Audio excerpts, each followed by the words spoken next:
Hello? Is this thing on? Hello? Can you hear me? Good afternoon. How's it going, folks? Welcome back. Happy Tuesday. I'm increasingly losing touch with what freaking day it is, but I've said that before, or have I? I forget. Well, welcome on in. Welcome back. Moose, yo. LeBro, oh, happy days. I'm here at the start. Yeah, we started a little bit late today. Lots of things to do this morning. To be honest, I was ready at about 20 past 11, so I could have just gone live.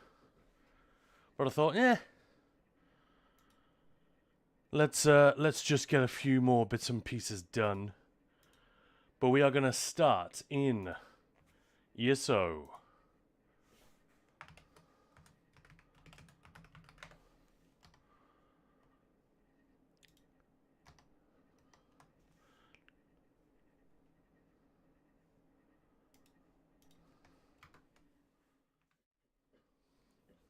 A new num tab. What's all this then? Conjured Samurai, do you have your Khan cakes with my apple syrup? Slightly tortured and twisted, that one, but I'll take it.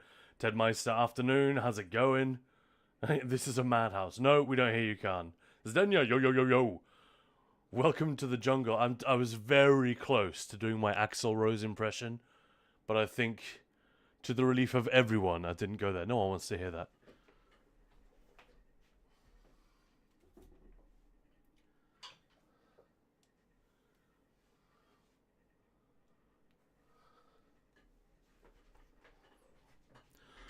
But yeah, welcome to the jungle. We got fun and games. This is definitely the case. Well, I thought I already changed this. There we go.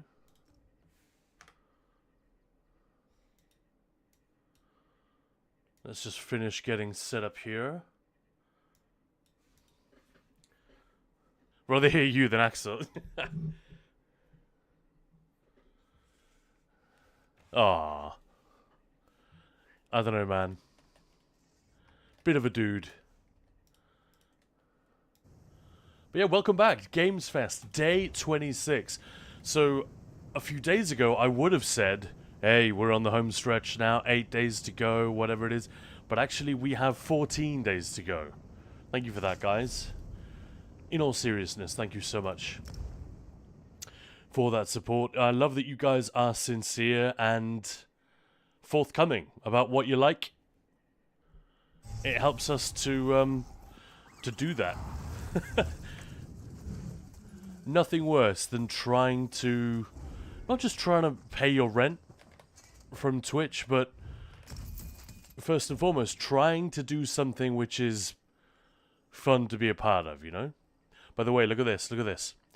Those of you who were here a few days ago when Maya and I got absolutely shit-faced on stream, and one of the sub-stretch goals was for me to run a drunk Vadashran Hollows. You guys remember that?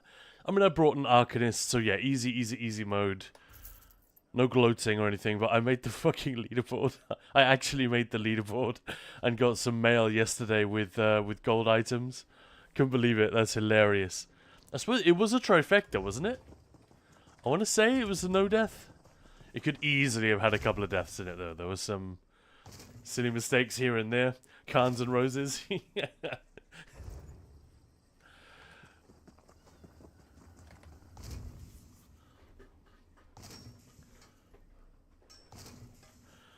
There's a lot to like about GNR, I feel like. Although I've never been convinced by the lyrics. There are just too many standout lyrics that don't make a ton of sense.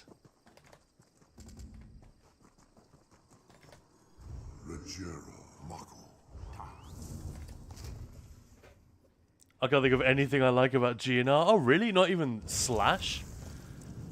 Come on, that solo. Well, which solo do you want me to pick?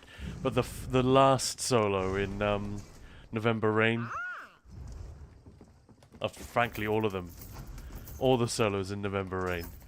And isn't that the song where in the music video for that track, there's like a wedding ceremony in a tiny chapel in the middle of the desert, Axl Rose looking completely ridiculous with some model standing next to him.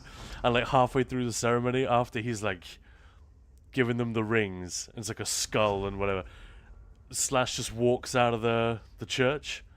So he steps out into the middle of the desert. For some reason, he's carrying a guitar and then starts soloing while the helicopter does that circling shot. So his hair and all the dust are flying in all directions. Oh, it looks amazing. That is when pop music videos were on top of their game. I think there's a Bon Jovi video where they do kind of the same thing. They're standing on like a caldera somewhere in Arizona. Who knows where. And it's completely ridiculous. They're standing there with unplugged guitars and whatever, all dressed in black. And they got the same circling helicopter shot. So it's close enough that the blades are like whipping up the air around them. And all their like... Their leather jackets and hair are just streaming behind them. They almost have had horrendous, like, eye trauma after that. The amount of dust blowing around. Anyway. Slash was an ACTC. Was he briefly in ACDC? If so, I did not know that. I know that Dave Navarro was briefly in the Red Hot Chilies. That's pretty fun. On secondment from Jane's Addiction.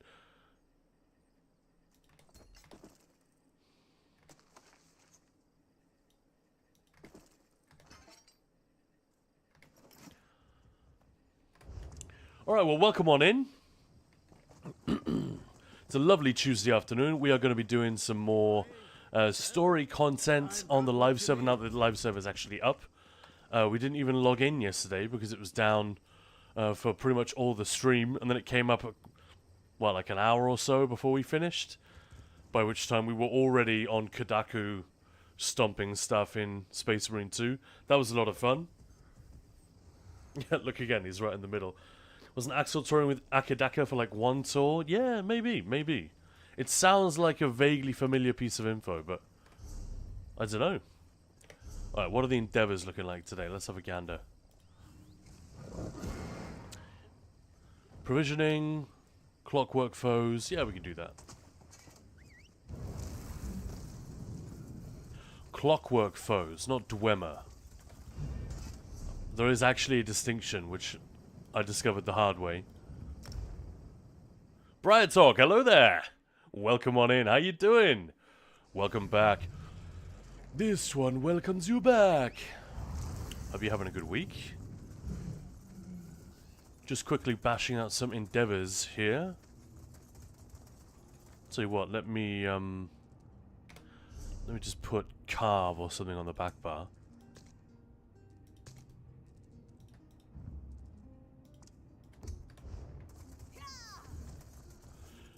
Waiting till my pizza is done, now in the oven.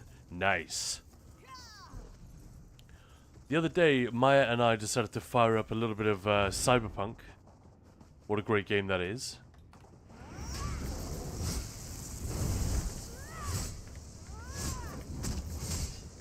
Oh, come on.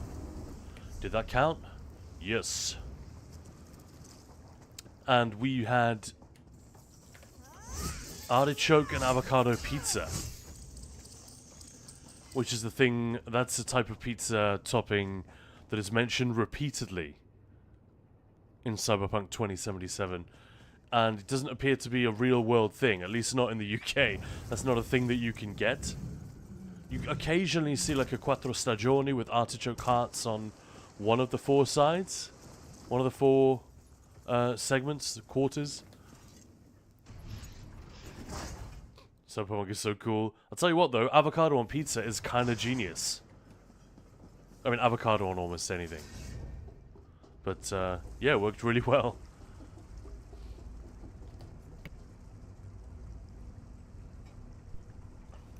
Most of my group finally figured out Black Gem Foundry mechanics. We don't group up often. Probably my favorite dungeon now that I understand most of it. Yeah, I thought it was really, really good.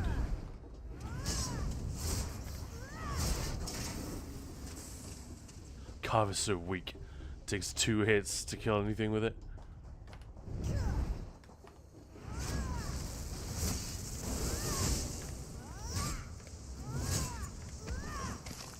The hell was that? I blocked the attack finished, and then after it was over and I drop block, then I get knocked over? Thanks, Gina.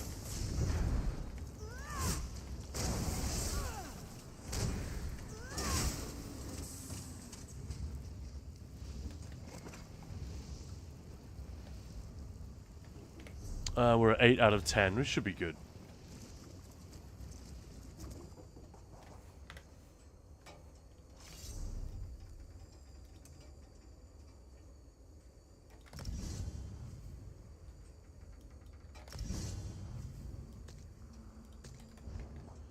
Just slot that for a little while. Job done.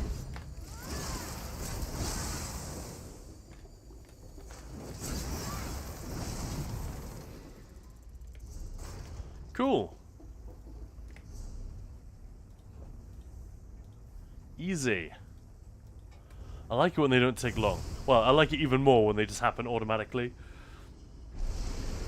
Yeah, Moose, I get what you're saying. Last hard mode was messing with us for a while, figuring it out. Yeah, we had to do it live with you guys watching. Remember that? Once we did it, though, it was pretty straightforward but fun.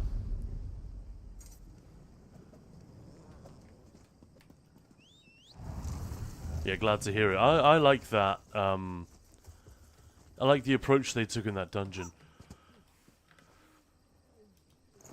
Would you say, because I still haven't done the trifecta, or even haven't done any of it on live yet. Haven't had a dungeon group, haven't had a chance to go in, but we did it all on PTS. I mean, we didn't get trifectas or anything, but did all the hard modes, I think. And would you say I got the impression from PTS, I don't think they changed it since then, that Black Gem Foundry, well, it's quite complicated in a fun way in terms of mechanics.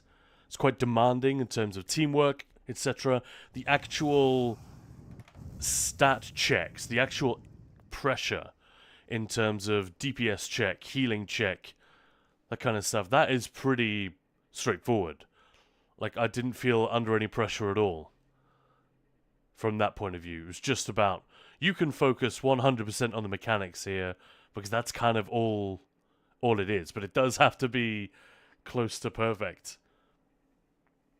But usually what they'll do is they'll crank up both. You know, you got to do mechs and you got to bring a lot of damage. You got to stack for heals, all of the usual things. The tank can't just chill. They have to at least play somewhat defensively. But in this one, I don't know. There wasn't that much pressure on anyone. But I was tanking it. So I could be mistaken there. Erin! Hello there. Welcome. Moose saying, yeah, last boss, hard mode, melee, I haven't figured out how, why, when, what. He keeps hurting me. I think he ruins your armor. Is that, the one that comes in? I just taunted him and learned very quickly that I need to block. He's much more dangerous than he looks.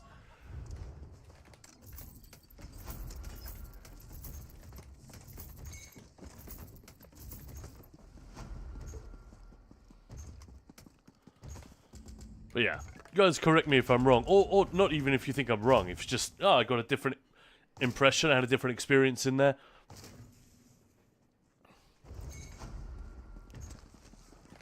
But yeah, we've had a few days where we've sort of been blown off course a little bit on the Ninja Balls Gamesfest. We haven't had a chance to do our own stories, which I know that doesn't really matter. It's just kind of a gimmick that we're doing for this month. But the server's been down, the PTS wasn't up, you know, this kind of stuff. And, yeah, we spent a lot of time in other games. Which is, you know, that's part of the deal for this month. But I do want to get back on track with Elder Scrolls stuff today. Moose doesn't have that one of my Ds is a bit directionally challenged on that boss. But yeah, very fun dungeon. Agreed. I struggle a little bit when someone in a group that I'm in can't do a thing that I find very easy. Or not even easy, but it's just like fundamental, basic. The mirror room on the second boss of Lucent Citadel is a good example of this, I feel like. Some people take a really long time, like, I don't know, 4 or 5 clears. before they start to have a sense of direction in there, like an automatic sense of, here's the entrance, here is the, you know, the opposite, the exit platform. I mean, there is no exit, but you know what I mean. And left, right, up, down. I don't know, maybe it's because I was a raid lead and I really had to concentrate, but the very first time I went in there, I got it. I was like, okay, here's the layout of the room, fine. Same with Haunts of Fabrication, the execute on the final boss. There are some people who just... If a room has more than... If two or more walls of a room look kind of similar, some people get turned around very easily. And it's not them being stupid or bad. It's, I don't know, it's just a thing that some brains will click. Like facial recognition. Oh, that's the guy from that movie. Really? Yeah. Doesn't mean one person is smart and the other one is dumb. But yeah, do you know what I mean? I struggle with that sometimes when there's a thing that you can do very... without thinking. And someone else is really having a tough time putting it together.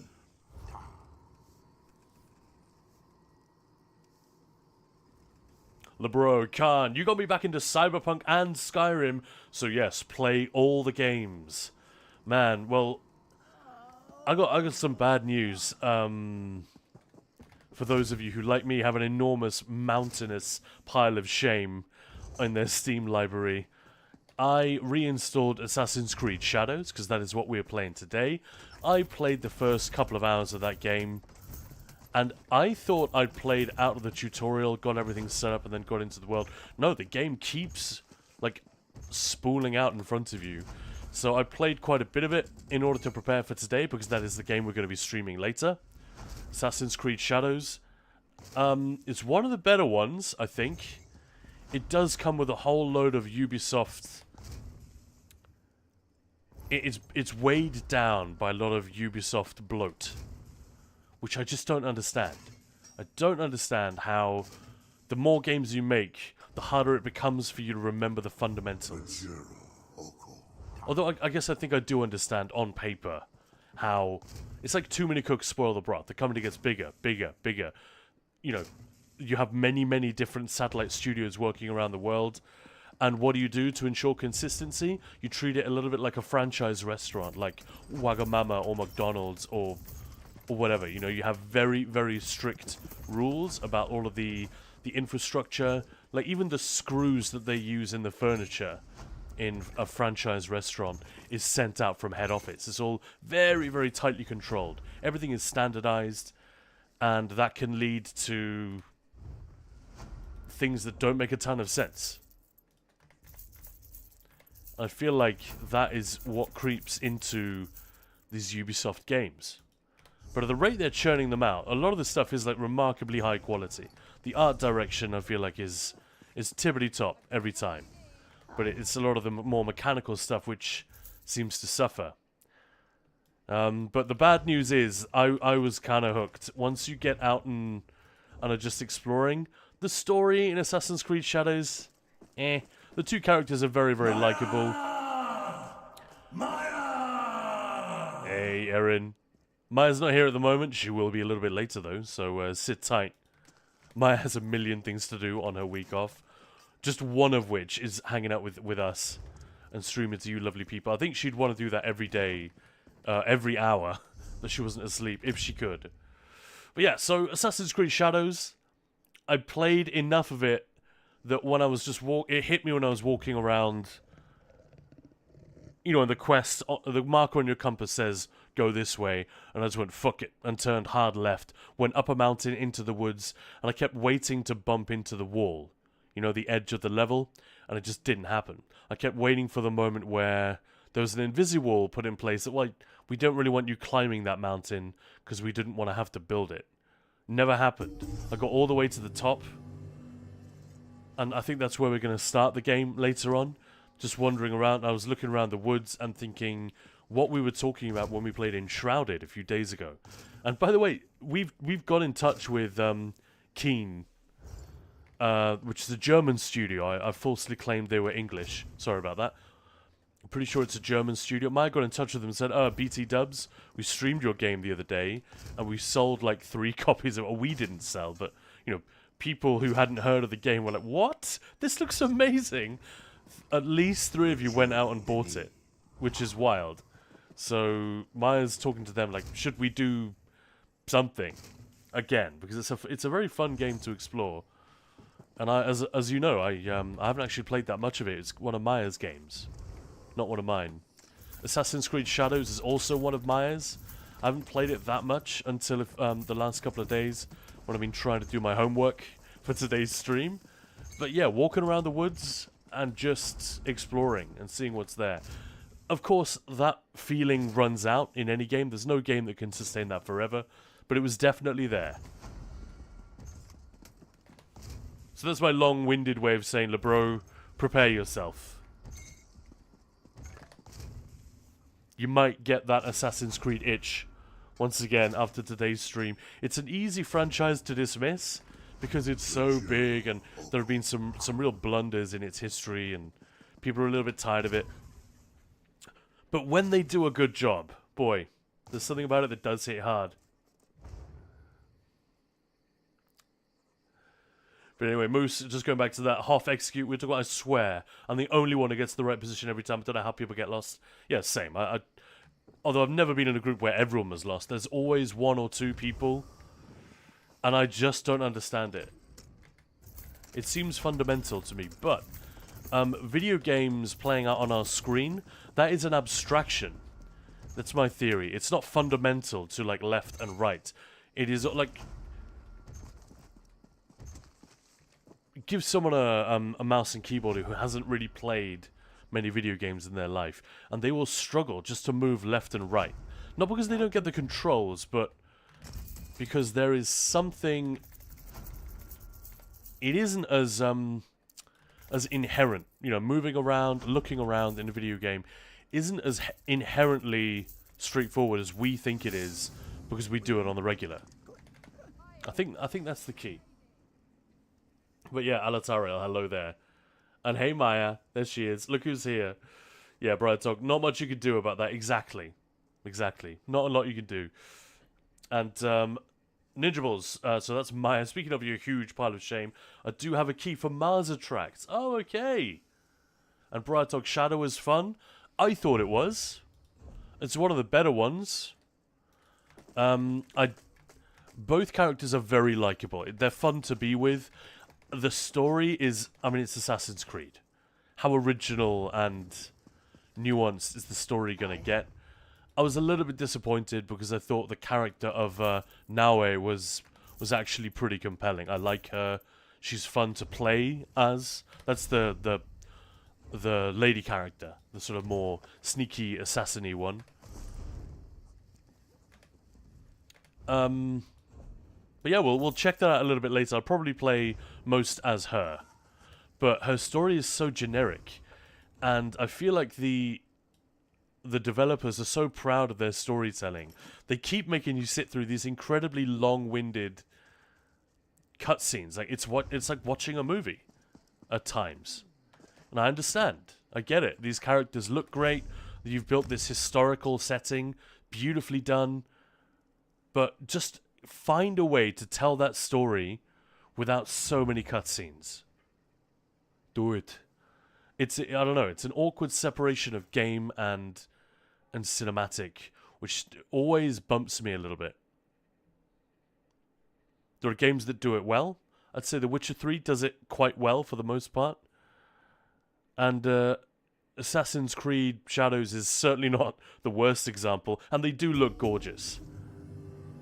They do look really good, but just look at Cyberpunk, for example. There are no cinematics throughout the entire thing. Very different game, of course. That's why they made it in first person, so that they could mess around with this, with that seamless Half-Life thing of staying in first person the whole time.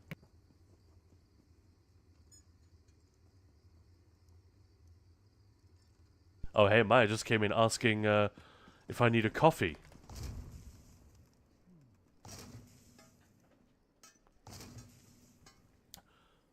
Yeah, Brian Talk, I'd say yeah.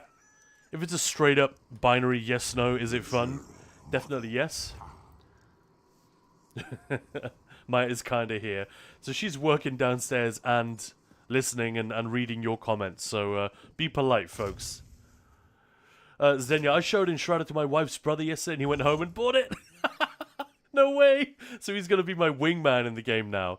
Oh, that's cool. Oh, I'm so happy that we could do that because this is not a big...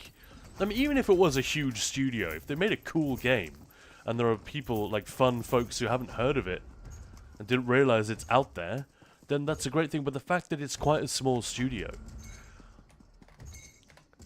that makes me really happy that we are able to make a small difference. Give you guys a little bit more fun. Make those nerdy Germans a little bit more money so they can make more cool games.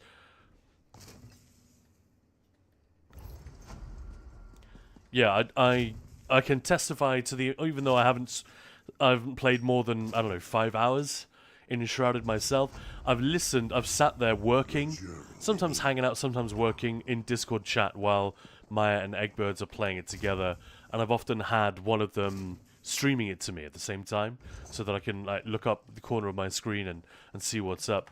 And yeah, I can testify as to the amount of fun that you can be had either with the story or just with the systems, just messing around. And that's gold, isn't it? That's why a lot of us are still in ESO. Even though the stories are good, the combat system is great, you know, the world is one we like to visit. It's ultimately the fun that we have with other folks. It's the fun stuff that we can do together, whether we're actually playing together in game or just hanging out on Discord or here on Twitch. That is like a gold dust that if the game can get that right, it deserves some level of success.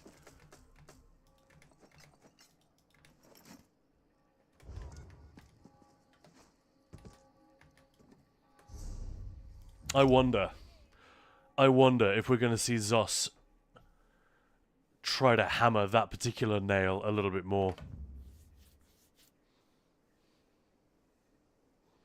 I don't know, they've been very systems focused recently, haven't they? In recent years, and subclassing being the most obvious of all.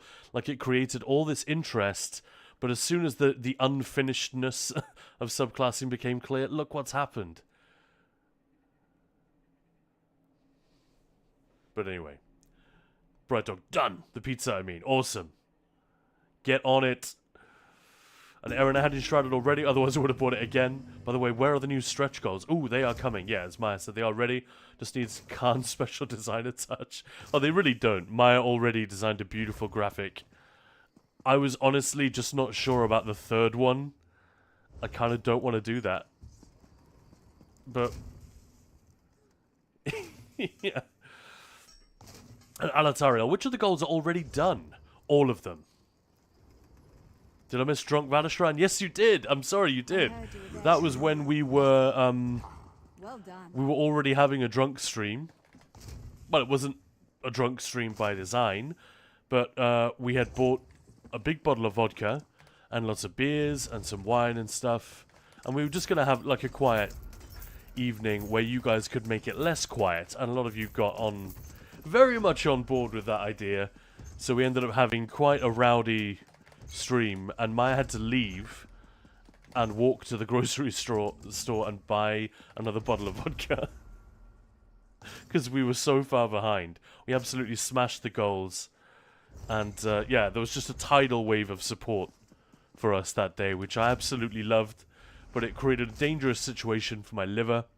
And yeah, while we were sort of in the thick of all that, Maya said, "Hey, well, we've reached the stretch goal for the Drunk Vadishran, so can't go do it." Honestly, I didn't want to do it, but I did it. It was fun, and we got a cheeky...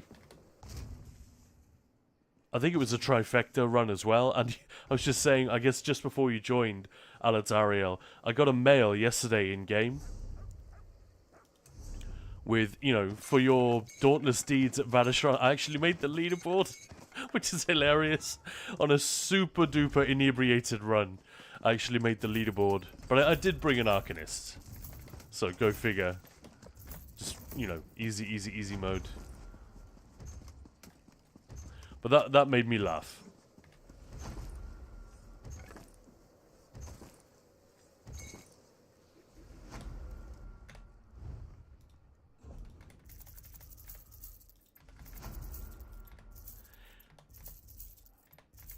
I'm just trying to think, does that mean I've got good at the game, or does it just mean I've played it too much? Or both. Probably mostly the second. Man, I need to spend some transmutes. Look at all this crud. I need to clean up my inventory.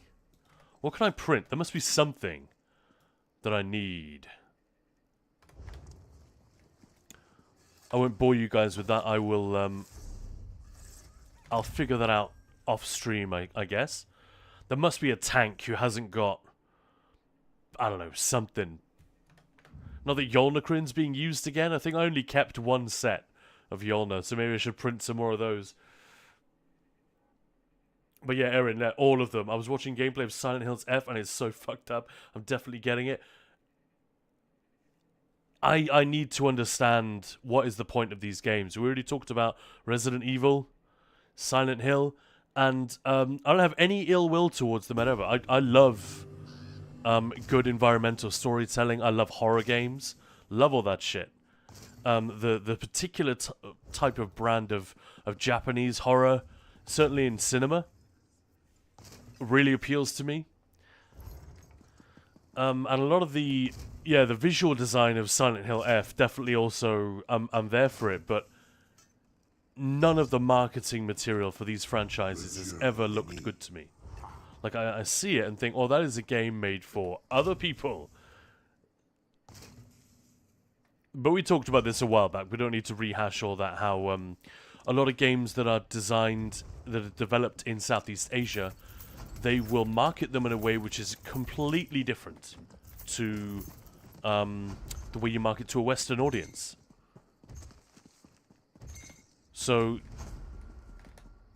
it's all very disjointed, and I don't feel like I have a foothold in any of what's going on. So unless you have an existing affection or nostalgia for the series, which I don't, then it can be difficult to understand why that's the thing I should buy. I think Resident Evil Village was one of the only ones which broke from that format and actually had trailers with a coherence.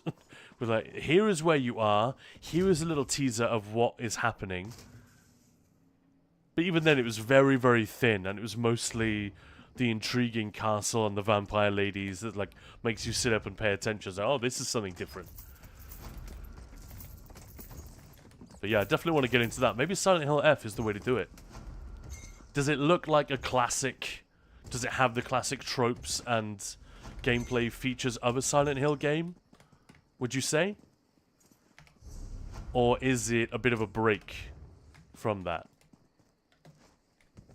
Who cares about marketing? Well, yeah, I don't care, but ultimately, marketing is what makes us do stuff. Like it or not. We will never be completely able to resist. Like a good trailer, even if it doesn't make me want to watch it, it can make a movie look good. Or it can make a game look like a thing that I would enjoy, even if I have no intention of actually buying it because I've already bought too many games that month or whatever. Do you know what I mean? Even if it's not a purchase decision, it still has, it can still have a profound effect on your attitude towards it. And I don't just mean direct marketing, but things like word of mouth, reviews. You know, generating reviews in gaming media is a form of marketing, right? It's a form of marketing that the Elder Scrolls Online famously blundered, completely fumbled, because they didn't realize, they didn't quite have their finger on the pulse in case of what people wanted. So the opening reviews were mediocre or mixed, and that that first impression 11 years later continues to haunt them a little bit.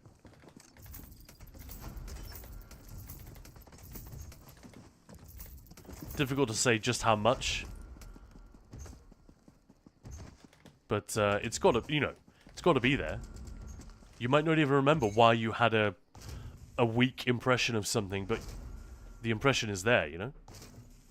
Thank you, Maya. Come and say hi. Hello. There she is. And she'll be joining us later. Yeah, sorry I didn't get my shit done before the stream, but I'm getting there. Nearly there. Nearly there. No worries. You've had a lot to do. Aaron says, I have no nostalgia for Silent Hill, made my decision after watching the game itself. Yeah, so that's what I should do. You're watching streams of it and whatnot. Also, the name Silent Hill F. I'm sorry, as a British, as someone who lives in the UK, you put an F like that. It either means fail or fuck. Occasionally, fuck in a good way, as in DTF, but usually fuck as in an exclamation of dismay. So, oh, I've got a day off. Can't wait to jump into ESO with all of you folks. Servers are down. F. Why'd they call it that? Does anyone know? I should probably know this. But like I said, it's not a franchise which I keep current with.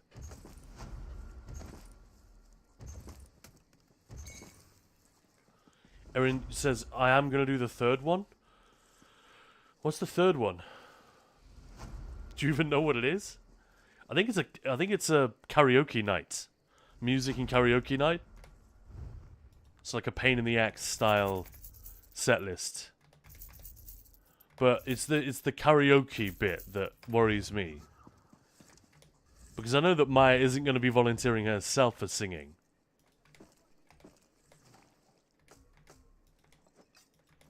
So yeah, that's the concern. I just binned some food. Give it back. But yeah, you guys help educate me on this stuff. Please, please, please. I would love to know more about these franchises that I've been missing out on. Resident Evil, Silent Hill, definitely they're probably the two at the top of the list. I feel like I haven't played a ton of Dark Souls, never played Elden Ring, but those games are just so fucking everywhere. And I've seen enough gameplay, and I've played a bit of Dark Souls 1 and 2. I've played enough that I think I know. I know what's up. Brab. AFK for a while. Is it worth returning now to ESO? Depends. What kind of player are you? I would say generally the game is in great shape. Yet they've got a bit of an issue at the moment. They just released this big subclassing thing. 5 months ago, thereabouts. And it's great, it all works. It's not bugged or anything, but being able to mix and match class abilities, anyone who's like been to lecture 101 regarding game design surely would be able to tell you, well, sure, that's going to mean a lot of rebalancing is in order, right? And the devs did some rebalancing, some fairly major rebalancing, but nowhere near enough. And it's been like the chorus from day one of the PTS with subclassing. And they are doing it, but it's taken some time. And I don't know, some people are quite annoyed about that. I think these are generally going to be players who are in late game. And what they want to do is play a variety of builds. They want to be able to dive in and mess around with different class combos, but when there's a couple of combos that are sort of at the top in terms of power and viability, what are you going to do? You're just going to spam those? So for the regular player, this doesn't matter at all. The balance can take its time, but I think for score pushers, end gamers, and the people like a tier or two below that, it's become a bit of an unpopular... Yeah, there's some discontentment around that. I personally don't care. I think as long as they get there eventually, I'm fine with it. So if you're looking to rejoin your late game or score push buddies in the very latest and greatest trial world records, then you might find a community that's a little bit fed up and impatient. But if you are more of a story and a, PvP and occasional dungeon delver, then yeah, I think the game is in as good shape as it's ever been.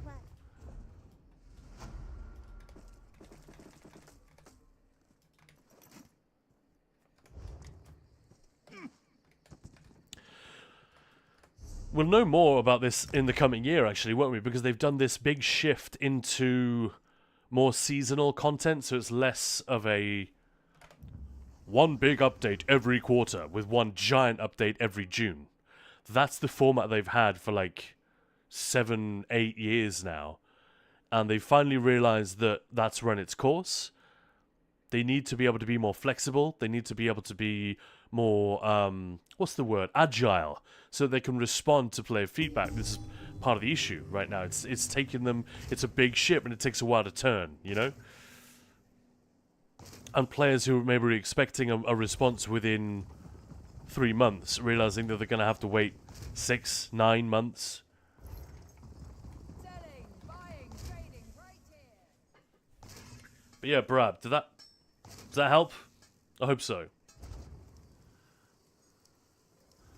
And Jahinamoth, hello! Yeah, take care of your health. Thank you.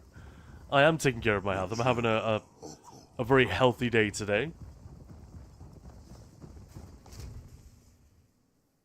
And Briar Dog saying hi, Maya and Erin. With how often modern games differ from their marketing material and lofty promises made during promotion, it's foolish to keep falling for the hype again and again. Okay, yeah, I'm not talking about taking the marketing at face value. I'm talking about actually picking it apart moment to moment. If I'm watching a games trailer, I'm usually picking it apart right now. Like, who are they trying to appeal to here? Do they think I'm stupid? Is this trailer made for a dumb person? If I think it's made for dumbs, then, well, clearly, even if I am stupid, none of us think of ourselves that way. So, if I get the impression that it's made for, it's made in a patronizing way, then my impression of that game will immediately, like, dip a little bit. If it just looks like a clone of another, you know, if it looks just like Dark Souls 3, again, I know there have been some very good Souls-likes, but come on.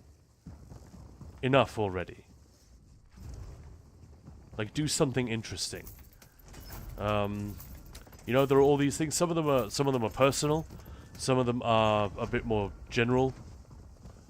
But yeah, you're absolutely right. I'm not talking about taking marketing at face value. Absolutely not. Otherwise, that Asian video game marketing approach would work on me. Because usually what it is just a bunch of vignettes, like 2-second vignettes of characters intoning dialogue, big explosions going off, a big dragon appears, a character looks angry, a female character looks sad. You know, they're like these 2-second vignettes which have absolutely no connection to one another in that trailer. Obviously, if you play the game, I'm sure it makes more sense. But to me, in that moment, it's just a series of, look how good our game looks. Here is some of the emotions that our characters are going through. But I find that very patronizing because I have to take it all at face value. You will experience all of the things. And say, well, that I know that's not how it works. So yeah, you're absolutely right there. Don't take that at face value. It's press F to pay respects. And bro, I'm just waiting for some games to get cheaper. They're getting too expensive now. Yeah. Have a look in the indie space. It's what I tend to do. Enshrouded being one sort of example. That kind of straddles. It's not a Silk Song, but it's not an Assassin's Creed either. Because the truth is, those type of AAA gaming experiences are getting more and more expensive to make. Actually, they should cost us a lot more than they do. The only reason they don't is because A, companies are terrified that they won't sell any if they price them like that. But a AAA game made in 2010 and a AAA game made in 2024, it costs 20 times as much to make. Or something like that. It's just ridiculous. The amount of development time that is required. So the fact that we're paying slightly more, you know, $10 more than we used to, maybe $20 more, actually isn't that bad when you think of it like that. But this is also why there's just the proliferation of live service elements to a game to keep people playing and get them buying cosmetics and all these, like, you know, the in-game store that all Ubisoft games have, for example. That's why that exists. Most of us hate it, but some people do dabble. Some people buy all of it. And that makes the studio a little more money so that they can justify making the game in the first place, if they can include that in the budget. It's also why so many games feel the same. They run on the same engines, they have similar components in terms of their design and the gameplay.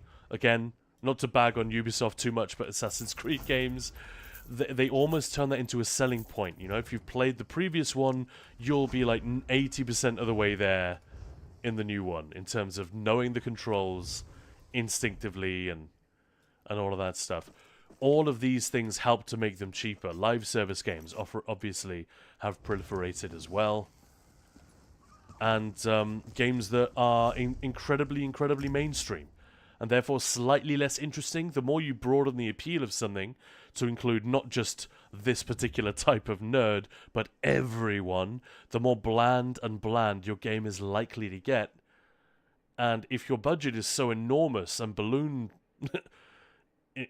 you gotta cast a wider net in terms of the amount of people who might buy it. This is what I like about Resident Evil. From what I've seen, Capcom seem like they've really found a way to deliver. Of course, they're blockbuster games. Don't get me wrong. This is not an indie studio, but they seem to have found a way to deliver a blockbuster experience within a much more tightly budgeted format. And a lot of the time they're shorter games as well. And they don't have all that bloat attached. They just know their audience, and they know that they're going to sell enough of them to cover that. And yeah, I'd love to know more about this. It's a bit bland, it's sort of mundane and uninteresting. We don't want to have to think about the economics of all this, but ultimately it does explain and shed light on a lot of what can make games, what can make certain franchises more successful, what can make certain games less interesting. I say, oh, what have they done? I used to love this series. What's happened to it? Well, the budget is now 10 times the size it was at the beginning, but the audience has not grown by the same amount. You know what I mean? Alright, Erin. So Japanese horror games like Resident Evil and Silent Hill differ from... hit different, sorry. My cursor was over your comment. Because they lean on atmosphere and psychological dread instead of constant jump scares. I mean, I don't know. I don't think... Jump scares is not horror to me. That's just a visual fairground ride dressed up in the, you know, with a little name label on his forehead saying horror. That's not what horror is or should be.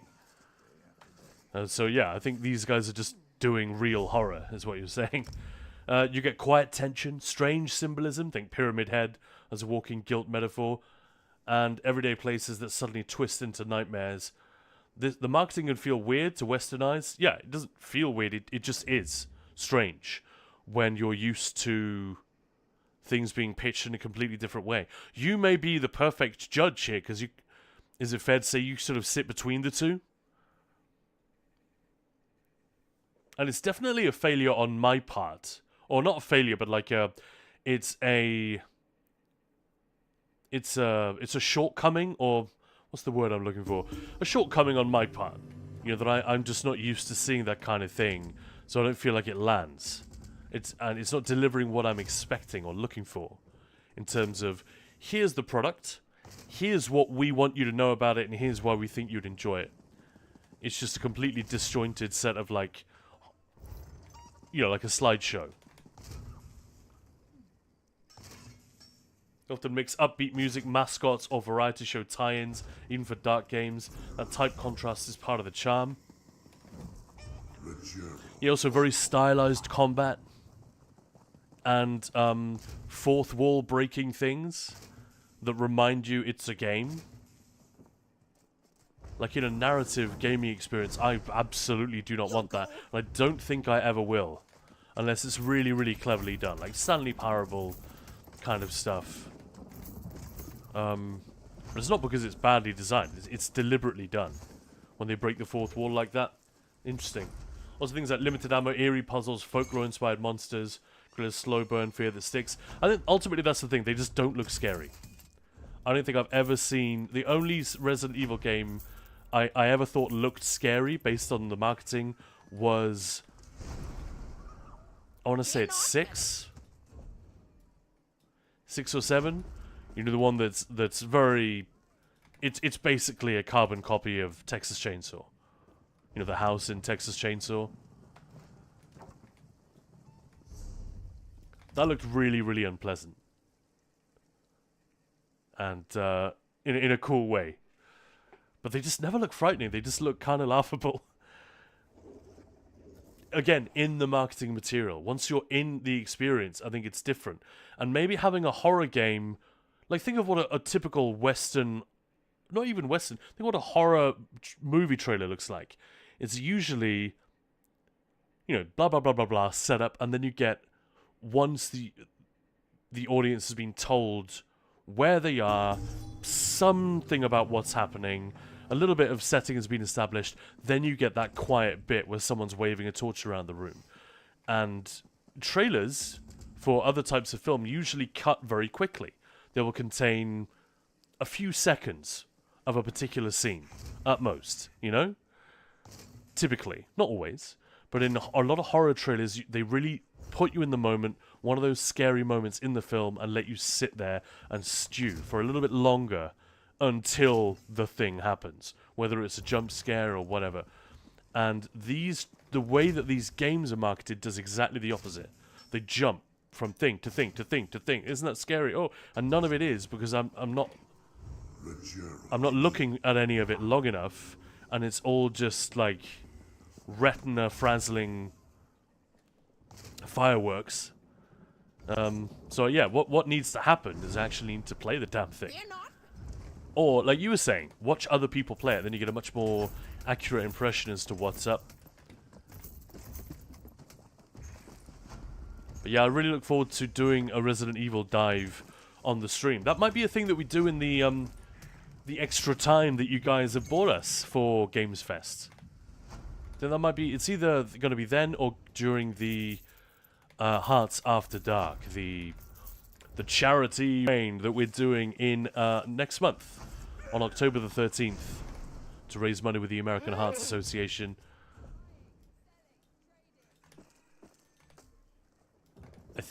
Maya's planned it for one of those two, I guess.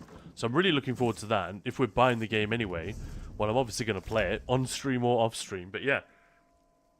Alright, Brightzog, we'll catch you later. So for me, they're getting too many hard games I've no chance to play, so I keep returning them. Sometimes 2 hours is a bit short to see enough. Yeah, 2 hours is not usually enough for me to get an accurate impression of a game. Yeah, most games haven't followed inflation. Thank fuck for that. I'd buy new games for 60 back in 2000. Not much more now, usually. Some games do. I'm looking at games I've been playing for a long time to see if they have any new DLC. Stellaris keeps bringing out new DLCs. And Wizard of Book, hello there. Resident Evil 2 is hella scary when Mr. X shows up. 7 is Biohazard, Xenia. Give me legit panic attack. I mean, these are personal things as well. Like, I thought the Blair Witch Project was brilliant and frightening. I've spoken to several people who are not like cinema dunces, you know, they're not like people who don't understand or appreciate film, but it just didn't work on them. Now that may be to do with the mood they were in, the day they were having when they watched it, the context. Maybe they tried watching it in a brightly lit room on a small TV. It's just not going to work. I saw it in the cinema. I think it was re-released in the cinema a while back, and a buddy of mine and I made the effort to go and see it, and it worked really well. I'd seen it before, but I also had a friend who couldn't even get through the first, I think, 20 minutes in. And this is a guy, like, not a scaredy cat or anything, but he's like, oh my god, no, this is taking me to such a horrible place. I'm so stressed watching this, forget about it. So it's a very, and that was in a brightly lit room. Like, we were trying to watch it. I'd recommended it to him, and he said, oh, it sounds amazing, let's check it out. And his face was white with fear, his knuckles were, he just couldn't hack it. He'd never seen a horror film anything like this. He was expecting guts and jump scares and I don't know what, but instead he got this horrendous, creeping realization that you're being hunted and there's almost nothing you can do about it. And he couldn't hack it. So it's a very personal thing. You know, I think it's a really effective, chilling movie. This friend of mine, way too effective. Can't do it. It made him literally feel sick watching it. And too intense. And other people have been like, that did almost nothing for me. What a waste of time. So, yeah. I think video game scares can be a little bit more bankable. Maybe because the experience of playing them is going to be a little bit more consistent. You are going to be by yourself. You're probably not going to be too distracted.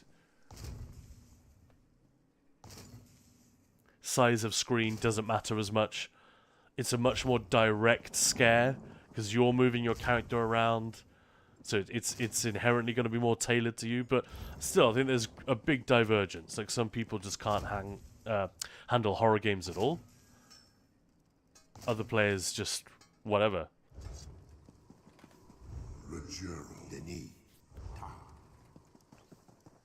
But yeah.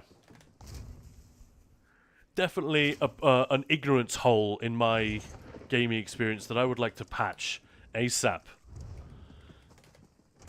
Speaking of ignorance and video games, I feel like this Gamesfest has been amazing for me in terms of not just understanding games better, but because we've been playing so many of them, like 8 games over 8 days, 15 games over 15 days.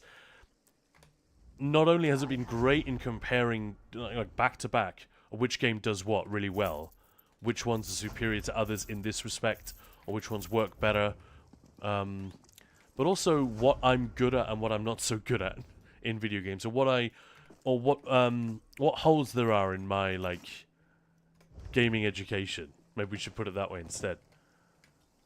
It's been a lot easier to see. So I encourage you to do it. Go through your Steam library and just commit to playing a different game for, I don't know, 90 minutes? A couple of hours? Ideally more than that, because, you know, as we just said, 2 hours probably isn't enough to get into a lot of those. Zenya's saying, yeah, Resident Evil 4 is the GOAT. Nothing has beaten that one. The Ring was pretty creepy way back. Yeah, that movie. I actually didn't find Ringu that scary. I loved it. I thought it was great. But the way that everyone talks about it, unfortunately, it was a bit like Get Out. By the time I watched it, it had been hyped so high that I was expecting this wonderful experience. And I was waiting to love it. And I just didn't. I had the same experience with Get Out, yeah. Which is undeniably a terrific film. But I don't know, I was expecting to be absolutely freaked out by some of the stuff. But the social commentary part of it was extremely obvious, even to a dumb like me. So there wasn't really any pleasure in having that revealed. I just... Maybe because I'm one of those people who knows that the middle-class, liberal left are just as, you know, subject to racism as anyone else. Maybe that's not a thing that a lot of Americans have realized, but I feel like it's much more commonly acknowledged around the rest of the world. So maybe there was that, but I think it was just the hype. The hype kind of killed it. So it's better to know as little as possible when going into a strange film like that.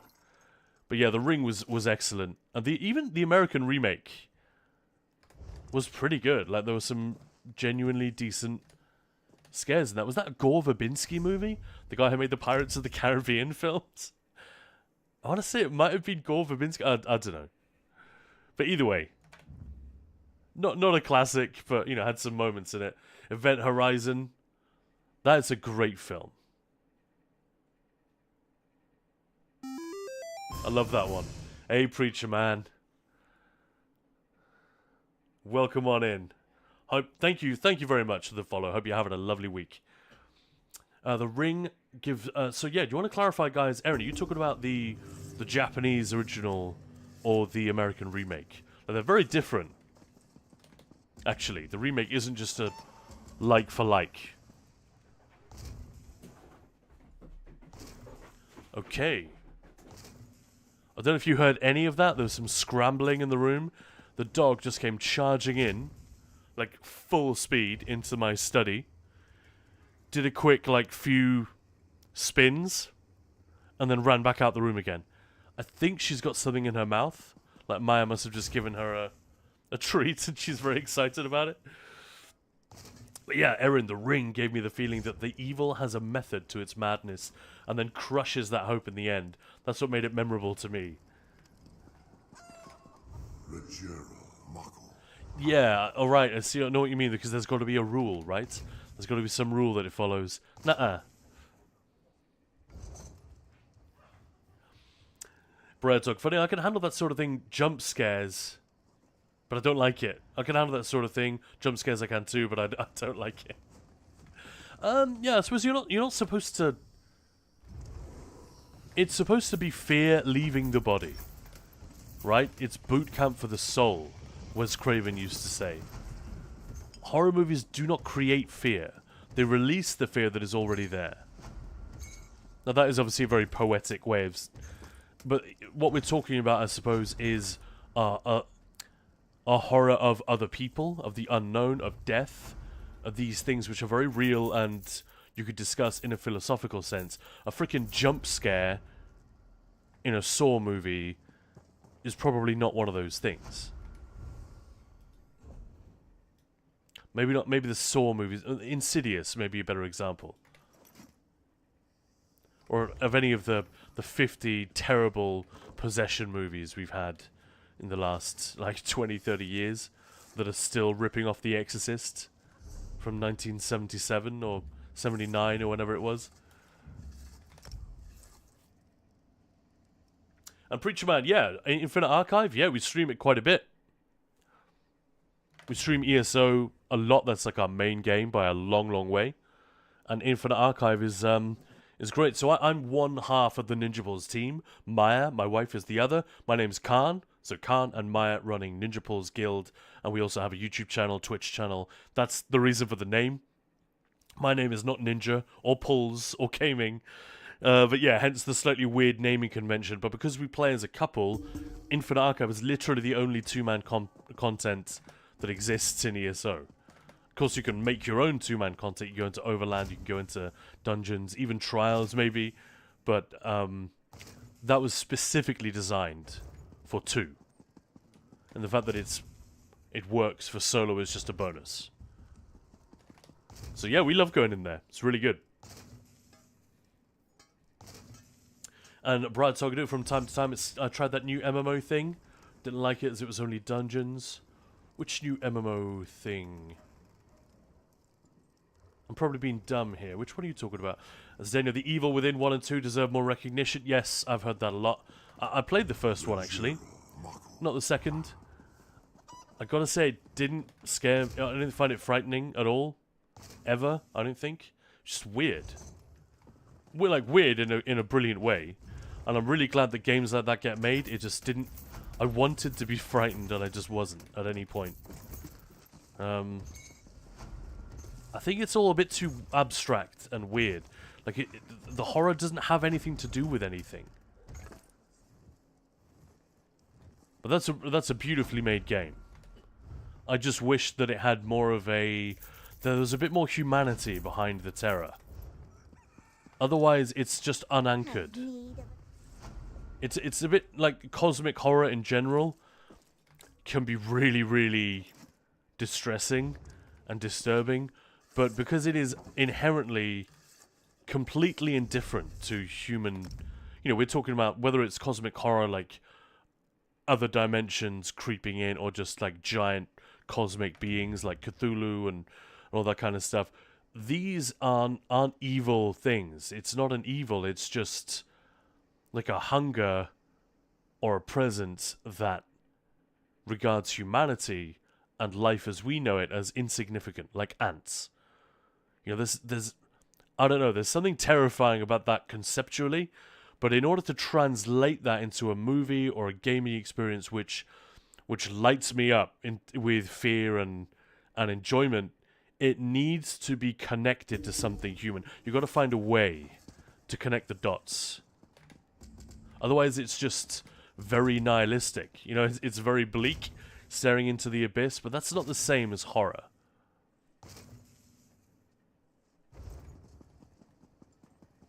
Like, I think a very well developed, sadistic human character in a horror film, someone who's unhinged and who is a menace. You know, they're an agent of chaos, but we sort of understand the seeds of everything awful that they're doing exist within human nature and within our psychology. I think that is 10 times more frightening than a Cthulhu kaiju monster. It shouldn't be, in a way, should it? Because in terms of scale, they're not even comparable. But one of them is relatable in a way which makes it click and which makes it have bite. And the other one is just so... It's like the concept of infinity. I can't quite get a foothold on that one. I don't really have a way into that concept. We're getting really deep into like the theory of horror and why it works or how it can work here, which I love. But obviously, guys, change the subject if you want me to. Preacher Man, I play it a lot for I play it a lot. I'm new to streaming, trying to find other IA streamers. I'm on PSNA. Oh, I see. Yeah, I'm on PCEU, so I guess we won't be able to play together, but feel free to join our Discord and hit people up if they're on PlayStation NA server, if they wanna hook up in IA, because that is a really fun thing. It becomes way easier and way more fun if you are grouped up. Might be harder to stream though. It's a lot easier to stream solo content, isn't it? I guess. And Cyborg Plus for the Evil Within, yeah, man. I watched it twice in the cinema. Event Horizon, oh, that's cool. I never saw that in the cinema. It was a little bit... It wasn't before my time. I was alive, but there's no way I would have gotten to see that movie, if you know what I mean. A bit too young, I think. And I don't think I was even aware of it when it came out. It's one of those cult classics that I became increasingly aware of the older I got. And I think Warhammer 40k fans treat it... They often treat it as an unofficial prequel to the Warhammer 40k universe, because if you could dial it back to, you know, obviously it's the 41st millennium, so it's 38,000 years on from now, but if you could go back in time to the genesis of the discovery of warp and humanity's encounter with the forces of chaos, and there's actually a lot of stuff in Warhammer 40k, and we'll be playing another 40k game tomorrow, Dawn of War, one of my favorites. Have you guys heard about this? I'm sure you have. That Event Horizon is often regarded as like the unofficial prequel to Warhammer 40k because it draws on a lot of the same elements.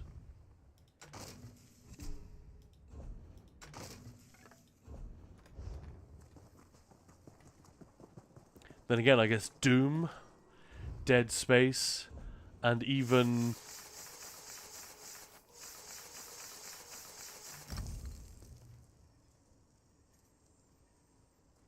Oh, what's the other game which is all about, like, they're researching teleportation technology? Half-Life. How can I forget? A lot of it is... There are some very similar strands there, right? That, you know, humanity is developing a way for super light speed travel or teleportation. I mean, ultimately, there's a point at which the two ideas converge, right? And that also involves them encountering another reality.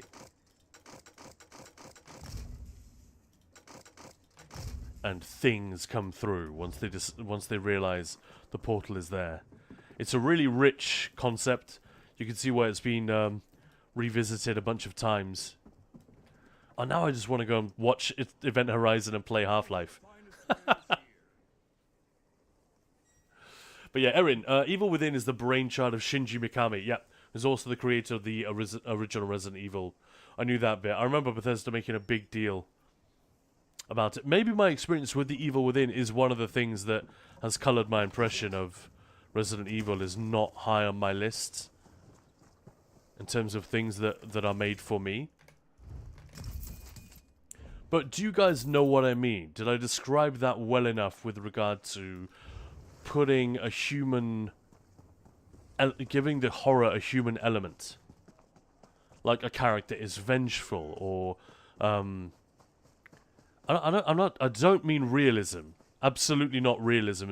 But The Woman in Black, for example, whether you saw the slightly average Daniel Radcliffe movie, it was fine, but not that great. But if you read the book... or if you've seen the stage play, then maybe you'll have a better idea of what I'm talking about. That is a story about a ghost. It's just a woman that... she's not necessarily portrayed as a bad person, but she got a rough deal. And she did not have a good life. And there are things inside... there's a rage and a vengeance that consumed her in life that keeps her here after death. I wouldn't say any more than that. So she just radiates hatred and evil intent. And it's very easy to talk about as a concept. Right, we've seen that before. But in terms of bringing that to life, Susan Hill, who wrote the book, did an absolutely amazing job. And if you ever wonder why that film got made... that's the reason. It's because the book is so fantastic. The idea, it's just too tantalizing a prospect to have this on screen, and it had been done before for TV, but not quite so successfully. But that is a very good example. Like that's obviously an unrealistic thing. It's a ghost. I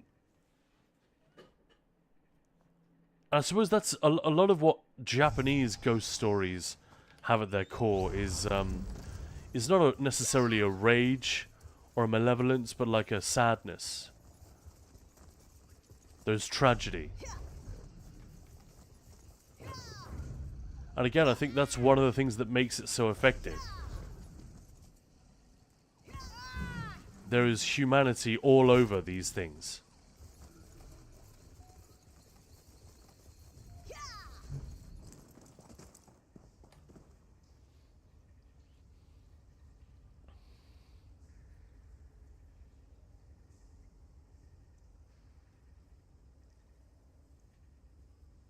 I guess I don't have enough fear then, Briar Talk. Yeah, I guess. Yeah, no, seriously. Yeah, Aaron, you can see Resident Evil 5 and 6 strayed too far from the original path when Shinji left. Yeah, that's what you hear, and that they got it back on track now. In a wonderful, wonderful way. That's what I hear. Horror for asking for extra pouches of ketchup at a restaurant during takeout. They can make a movie out of it. LeBro, the music or subtle undertones in certain scenes can either make a horror extremely scary or extremely funny. That's true.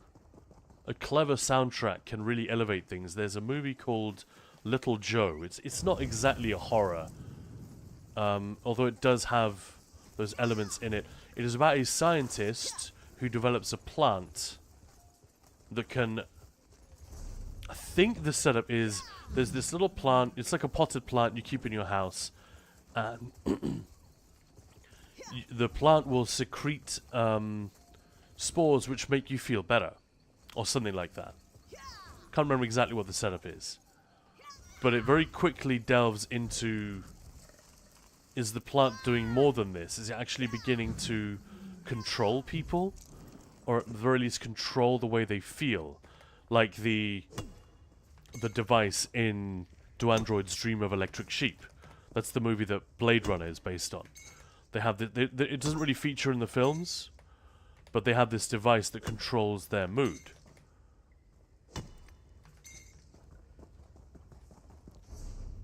And you turn the dial and you become more sad or more professional or horny or whatever. It's one of the classic Philip K. Dick ideas that sort of fuck with your mind. What would you do if this technology existed? Classic stuff. Yeah, and that soundtrack, the movie Little Joe, I'm pretty sure it's called that, about the plants, that has a soundtrack which I remember reading and listening to podcasts about when it came out. And when I saw it, I thought the soundtrack worked really well, but it's very, very weird. I think it's a Scandinavian composer.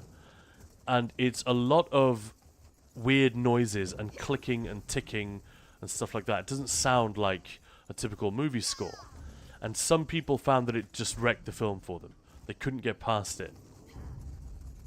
While others found that, oh my god, the soundtrack made it this tense experience like 3 times as tense as it would have been. So yeah, it doesn't always work. I feel like movie and game soundtracks do have the potential to make a huge difference. You're absolutely right, LeBro. As Daniel's saying, they are doing a ton of classic movies in the cinema here. Jaws is the latest I saw. I love that movie. Yeah, me too. Seen it many, many times. So me and the wife checked it out on a cinema, and well, it was an experience in a theatre, I will tell you. Yeah, I bet. The Abyss, also fairly interesting. I know I've seen The Abyss, or have I? I think I get The Abyss and The Sphere mixed up. Definitely seen The Sphere. And that was ultimately a little bit disappointing. There was no Event Horizon. But The Abyss is a Jim Cameron picture, isn't it? I might actually not have seen it. I think I would remember it, right?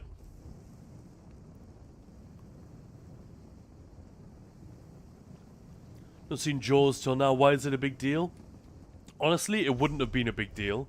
Would have been just a monster movie, a very well-made monster movie. But Steven Spielberg had a nightmare. There's even a play about it. So The Shark Won't Work, or The Shark Broke, or something like that. The Shark Broke. Like, it didn't fucking work. It was a pain in the ass. I can't remember what it was called. They had a name for it. And apparently Spielberg had similar experiences a little bit with the T-Rex in Jurassic Park, although that was an infinitely more complicated special effect. Basically, the shark didn't work, so they couldn't do a lot of these ambitious shots of the shark coming up and grabbing people. It was really rubbish. So they're like, fuck, what do we do? And literally during the shoot, I think, or early on in the shoot, you can look this up and see if I've got some of the details wrong, but I think the broad strokes are correct. Spielberg rewrote the story to make it more about, because he needed something to fill this gap left by the, well, we're not going to have the big spectacle of the shark. It was going to be like a very one-note film. That was it. But he rewrote it to create more of a tension and an arc around the relationship between father and son, and the dad realizing and sort of accepting his responsibilities as a parent and like a member of the community. There's all this stuff which gels together. It's a movie about the community, about a family, and about a shark which is hunting and then hunted at the same time. That's, I think, why it works, why it's a classic, because it combines those very different things in a fun way. And it's often the case with... look at Jurassic Park, actually. Not to dunk on Spielberg in any way, but it kind of did the same thing because it worked so well with Jaws. Not because the dinosaurs didn't work or anything for Jurassic Park. They worked amazingly. Stan Winston did great, but it's not just about giant monsters that want to eat you. I mean, that's a fun movie. If it's made by a great director and the special effects are really on point, that's already a fun movie, right? He could have just made that, but no. He's Spielberg, so he made it about the environment, about like one of the most philosophically interesting examinations of humanity's relationship with our environment.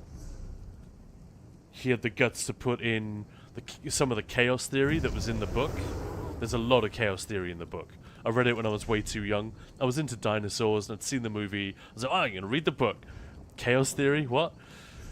And yeah, and again, it's about a man who, accepting the part of him that might want to be a father, a family man, and that responsibility that we have to each other in the most obvious way, parenthood, right?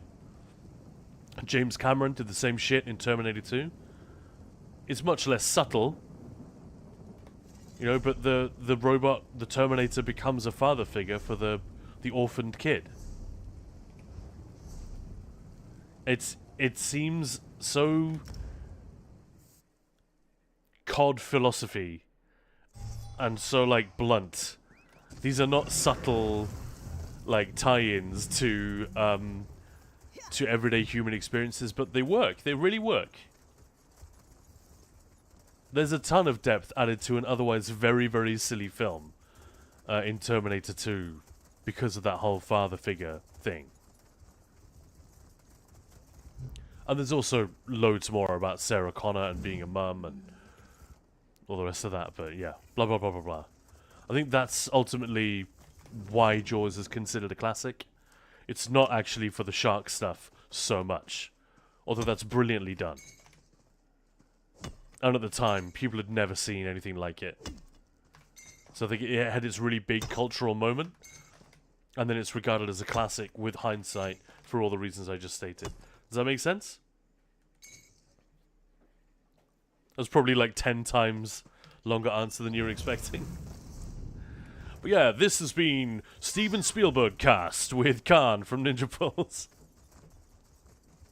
Let's talk about anything else. Yeah, let's talk about Maya. When's she gonna make an appearance? Oh, good news, folks. Maya says she's joining now. So let's wrap up the film chat, because Maya knows nothing about film. Only got a degree in the subject. In fact, we met. When we met, the reason our relationship didn't end with the one meeting, I guess, is because she said, "Hey, I'm making a student film. You want to be in it? I've got a part that's perfect for you."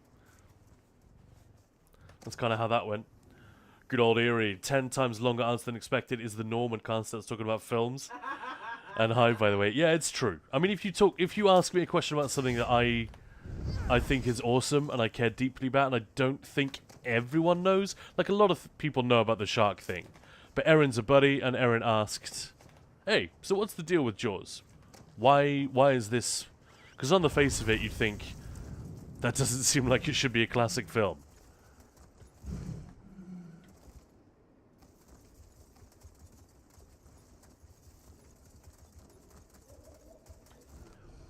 I guess in the same way that all the good versions of King Kong over the years, the King Kong is humanized in a way. We are meant to feel sorry for him. And that way it becomes a reflection on our relationship with nature and our tendency to destroy what we don't understand. Again, it's not a particularly profound political point or philosophical observation, but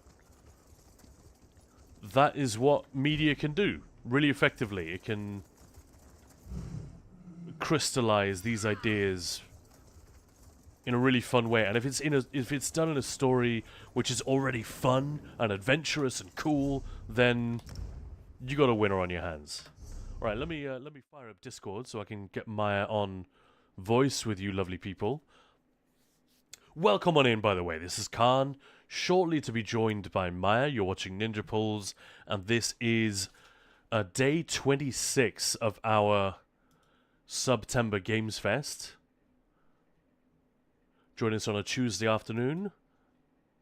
We're playing some ESO. We're going to be playing some Assassin's Creed Shadows a little bit later, and I believe Maya is in the house. Hello there.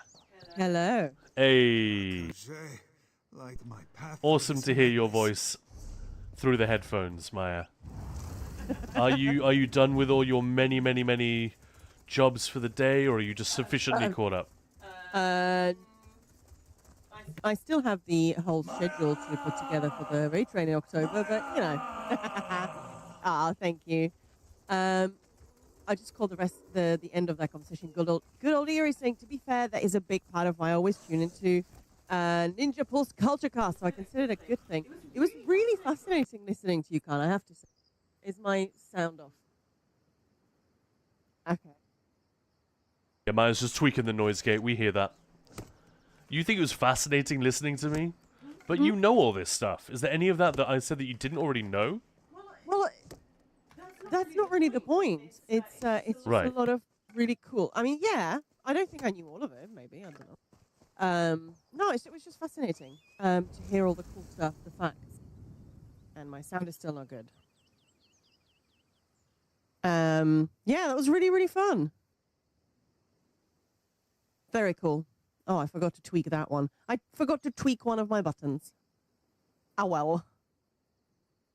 But how are you guys doing? How is it going? You forgot to twiddle the knob. I did. I didn't twiddle my knob. What? No, that's a weird sentence. I'm just going to leave it here. Moving on swiftly. Yep. I think it's time for story. Talking about cinema and storytelling. We also talked about horror games for like 40 minutes now. Yeah. Yeah, it's clearer than ever that we've got some real catching up to do with the Resident Evil games. And maybe I need to go back and check out The Evil Within, which we own. And which I definitely played most of. I can't remember if I finished it. I might have left it unfinished because, I don't know. You were saying... I struggled with it. I missed a little bit of a conversation because you were talking about something that I'm planning for either Gamesfest or the Ray Train. Yeah, that was Resident Evil 1. I mean, I don't Not think that's for the 0. Raid Train. I Okay. think that's more a Halloween-y thing. Oh, So- I see. Yeah. So we'll probably do a few days where we play horror games. Yeah. And because of everyone's incredible generosity, we have some jump scares to be unlocked as well during it. So that's going to be Wicked. interesting. You know what? I'm gonna put in I'm going to cack my pants. I'm gonna put in a request for Thief 3, Deadly Shadows, the Shalebridge Cradle specifically. This is a guy who went to work for Bethesda in the years after that. By the way, did you get a silly doggo running in? I did, yeah. It might even have been Emil Paliarulo. I could be way off with that.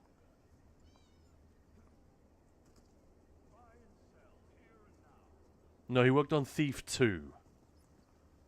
So it's not him.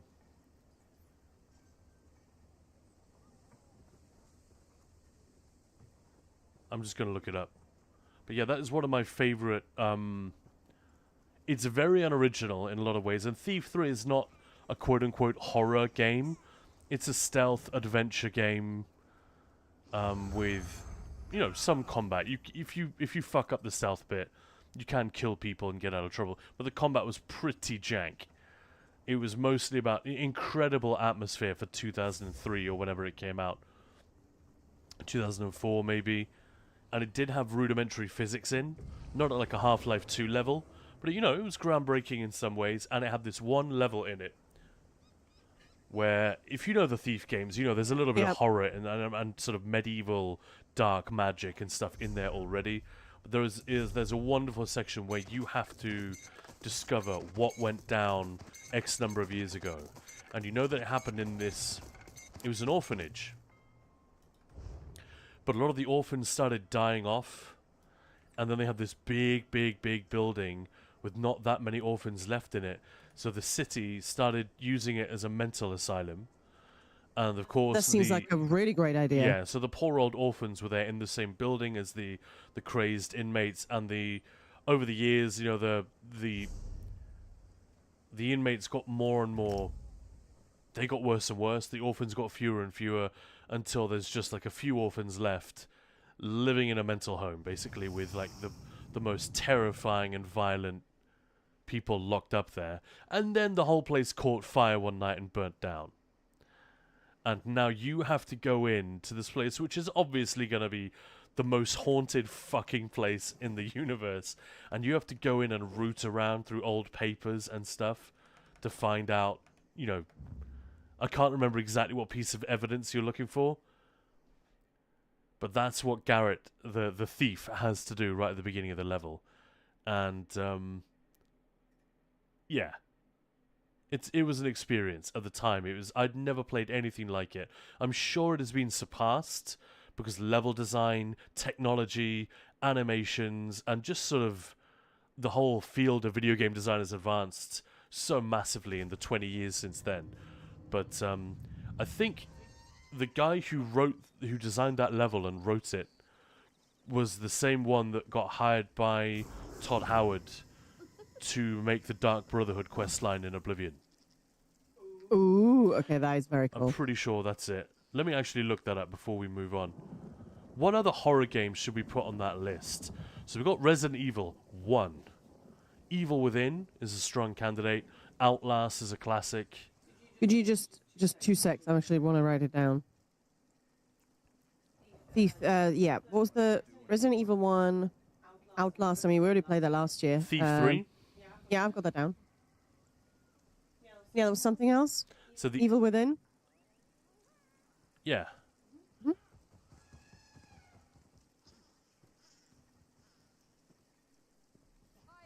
selling, trading.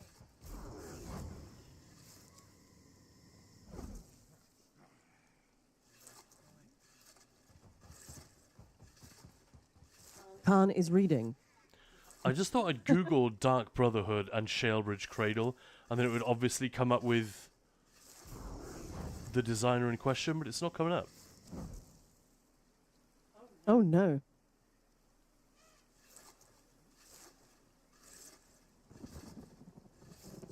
Sorry, great content here, guys. A man looks stuff up on the internet.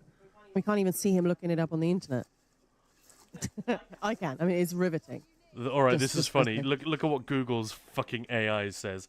Shalebridge Cradle is an orphanage and former asylum in the game The Elder Scrolls V Skyrim. They've obviously found enough articles that mention the two. My God.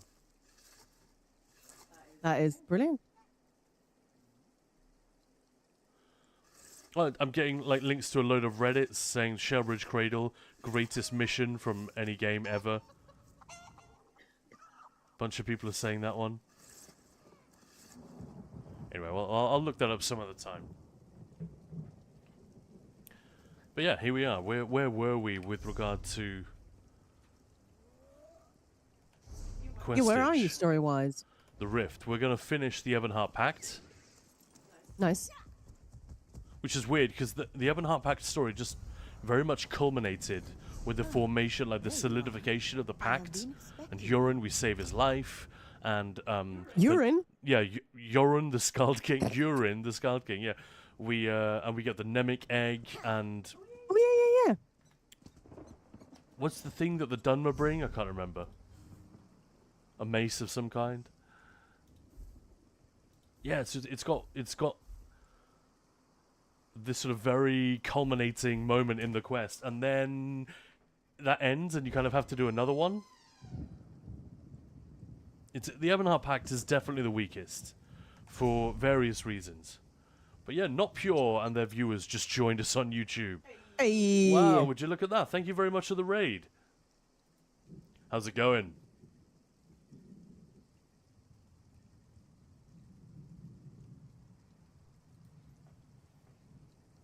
But yeah, good old is saying, yeah, that's why you always tune in. Thank you for that. Really appreciate it. All right, guys. Oh, no, it didn't work. What didn't work? Nothing. Any other Just. horror games or like anything like that we should talk about today?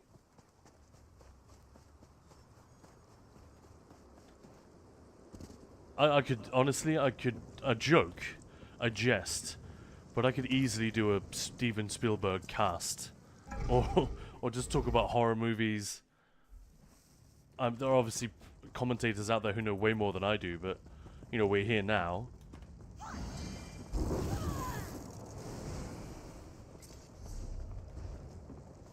Today's the official start of autumn, I think. You sound very uncertain about that. Well, because I think it normally is like on the 21st, but I want to say it's on the 23rd, and I feel like I've seen posts on socials both, like today and a couple of days ago. Either way, it's officially autumn, so yeah, fun. Hot chocolate and So pumpkin spice latte So season. summer is over, autumn is here. Yep. And it just happens, just like that. Yeah, that's it. Just like that. That's how nature works.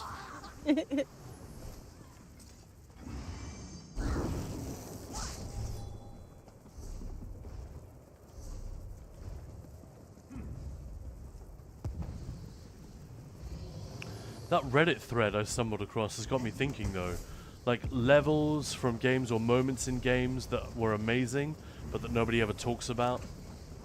I think the Shalebridge Cradle is up there for me from Thief 3. Thief 3, just generally, it was really, really good. And you've played a bit of it, haven't you, Maya? Yep. Yep. We played all 3 of those, Very cool. the original run. I don't think we completed any of them, but we just sort of played a few hours in each one. One weekend, we decided, fuck it.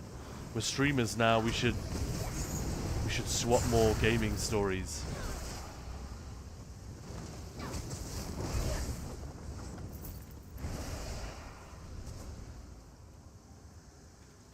Don't want to talk to her.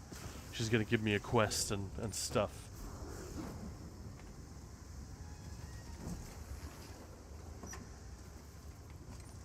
So I guess that didn't work then, Maya. Were you trying to do an autumnal emoji pyramid? Yep. It's actually a heart. It's really cute.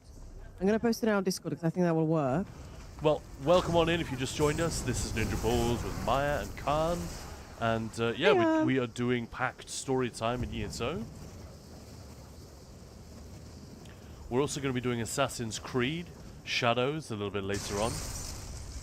Yoo-hoo. And I think you missed it, Maya. LeBro was saying, well, thanks to you, I started playing Cyberpunk and... Was it Skyrim and Cyberpunk you reinstalled as a result of Gamesfest? Love it.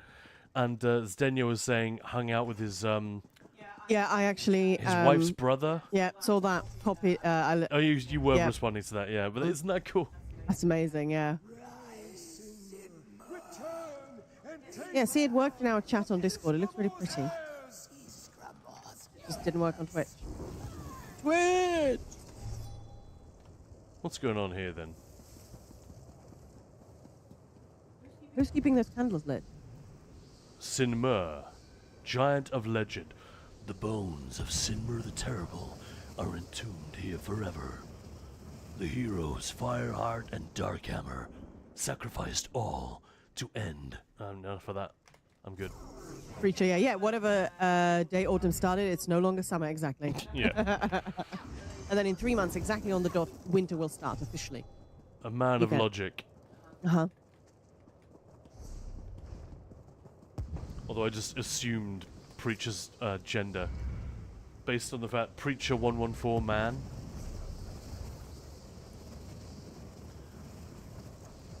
I think Dusty Springfield wrote a song about your son, by the way. Is that right?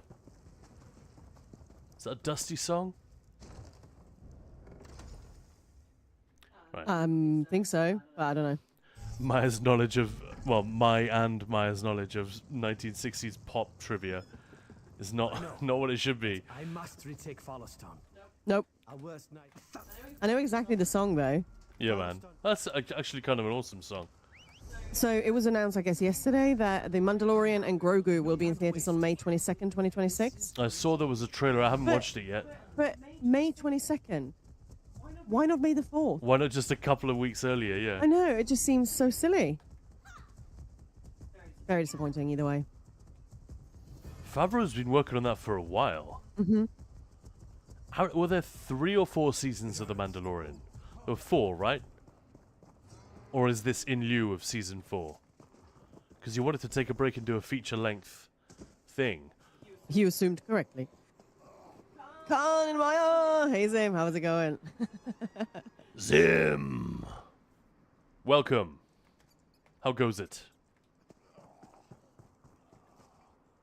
Dude, where's Vigrod? Big Rod. Quite a fun name. Yeah, man. Where's he at? He's supposed to be here.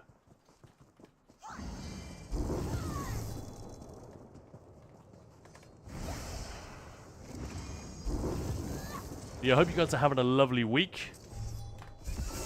Day 26 of our crazy streamathon, subathon, Gamesfest situation we got going on here. Trying desperately to get all of the story done in ESO within... How many days have we got left? 26, that would mean 14 days. We have 2 weeks left. Holy shit.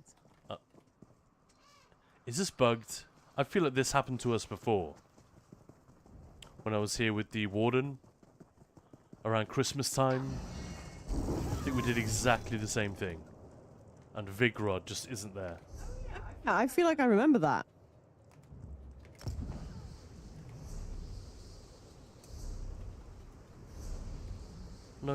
No, you see, why does it always do that? I press open zone guide and it takes me to Auridon. Every time.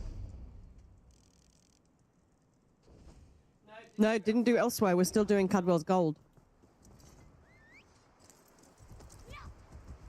Do you guys stream all day? That is awesome. Not quite, like, literally all day.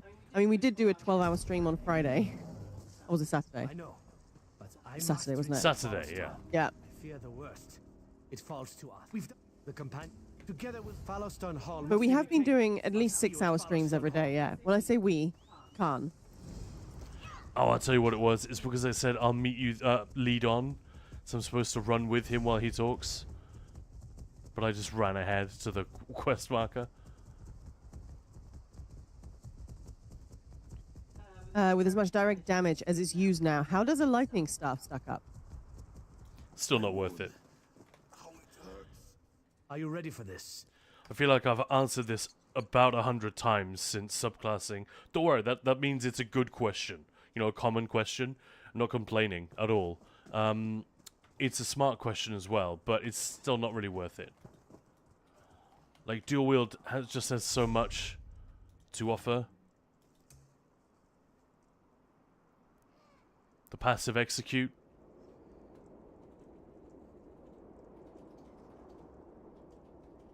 I mean, that... not really. But Twin Blade and Blunt, Dual Wield Expert and Slaughter are all really good. Whereas... Trifocus... Like, it's very specific. Only really good if you're doing a heavy attack build. That's useless most of the time. That can be nice, you know. 100% extra status effect chance is pretty good. I'm not sure when exactly that is applied in the equation, but, you know. It's all multiplicative, I guess.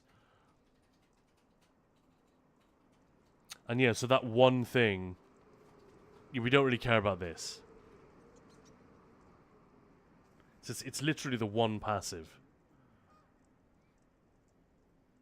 Elemental Force 2, I guess.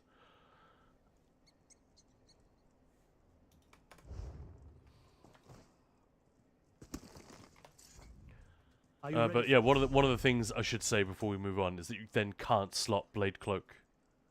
Like, if you can't slot Blade Cloak anyway, your bar's just too full if you're on banner duty. Whatever. And Not Pure, by the way, saying, hello, mate. Send all my peeps in the hope you have a good stream. Do have to raid and run, though. No worries at all. Thank you again. Thanks for the support.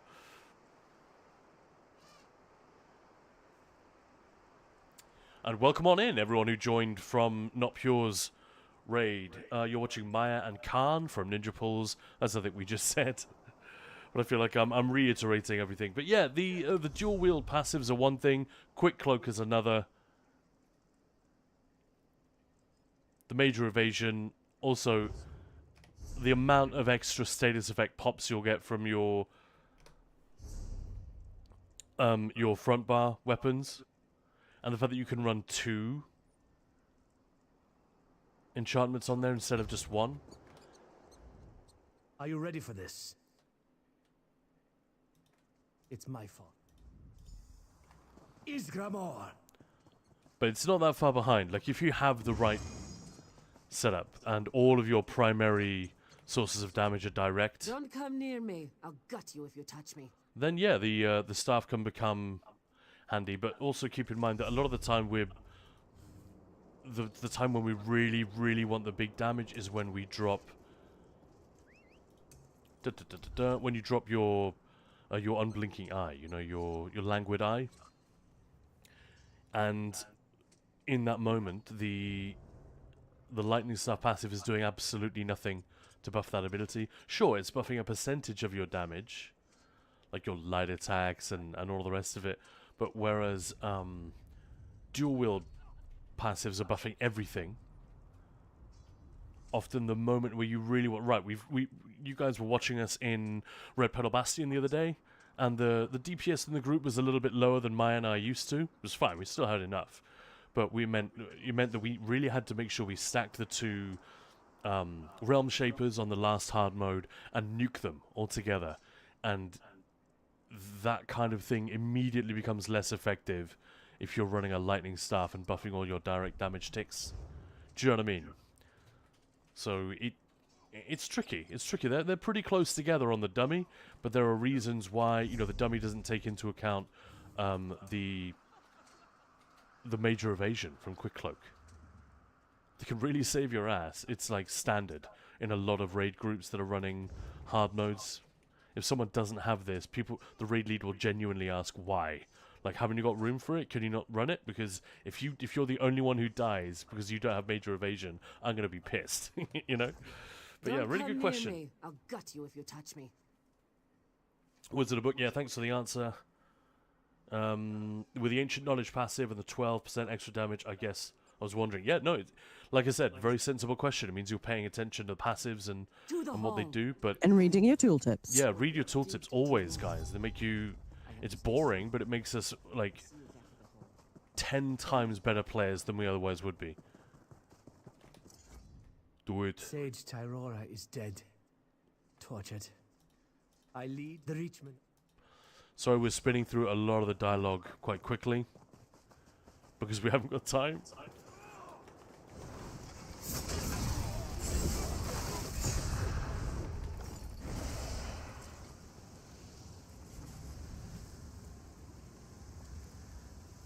I refuse to fall to Blackthroat's fury. Use braziers. That's good advice, yeah. Is it good advice? Yeah, I would Not have really. thought so. No. Vigard, how could you abandon us? Yeah, Maya, how could you abandon us? What did I do? I don't know. I refuse. Sage Tirora, here we go. Why are you talking to me? Enemies are in the hall. We need your help. The Reachman has sealed the Fallowstone Vault. I can still feel the touch of their knives. The pain. I feel the call of Sovngarde, but I will help you before I go. Thank you. Whatever shall I do? Chieftain Frostfang. So what you like about the Reachmen, they give each other really cool names. We have them on the run. Frostfang, that chieftain, is trapped in the basement. It's through the trapdoor. Follow me.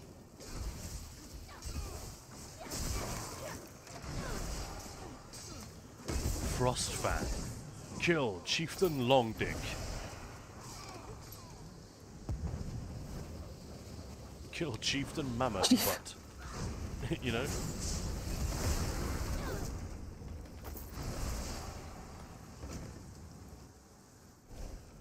Alright, here we go. Here we go, Maya.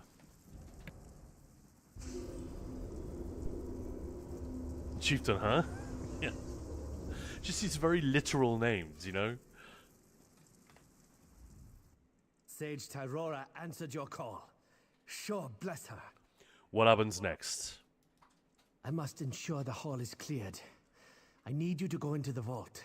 Kill any Reachman you find, and check on the relics we guard there. Chieftain Keith.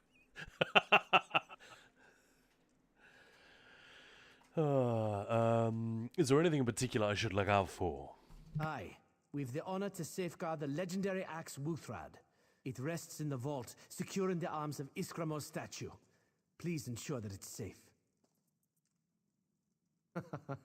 For the love of Kine. You don't know who Isgramor is? Or the tale of Wuthrad? Oh, this is fun, because this is all post-Skyrim stuff, isn't it? Yeah, indulge me. Who's Isgramor? He was the greatest of all. It's our known tank heroes, in the movie. the harbinger of us all. Sorry. He brought humans to was. Tamriel, leading a fleet from Atmora. They had some trouble with the elves that then ruled the Rift. But Isgramor and his companions dealt with them. Ha! Isgramor led the companions on a campaign of vengeance against the elves. Wielding his axe, Wuthrad. Well, exciting news. Oh, yeah? His warriors in a rampage. So from Bethesda UK, they are actually going to give every streamer taking part in that raid train in October a code to give away during their stream. Amazing. So basically, make sure you A guys code watch. for what? It's going to be ESO codes. So basically, whatever we want.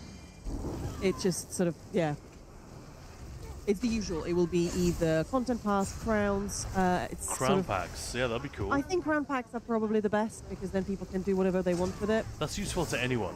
Like, even Yeah, someone exactly. who has 100,000 crowns is still going to say no to, 2k or 5k more, right? Whereas, I don't know, free ESO Plus, people with ESO Plus already feel like that's not really benefiting them. Oh, by the way, should we try the giveaway again that we tried yesterday? Oh yeah. Who would like a giveaway? Oh, we got an ad break. Can you pause that one? Let's hit snooze on I that. snoozed it. Yeah. Thank you very much. Go 5 minutes. Go. All right, so we've got a very generous item that one of our viewers gifted to you guys, gifted it to us to give away. It is a 10% off coupon to use at the Bethesda store, the International Bethesda Gear store. So if you want any like Elder Scrolls merch, Fallout or Doom merch, anything like that, 10% off instantly. So the problem is yesterday we were streaming Space Marine 2 when we opened this giveaway and literally nobody asked for it. So yeah, if one person had just try it. stepped up, we would have given it away. But yeah, so it's 10% off. You still have about 2 weeks to use it. Ooh, I might want it. Yeah, like literally, Maya or I will just use it otherwise. I'll buy I another... was already looking at the store because we are talking about possibly doing maybe something really exciting next month. I'll just buy another completely- stupid Doom statuette. Yeah, exactly. Speaking of Doom statuettes, haha. Anywho, okay, so we're going to do it's a random number range. So the range, I'm going to go for a really small one, so we do this one fast. So if you want to get yourself 10% off at Bethesda Gear Store, or give it to someone, doesn't matter. The random number range is from the number 1 to number 25, so really small, and it's live now. All you need to do is spam that chat with the number, and whoever guesses it first gets that code. It's that simple. Come on, don't make me buy something. So what's the number range one more time? Between number 1 and 25. There we go. Zim is going for it. Libro's going. Zdenia's going. Yay! Thank you guys. Let's go. Let's go. Let's go. Let's go. Oh, I thought it's such a small range. Oh, close, close. Oh. All you have to do, guys, is guess, and then make sure you buy something, anything, once you get the code. If you're the winner, somebody's wow. gonna get it. Let's go. Oh, this close. Oh, that's awesome. Ah, there we go, Zdenia. Oh, another winner. Another winner? I meant, what was I?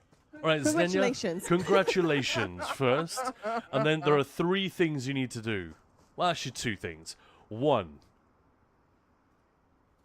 apply this discount to an actual purchase. Obviously, you have to use it now. You've taken that opportunity away from others. So we expect you to buy something, and 2, we expect you to take a picture of it, whatever the hell it is. Even if it's a gift for someone else, just don't open it up. And but yeah, there's some fun stuff on there. So yeah, enjoy that 10% off. There's some fun bits and bobs of ESO paraphernalia on there. There's still some Skyrim stuff, just a t-shirt. We know Zdenia likes t-shirts, although you're soon going to be the proud owner of a t-shirt to end all t-shirts, aren't you? What did you Yep. find in Do the we vault? have 2 more of those still to give away? Everything always- The sage. Sorry, I've got a cat. Yes, yes. I have new. These are custom Ninja Pulls t-shirts where you can get your name and to some extent a graphic of your choosing printed on them. I will design the stuff, make sure it all works. Zdenia's already won 1. And do you have that design, Maya? Do we know what is No, going to be on no, there. no, we haven't really. Just a reminder, Zdenya, you know, to reach out and let us know what kind of thing you're thinking of. If the Tent Fest logo is the right kind of direction, or if you just want a little Ninja Pulls face and then like a nickname on the back or something, anything. You go crazy. You're going to be wearing it, not us. So D-Pick coming up, what? I forgot what your name on Discord is. Because I've been sending out messages to like lots of a streamers. million streamers, yeah, for the raid train. Here we go. The King's Arrow. Another. Yeah, let's go. It gets. Oh, got it. I remembered. I'm so smart. Right, Vernon Woods. I remember this. This Eddie, ornate I'm globe gonna need to go and get him food. Sorry, there's a cat in my face. Okay, so Xenia already won like 3 things in the last few days. That's amazing. Here's your code, by the way. What good things happen to those who hang out I know. here? Should we do another giveaway What then? do you want me to say? Yeah, let's do it. So let's do a giveaway. So this is a thing that we unlocked with all the subs because you guys have been amazing. So it's a custom t-shirt. Ninja Pulse t-shirt. So we were talking about maybe the Tenfest logo just because that's incredibly cool. If you don't know what that looks like, let me share a link with you because it's amazing. Khan created that and yeah. And then like your name on it, if you want some tweaks. I mean, unless it's like completely insane and will take hours to create, Khan's definitely down. Yeah, let me just see if I've got any more Tenfest stuff here. Well, here's the link to the shop. So that's sort of the stuff that we can do.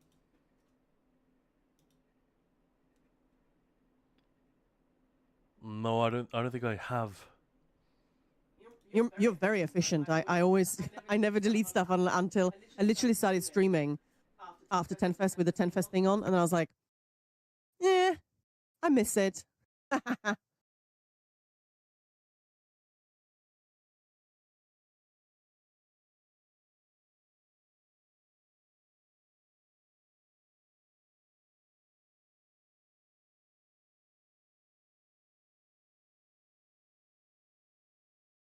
Oh, I've got the stinger. I found it. Let's bring that one up.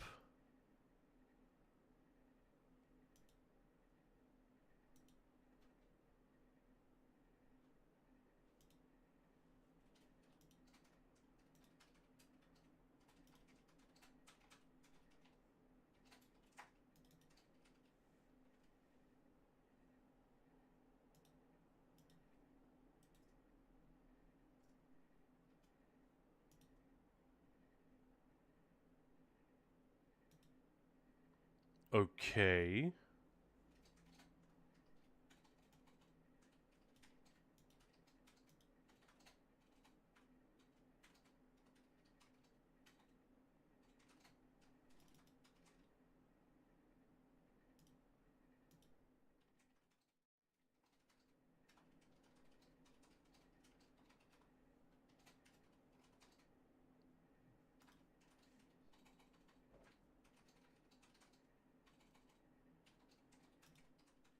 Never mind.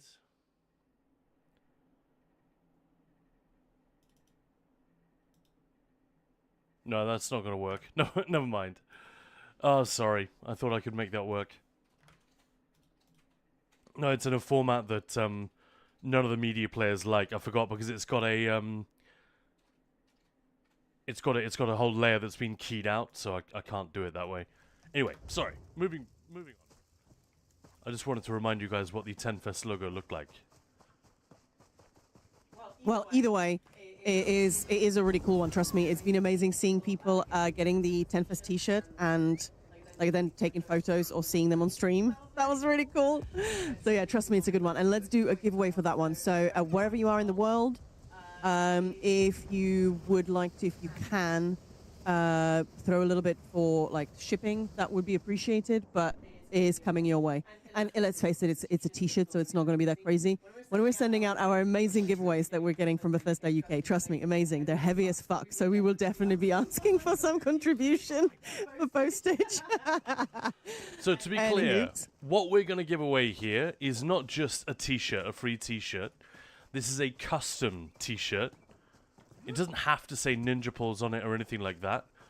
We will put our own spin on it. And Maya will be in touch with you via DMs on Discord to make sure that you get the thing that you want. But basically, think of it like a football jersey or something like that. So it's got the team name on it, but you can also specify. You could just put your Twitch username, your in-game name, whatever you want. But it is a custom piece of merch specifically for you. It's something we've never done before. I've never seen anyone do this on Twitch, and yeah, let's get it done. So if you've been watching the stream for a while, if this is like one of the Twitch channels that you go to, if the YouTube and the Guild are places that you like to hang out as well, this is perfect. It's a really fun and really nerdy and obscure way for you to, like, you know, signal your allegiance. All right, Maya, how do people win? It's very simple, guys. It's another random numbers range. Hey, Papa Dicker, how do I enter? Yes. So it's another randoms number range. I'm going to announce that in the next, like, 30 seconds. But basically, you can see just higher up in chat, people were just guessing numbers. That's all you have to do. And stupid ad break, go away.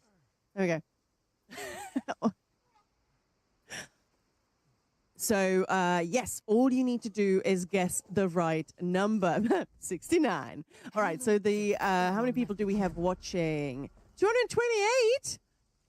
Love you guys. That's amazing. All right, let's do a nice big one. Let's do between number 1 and 200. And it's live now. Start spamming that chat, everyone.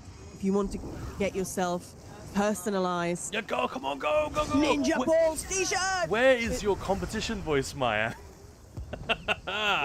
It's between 100 and 200. Number 1? No, sorry, fuck. Number 1. No, number 1. It's number 1, not 100. I'm doing it now. Yeah, it's a range of 200. No way, that was fast. LeBro, how are you doing this? I would have imagine if Zdenya had won it again. It just gets like a T-shirt for weekdays and one for Sundays. That's amazing. I feel like that was so fast. We should do another one. And LeBro, please. Oh, this is my lucky week. That's amazing. Send me a DM with what you like, basically. And same for Zdenya. And then once this madness is over. Yeah, within reason, I'm perfectly happy to customize, you know, a ninja face that has a slightly different feature to it, like a bit of blonde hair poking from under the bandana, Zdenya, for example. I don't know. But any like, the worst that can happen is that I'd say, no, that's going to take days. I can't do that. But, yeah. Okay, amazing. I feel like we should do another giveaway. Let's this is fun. It's fun. So let's... I'm just trying to find my codes. I've lost my codes. Oh, there they are. What should we give away? I feel like we haven't done a torch bug pink one in a while. Let's do that. Yeah, that's a good call, So Maya. I should Thank have you. one for every single platform. And guess what? The same rule apply, but let's go for a different numbers range. So it's number 1, just the number 1, and then 150, and it's live now. We have the 10fest t-shirt as is. That shirt is rocking. Oh, don't you want like LeBro on it? Come on. No, we'll put a name on the back or something. Yeah, like that's super easy for us to add. Like that takes minutes. Flawless Sinner 1! Congratulations! Oh my goodness, you guys are too fast. You guys are on fire today. What the hell? Like, I love that the range that was 1 to 25 actually took a while. And now the massive ones have been soups fast. All right, Flawless Sinner. Maya, remind me the name of our shop? The Bear. Can I send it to you somewhere? Yeah, all right. I just want to give Yeah, people I figured out another way. I figured out a better way to actually get people to see. Thank you. What we're talking about here. We did this just the other day. So this is our shop front. Let me just flip the screen. And by the way, this is up, like this is live. You can go here anytime if you want to support us and get yourself some bitchin' gamer swag.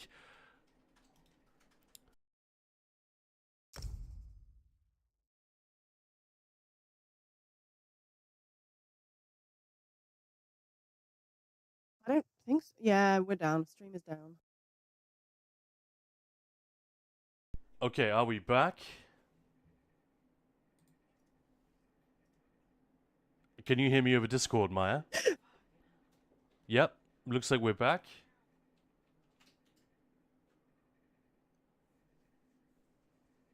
Sorry about that, folks. Our internet literally just cut out. Everything. Discord stopped working just for a second. But we should be back. Somebody type something, anything. Yeah. Say hello in chat just to make sure. But yeah, so this is what we were talking about. It's got the names of all the amazing streamers. Or he will eat my face. It's got the names of all the awesome streamers who are part of it on the back there. But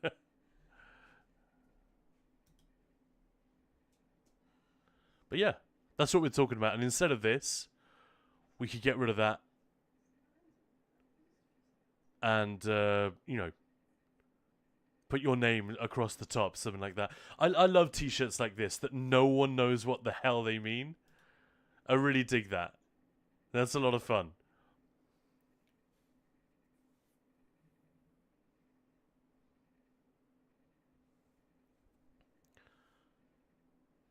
Hello, hello, testing. Do you guys still hear me?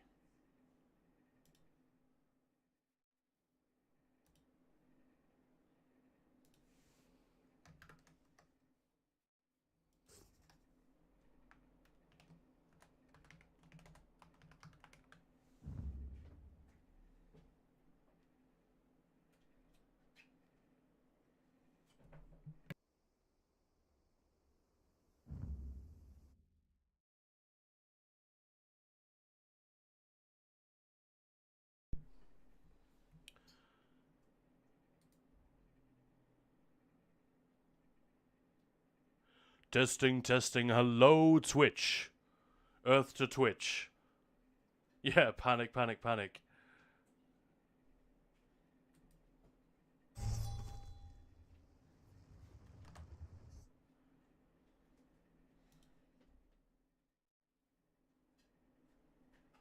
Alright, well, we're back. You guys are here. You can hear us. That's apologies for that. It wasn't our fault. Everything, like my phone, my ESO, everything that was connected to the internet here just suddenly died. We lost connection for like a second, and that was enough. Hi there, ho there. Flawless Sinner, Papa Digger, hello, welcome back. Zarkon, hello there. Yeah, thought it was on my end, thank you guys. Flawless Sinner, last 4 days in a row my internet has been stupid, I just thought it was me. No, I noticed because I suddenly couldn't hear Maya speaking anymore. That was my first clue, and then I looked over at the stream, and I was like, is it still updating? But because there's a bit of a lag there, and then, nope, nothing. But we are back. How strange. But we lost so many of our viewers. How the hell does that happen? Yeah, it's not supposed to happen, is it? With that setting in Twitch. Yeah, I literally set it up so that there is quite a long delay between signal loss and it just giving up. This was just a few seconds. It's crazy. Gonna be a long day. Got a factory reset PC. Ooh. I quite enjoyed doing that. But yeah, that's a lot of hassle. And it always takes longer than you want it to, doesn't it, Papa? But yeah, it's quite a nice feeling having done it.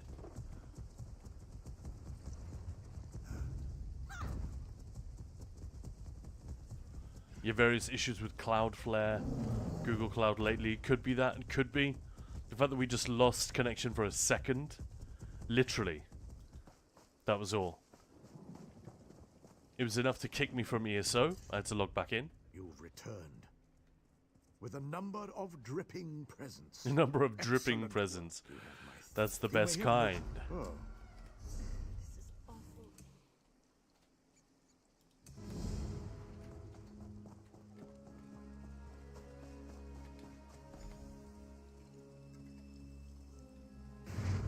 Alright, here we go. You turn into a skeleton again. Bravery of Vivek. Yeah. I can Nicely- pass through the shroud now.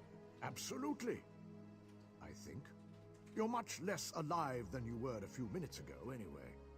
That should get you through the shroud. Then what? At the bottom of the ruin. there Okay. should- My strength wanes. But yeah, in the whole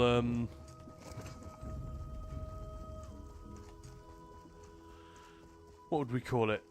Not the sweepstakes, but the championship of zone stories or alliance stories. I still think Imperix, thank you so much for the follow. Covenant is winning. Thank you for the follow. Welcome back, Imperix. How you doing?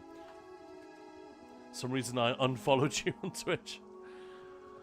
That I swear that's happened to me. Twitchy, There've been- twitchy. Like I have, like there are several streamers that I 100% have followed. Yeah. More than once. Pain in the axe. Yeah. I followed ages ago, Yeah. and then during 10 Fest when we raided off to him, I saw the follow button. It's like, what the hell? There's no way. There's no way. So, but whatever. It happens. But welcome. This one welcomes you back.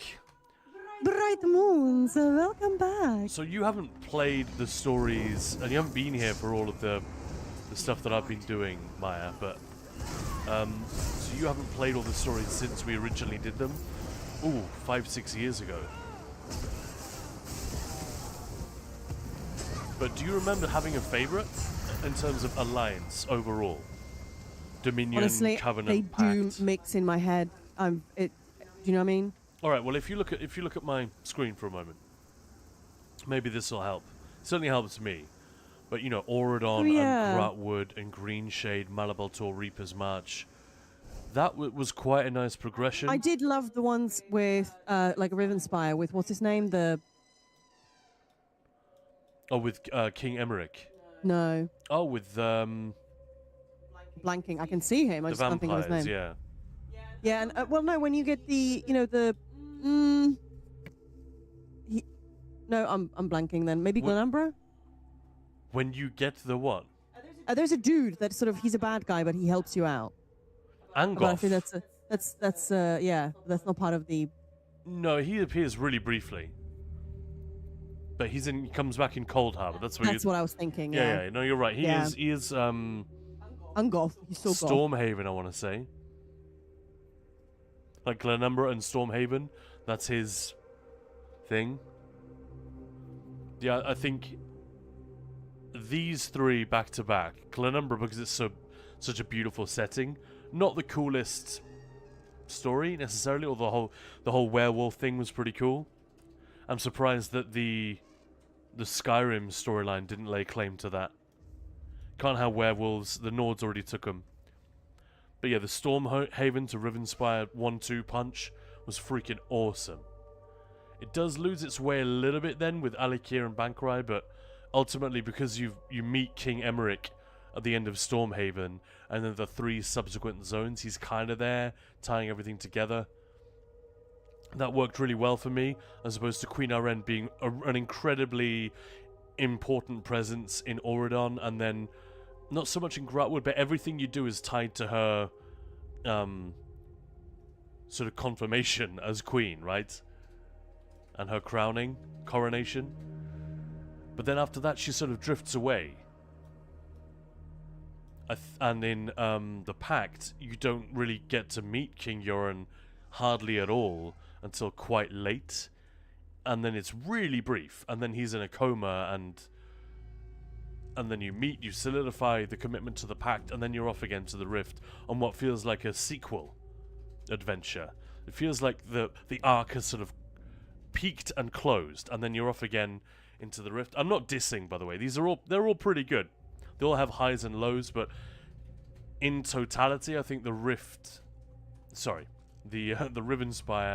Stormhaven thing, and the Covenant has the strongest, most coherent story of all.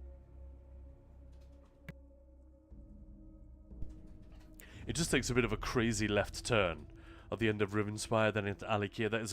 That's a bit of a strange breaking point, but I guess it makes sense. You finish it up here, or I guess here, in fact, at the staging grounds. Oh my god, I did the quest and I still didn't unlock the way shrine? That's funny. And then you have to sail all the way back down to the desert. So I guess it makes sense that it's a clean break. But yeah, LeBro, DC has an awesome story. Agreed. And yeah, sorry for the disconnect. If anyone got kicked and had to find the stream again, that fucking sucks. I wonder if it happened to any other streamers just now. Yeah, it's funny. Sometimes people, like, there is just an issue that Twitch just goes boo. Because I don't think the internet, I don't think there was any issue with that, was it? Well, ESO kicked me out. Oh, okay. Well, sometimes one thing breaks and everything just breaks. For me, that is. I think everything got disconnected from the internet. Oh, okay. Never mind then. OBS lost connection, Discord lost connection, ESO lost connection. Yeah. I lost connection. Yeah. But yeah, hopefully we're slowly building back up as people who've been AFK or whatever, they'll come back and go, hang on, why am I not watching these guys anymore? Or just refreshing the stream, I don't know. Short ghost. It's a necromancer. Yeah, I just refreshed and it was fine. Did you hear that? How What? often do you hear that? An actual line. You just hear, oh, you'll now be attacked by the law, and some guard runs up to you with their sword drawn. This guy just said, Shaw's ghost, it's a necromancer. Because I had my my archer following me Oh, that's around. fun. Yeah.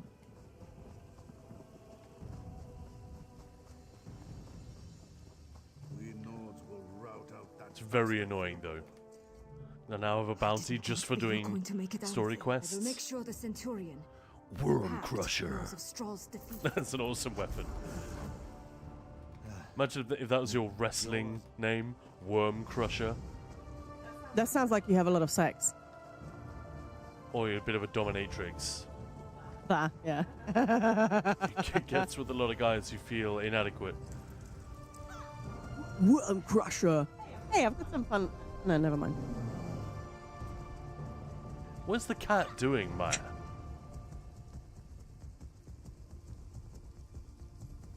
I think he's grateful for lunch. Okay. I'm not sure cats do grateful. I don't know. He's like, I got lunch and it's nice. Now I'm going to go and spit on you. Like the dog, when I fed her, she was so excited. That's why she came charging in here, because she got extremely excited.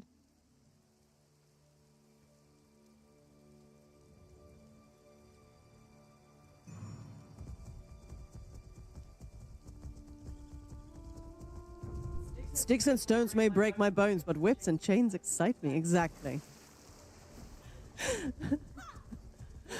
Oh, Is that Rihanna? I don't know. I think there are several versions of it. Welcome to Nimrod. I think. Urgent news, eh? Aye. I'll speak to the Thane. I'll speak to the Fang or the Thane. Right, so we... Your compensation now. I'm going to speak to my thing. No, I'll shut up now. The penalty has been paid. Ah. We finished all of our work pretty late last night. It was like 9 p.m. Maybe a little earlier than that. And we wanted to watch a cyberpunky type film. So Oh yeah, I forgot we watched that yesterday. So I found a really great list of cyberpunk movies. All the usual shit is on there. I'm going to share that in chat if anybody wants to have a peek. Yeah, loads of stuff that I hadn't... loads of stuff that we'd seen, we knew about, seen multiple times, whatever. And the top 10 weren't really a surprise, but some of the ones in the, in the top 25 were new ones on me. I don't think I'd ever heard of Strange Days, which is weird, because it sounds like exactly like my kind of film. But we decided to watch 12 Monkeys, because neither of us had ever seen it. It's a movie you hear a lot about. Any of you guys seen 12 Monkeys? we can't discuss it much because it would be a shame to spoil anything. But there are monkeys. Hot damn! Now I spoiled it. It's all about monkeys. 12 of them.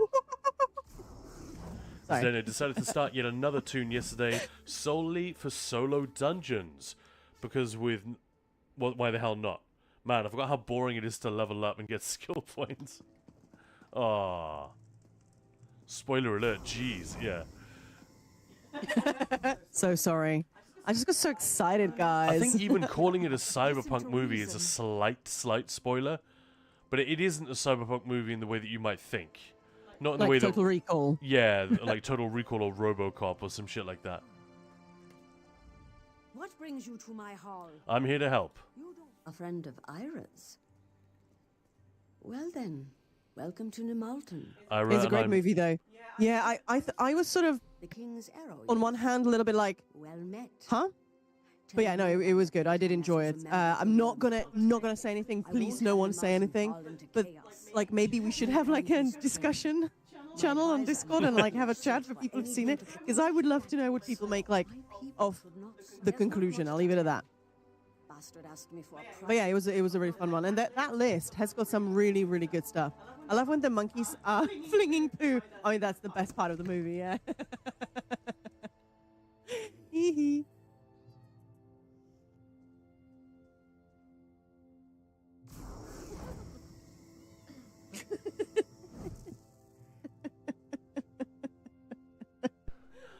I really enjoyed it. I think it is my...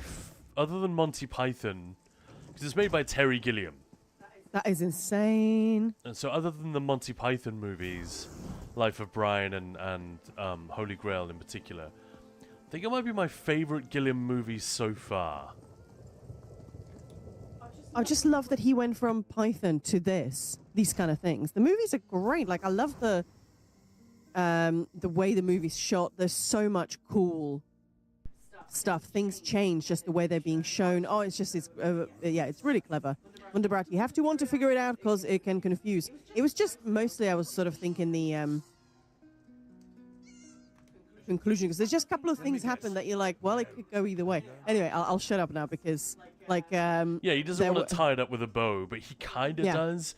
There's the suggestion that it's shit's been solved, but he doesn't kind of, but also not. But yeah. I like that. I did though. this. That's clever. I did this to my brother-in-law. He was saying, "Oh, I'm really looking forward to watching this movie. It's quite a big, famous movie. Again, I'm not even gonna say what it is, but he was like, I'm really excited. I've never seen it. I was like, oh, it's really good. We went the whole evening of us, all four of us drinking and having a nice time. To me, writing, hey, enjoy this movie. It really sucks when he dies. It's like, are you kidding me? You're about to leave. I'm eager to learn. I don't know, not on purpose, just to be, yeah.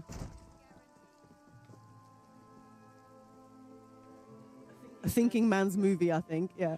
34 for future reference. Please rig accordingly. It's funny, I used the Nightbot to do the giveaways. It used to tell you what the number is, so I can see it in the in dashboard, but I can't anymore. And to be fair, once I nearly said it. Why can't? Don't worry about it. So yeah, because at once we were doing giveaways. Okay, guys, oh, it's so close. That was almost the. No, I'm dumb. Didn't say it.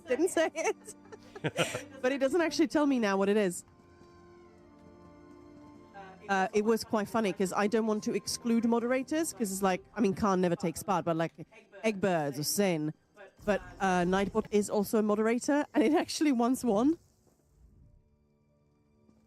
Not the random number, but it was like the active, must have been active in chat. So sort of types anything in chat, and then of course Nightbot posts. When it picked itself for the giveaway, I was like, no, bro. No thanks. Rude.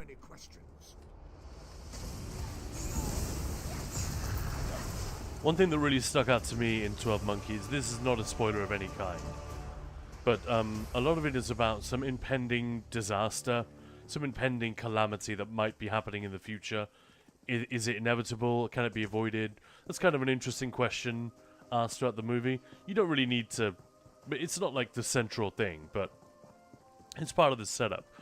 And there's a point at which Bruce Willis's character says, he refers to, like, he's looking at the world around him and all the people going about their business, and that they might all be doomed. And he says the line, "All I see is dead people," which I thought was I just hilarious. immediately looked at Connor. I was like, did he just say what I Did think he just say said? that? Because obviously it's not his line, but in The Sixth Sense, there's the little boy who, "I see dead people," and it's such an iconic line associated with Bruce Willis that Terry Gilliam put him in a movie just a few years before and gave him the line, "All I see is dead people." I thought was like In the a little bit uncanny, No. because it's quite a strange. It's not exactly a common phrase. But yeah, fun stuff. That is like all Gilliam films. It's a little bit untidy, and I think you're right, Wunderbrat. It's like it's not like hard to understand, but you can't just walk in and out of the movie without and expect to be able to keep up. But there is a lot going on. There's quite a lot of noise on screen in terms of lots of things happening.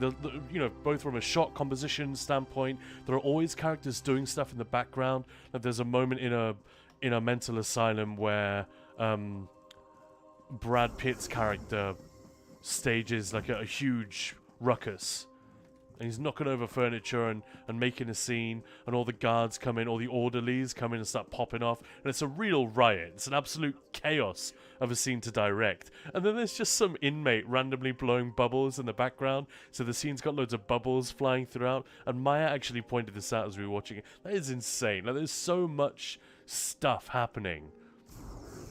If I say clutter on screen, it sounds like a bad thing. But like one of my favorite types of illustration or painting when I was a kid were these like grand like landscapes where you've got lots of small figures doing stuff, like 100 different interactions happening in this image, and every time you look at it, you spot something new. I feel like a lot of the stuff that Gilliam does is very much like that. There's symbolism going on, which it doesn't matter if you miss it, but it's there.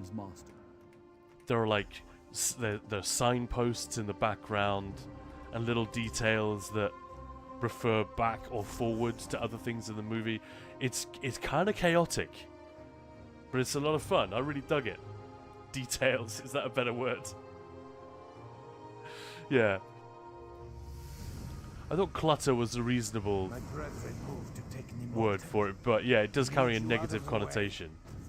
Sounds like it needs to be cleaned up.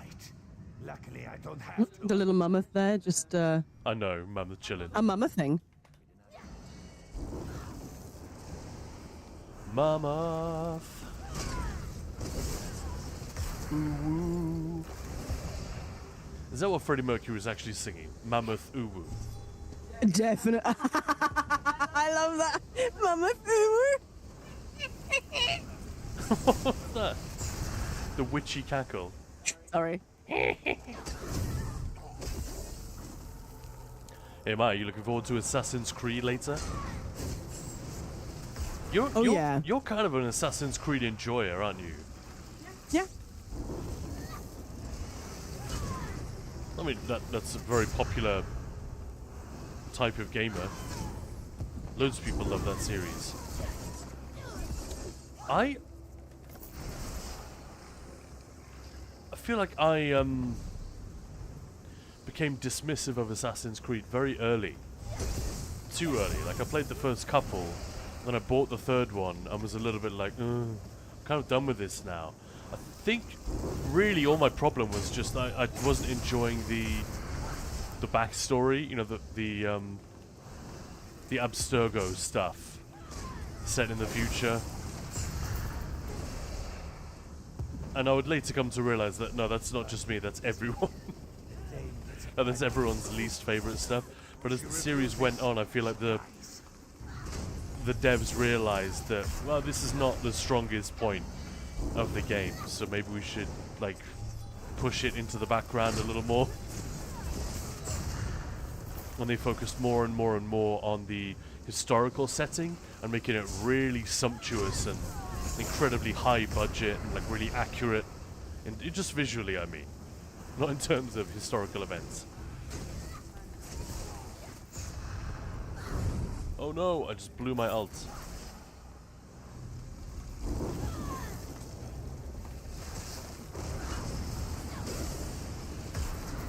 That was a good choice. I'm not going to say anything. I think that was a good choice, wasn't it? Though, you know, to focus more on just creating a world that's fun to explore. Mm-hmm. I would love it if the stories were a little more compelling and stronger sometimes, but they're still pretty good. Hey, Skellix, thank you so much for the follow. Welcome in, welcome in. Welcome. So yeah, I'm looking forward to that, and Shadows might have the. It's got one of the more interesting worlds they've done so far. I actually really like Mirage. Maybe because I'm a bit of a sucker for that Middle Eastern vibe. Valhalla was crazy fun. I really didn't want to leave the first sort of... Maybe as a Danishman, I was all like Vikinged out. So it didn't blow my socks off in the same way. But yeah, I know people that absolutely... They weren't even that impressed by Assassin's Creed. But then when that thing came along... They'd maybe finished The Witcher 3 recently. They were like, oh my god, this thing is amazing. I had people saying, this is the greatest game I've ever played, all this kind of stuff. I really like the environment in Mirage, though. It was quite confined, but man, it was crammed full of detail. Yeah, it really was, yeah. And the photo modes in these games, gee. Oh, that's so fun.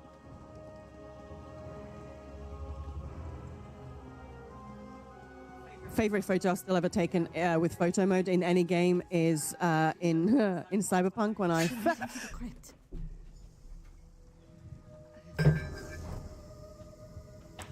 Oh, the stupid cat just knocked over a glass of water.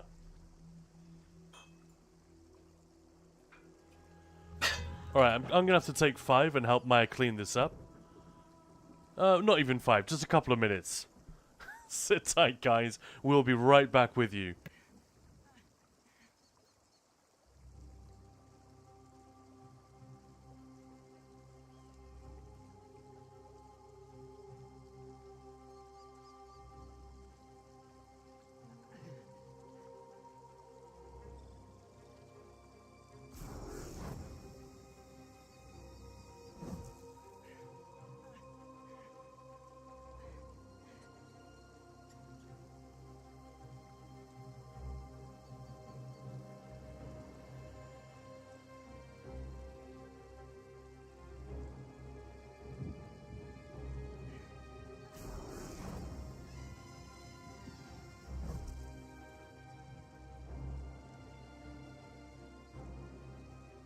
Okay, we're back.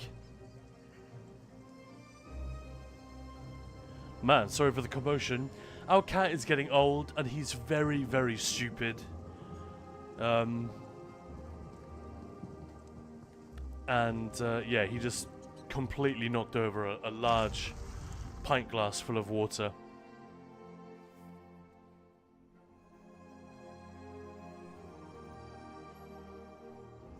I think everything's good. Didn't go into Maya's keyboard or anything like that, but she's got like a standing desk with all the fun cable management at the back, and of course that's right where he knocked it over. Shapeless, hello, still the same as ever. So this is just my overland setup. It's not a build. It's not a setup that I would recommend. Tideborn and Rushing Agony. That's it. Velothi obviously, and Maelstrom on the back. To match up with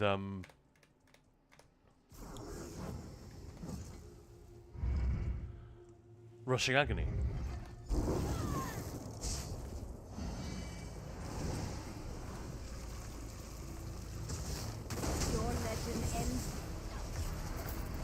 It's pretty fun though. If you don't mind doing a bit of a long wind up, you can just unleash 91k on an unsuspecting NPC. That's pretty funny. Well, CMX is 100k DPS, but it's literally all of that happens in 1 second. But that's what a dumb thing to do for overworld content. It just doesn't require this approach at all. In fact, you're better off taking it a little bit more slowly because she died halfway through speaking her opening line, but I don't know, I find this funny to do.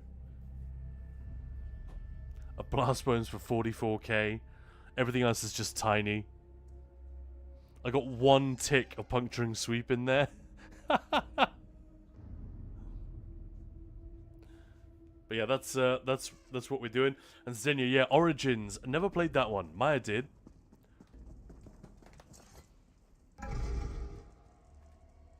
I got all of them up to Black Flag, and then I stopped buying.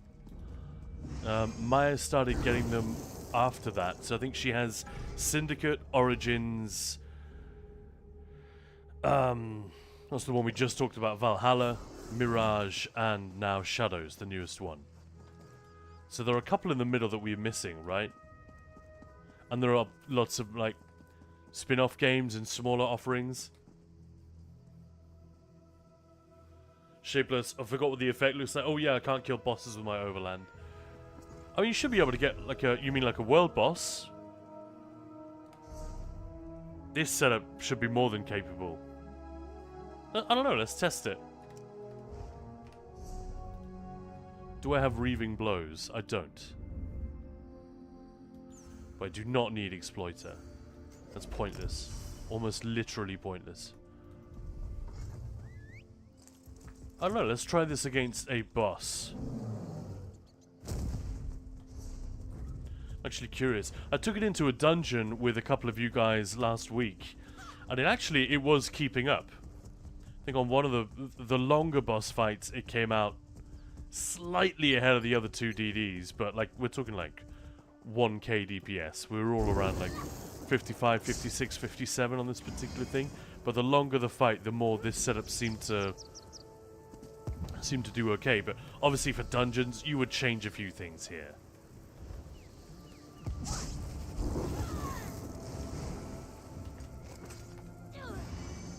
Oh no, let's try.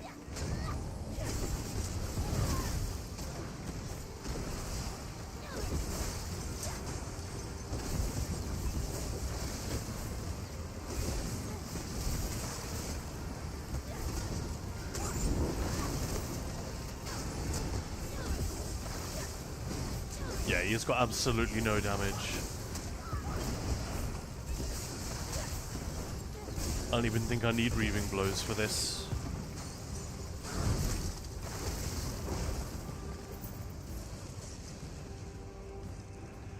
So base game bosses, absolutely, like, absolute pushover. There'll be some, obviously, with mechanics that are a little bit different. Whether it could take down some of the big bosses, there's like is it the library one here? The Libram Cathedral. Libram Cathedral. Who the hell knows?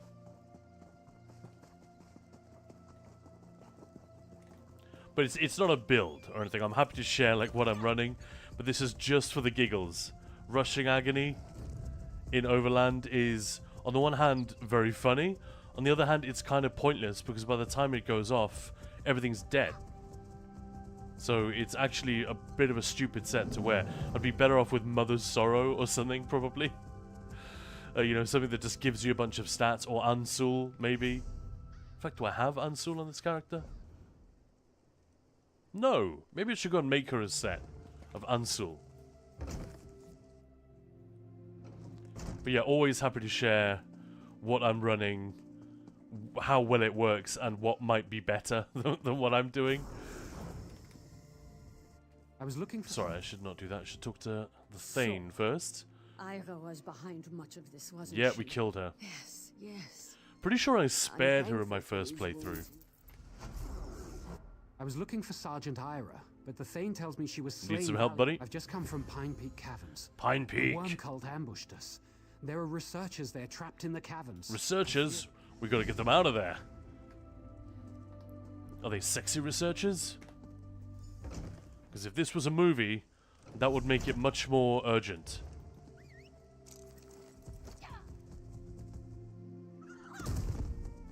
But yeah, before Cataclysm struck and Ted just emptied a giant glass of water over Maya's desk. Welcome back, by the way, Maya.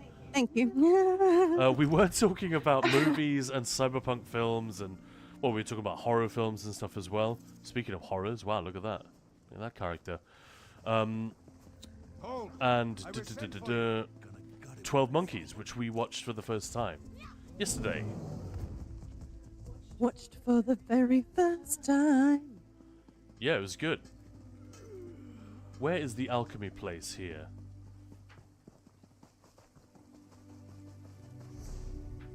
Yeah. It's down below, isn't it? Well, luckily the water literally hit none of my electronics. And it was a full half a litre, but it didn't get anything. What a dick. I know. Do you know why he did that? So weird. He just randomly pulled the glass straight over. Yep. And was it like freshly filled? Yep. Jeez. What a silly cat. And my initial reaction was like, fuck, everything's dead and broken. I can't stream on it. No, it's fine. Well, thank goodness for that. And welcome back, as I said. Thank you. Apparently I have... What? Why do I have these in the bank? Don't fool without. No.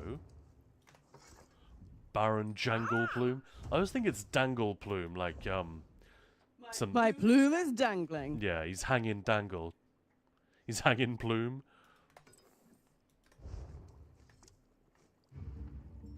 Oh, that'll do for now.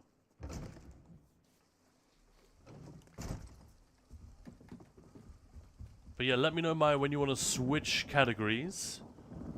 But in the meantime, let's just do a quick reminder. The whole reason we are doing zone-by-zone storytelling here in ESO this month, and the reason we're doing a different game every single day, is obviously to make this a more entertaining and energetic stop for you guys each day. Thank you so much for coming to watch the stream each day. It's been 26 days on the trot now. 26 days without a break. Loving it. But the reason we're putting on this show is September is going on. Now we've had, like I said, a tidal wave of support from some very, very generous benefactors over the recent weeks, especially on our boozy stream the other day. But what I guess the channel really needs, what a channel needs in order to grow is Viagra. well, the more low-key generosity of people who don't have a ton of money necessarily to blow on their favorite streamer each month, but who can spare the cost of a beer or a coffee or something like that once a month. Like, if you think this channel brings you a beer's worth of entertainment on a monthly basis, and this September I would argue that it definitely does, you know, September is a 40-day event for us. And most days we stream 5 to 9 hours. I don't think you've done a 5-hour stream. I think it's been 6, actually, even when we were like, let's do a shorter one today. So please do consider it. While the September offer lasts, it's 20% off subs. So if you sub for several months in advance, if that's a thing that you're likely to do, if you don't want to sub, if you're like, well, money's a little bit tight, I want to support you guys, but I'd rather sit through ads, that's fine. If you want to do something in between, Ko-fi is right there. I do need to keep saying this stuff because this is what September is about. It's about streamers giving themselves a bit of a cushion for the year ahead. So if you haven't already jumped on that, please do consider it also a follow. And just hanging out as well. You know, we have, in the last month, we've done 2 sponsored streams. We were able to give away a Logitech fantastic keyboard. And yeah, that's because you guys come here, hang out with us. And Logitech was like, they've got a big community. Let's support them. Yeah. So, yeah, it all helps. It's not just subs and support, financial support. Absolutely. And all of it is massively appreciated. But since it is September, I do got to ask, if anyone's in the mood, please do consider us either today or later in the month. Where are we headed?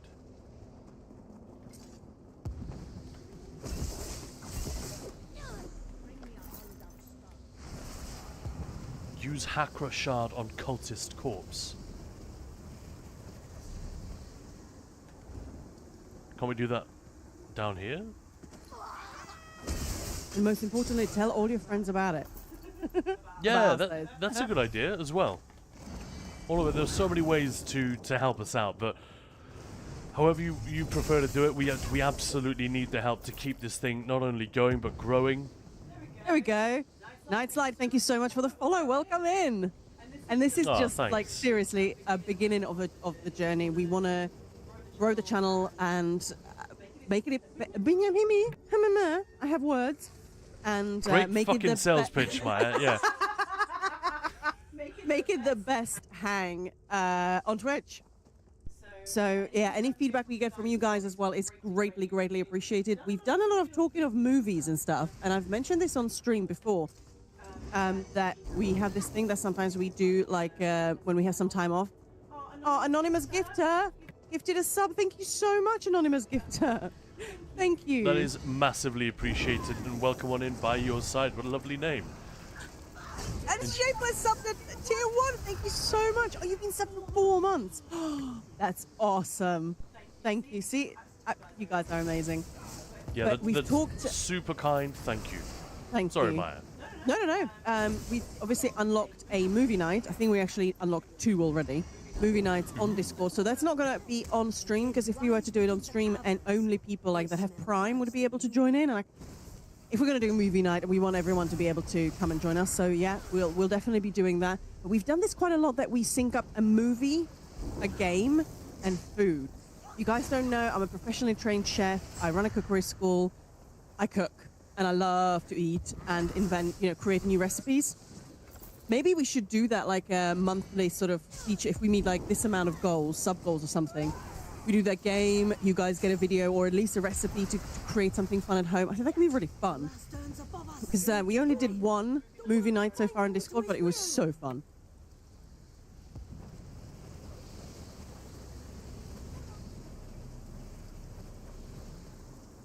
But yeah, keep us posted as well as to what you guys want to see.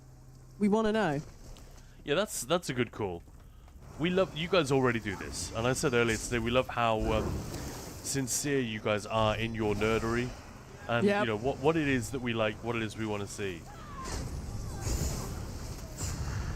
Our pretty little head Poppy Seed is saying, speaking of feedback, hearing Maya twice. I'm doing what I can to shut that out. That is one of the things that we'd like to upgrade. Is Maya is the... We don't want to tell the life story again, but Maya is the streamer here, originally. I was the YouTube guy, but it's just not at a point where it can sustain the 2 of us. All of the things that we want to do with Ninja Pulls, running the guild, all of that stuff, it is like having a second job. So we would like to get rid of that second job and just make this our main job and do way more cool stuff for our community as a result. But it just doesn't draw enough funds per month to be able to support that currently. So I have had to take on more of the streaming side, and Maya is working her ass off meanwhile to make sure that we can keep things going, pay the rent and all of that stuff in the meantime. But once we get to that point, the level of support and sponsorship and all the rest of it that gets us into that phase where Maya can be here as well full time, then problem solved. But in the meantime, I don't have. We've got sort of the one streaming setup, and we're in one room. We're actually quite far apart. I've done everything I can to reduce the amount of audio bleed, but yeah, it's gonna happen. Both mics are picking up the other speaker occasionally. Sorry.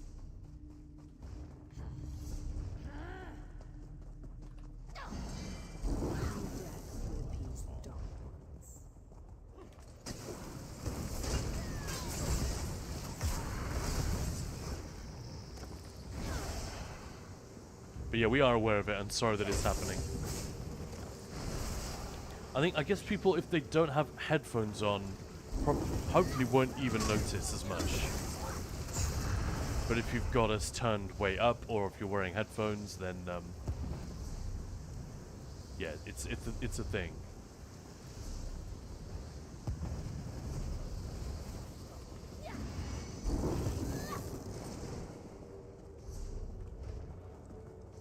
Man, I'm going the wrong way over and over again here. I thought that was my thing. You are just becoming me on stream. Honestly, look at the map and tell me where the fuck I'm supposed to go. It's Show me? It was rhetorical. All right, okay. You won't be able to tell Oh no, I me. won't be able to tell. I just want to see. How is that even? Rejoice. We must rejoice. Yes, we do. Exactly, Zim, yeah. Yeah, thank you so much for the support, guys. That is much appreciated. But yeah, Donation from Gloomvex on Ko-fi. Thank you so much. And hey, Guns and Raiders. But thank you, Gloomvex. Really, really appreciate it. wow, Gloomvex has been a bit of a hero recently. I mean, Gloomvex has clearly always been a hero, Yeah, clearly. but making their heroism felt. I know so many donations. No, Thank we you. really appreciate it. And whilst I was saying, you know, the thing that a stream channel of this size lives or dies by, I think is more likely to be lots of, you know, single sub supporters. I think that's where we want to get to.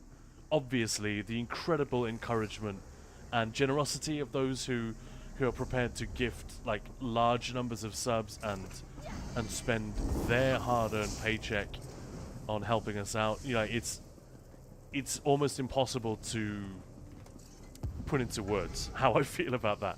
It kind of blows my mind. Humbled by the entire thing. So thank you so much. That's what a lovely month it's been. I know it has, hasn't it? And it feels wrong of Crazy. me to even keep bringing it up day after day. But you know, it is September. Everyone's doing it.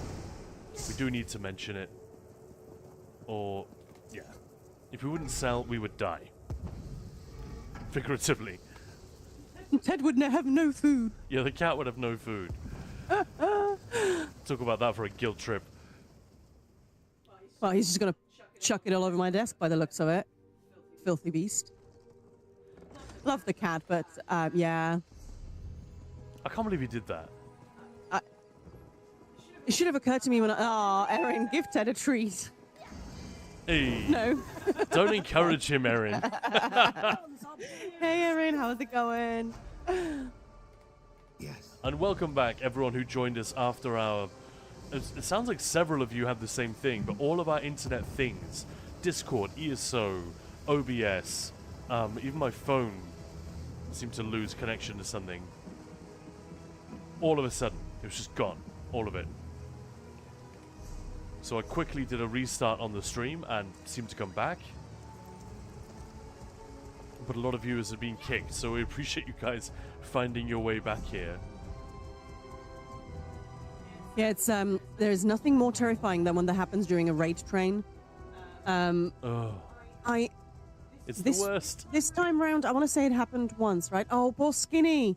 Oh, it was. Do you remember we raided off to him with over 1,000 viewers after the Bethesda stream, and he was like, "Hi everyone!" He was already had, you know, great numbers, so it was like, "Oh my goodness, we're just absolutely powering that." ESO categories. Oh, and his internet died. Bless him. He felt absolutely awful. I mean, it's not his fault. Not Obviously, his it fault happens. at all, yeah. But you feel bad. Oh, it's poor little, Rather Dashing had that as well. And then every time it felt like he would come and say hello in a channel, they'd have issues. So he was like, I'm just going to stop coming and, you know, saying hello to anyone. My friend. Yeah, it's always, glad to see you again. yeah, We could have used you here. stressful.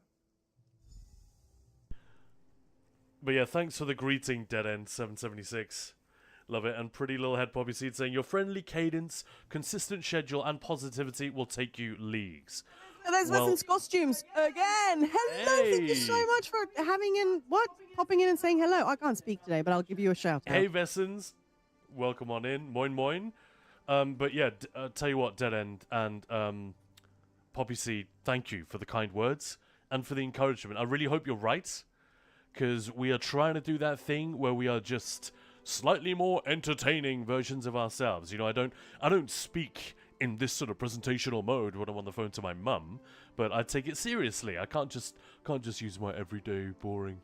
You know, you gotta turn things up a little bit in order to be on mic and make that an experience that people actually want to be part of.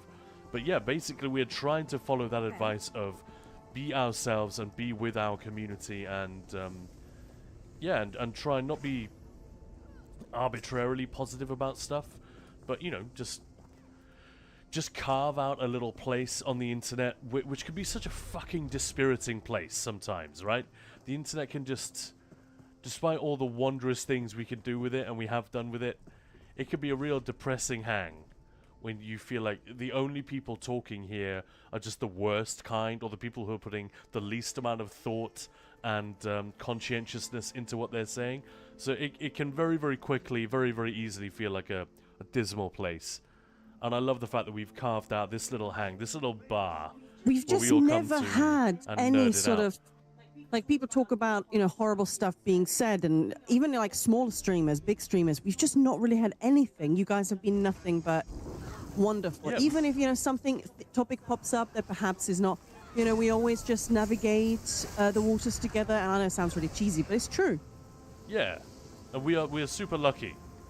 I don't Yeah. know what we've done to deserve that, but that's the way the cookie has so far crumbled, and I'm there for it. But it's just the corner of the internet with the loveliest people in it. It really is. That is reason enough for me to want to continue doing this. Yep. Okay, so we got all the notes we need. And we need to save some more folks. Already lurking for some time here. Nice. The internet, the most wonderful, terrifying, exciting, and dreadful of man's creations. What a true mirror. Pretty little hair poppy seed. Yeah. Yeah, well, it's a sort of a distorted mirror, a black mirror, if you will. See what I did there? But yeah, you're absolutely right. A mirror, it be. What was I doing? And Vessen's, hey, if you guys don't know Vessen's costumes, the clue is in the name. Skyrim, Elder Scrolls, ESO related cosplay, but also obviously game streaming. She's very, And very... absolutely delightful. Yeah, she's very good at Delightful. all of it. Intimidatingly good at the cosplay side, I gotta say. If you want a treat, check out her Manamako cosplay from some time ago. She showed us the staff live on stream during Tenfest, because as you remember, or may not remember, the logo I designed for Tenfest was literally the staff of worms. The head of that with the snake crawling through, the eye sockets of the skull, that's what that was. And Vessen's literally made the replica of that, showed it to us on stream. That's a ton of You fun. must listen to me. Wait. Hey, Kira. I heard what... Yes, I think... I love that character. She's a lot of fun. She and her bro. Always a giggle. But yeah, so hit that follow button, check it out. And Vestas, why don't you tease us? What are you working on these days? I know you're busy with other things, but what is your next project that is either like something you've gone back and are tweaking or updating, or a new thing that you're working on? If you don't mind me asking, we'd love to know. Still love this staff. Yeah, I can imagine. I'd be super proud of that. It looked dope as hell. And it was perfect with Tenfest. The logo of Tenfest was literally the top of that star. Yeah. It worked Dead End, out. I think your guys' kindness and character draws in similar people. Lovely community at Ninja Pulse. Aww. Thank you. You guys are making my day. I had a bit of a rough start, not feeling really great. Just had to get on with some work, but like... You had a shit ton to do today. And when I said, oh, how you doing? Do you want breakfast? You said, maybe just make breakfast for yourself. I'm feeling rough. Yep. I felt bad for you. Yeah. I had lovely breakfast, though. Hey, Kowath, thank you very much for the follow. Welcome on in.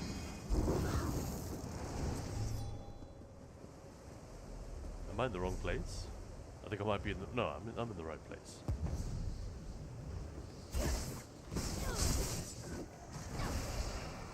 I don't know if our kindness will serve me well or not when we do our Screamathon. So sort of Halloween horror stuff that, you know, we already talked about some of the titles. If you guys have something you want to see, do let us know.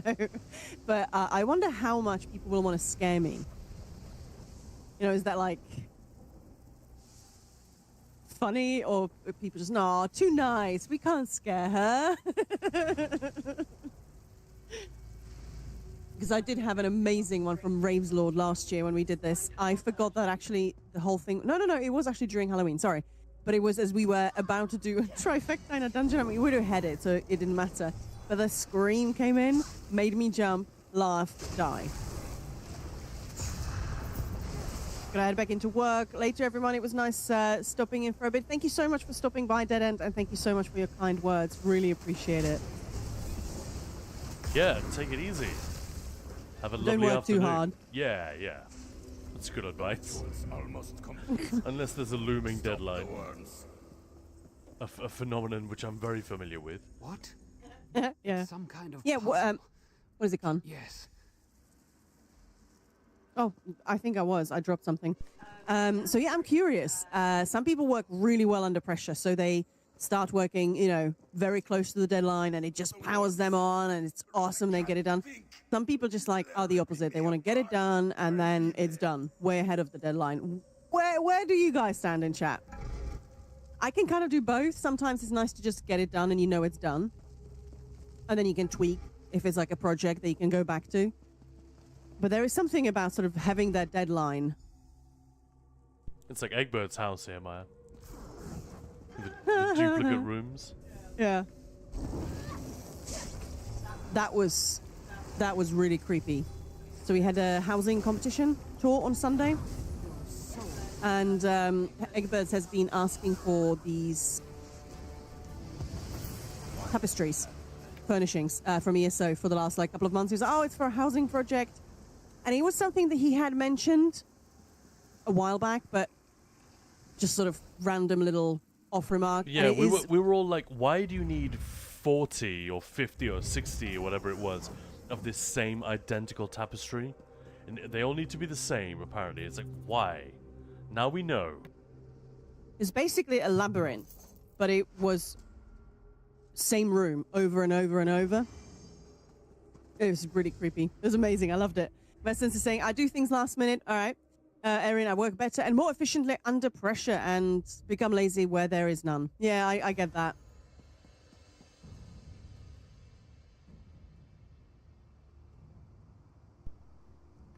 Yeah, and I set tough deadlines for myself. I like to do that as well. Like, deadlines which are ultimately flexible. Or like when you say, I'm going to have the video has to be done by the end of today. It's probably very unlikely because there are a couple of things you need to get, yada, yada, yada, but let's try. Let's aim for that one. Yeah. But it works. Like, this month, I don't think anyone would have kicked off at me if I'd not streamed one day. Oh, you said you were going to stream every day. Fuck you. But I've made sure that hasn't happened. I've been here every day. I've prepped a new game every single day. And often, like today... It's been actually incredible, yeah. Today's example is a pretty good one because Assassin's Creed Shadows, I'd played very little. I was just curious about how the game played, what the combat system felt like, so I did like the most cursory introductory session to the game when it first released, and Maya got it. You continued to play it, but I didn't. So in order to set up for today, I really had to get my feet under the desk again and play it last night. I was like falling asleep at my desk, but making sure that I had the graphic settings set up so that it looked as good as possible, but ran as well as possible, yada yada yada. And this morning I spent a little bit of time reminding myself exactly where everything is, how everything works, making sure I've got a save game for us to load into when we fire it up. And yeah, that has been a really cool deadline to set myself, because these are things that I could easily, they feel low stakes, right? Obviously having respect for you guys who support us and to whom we've made these promises, that is no small thing. But at the end of the day, it wouldn't have been the end of the world if I had missed a day or just skipped a game. But I won't do it. And it's been really helpful to have those deadlines in place.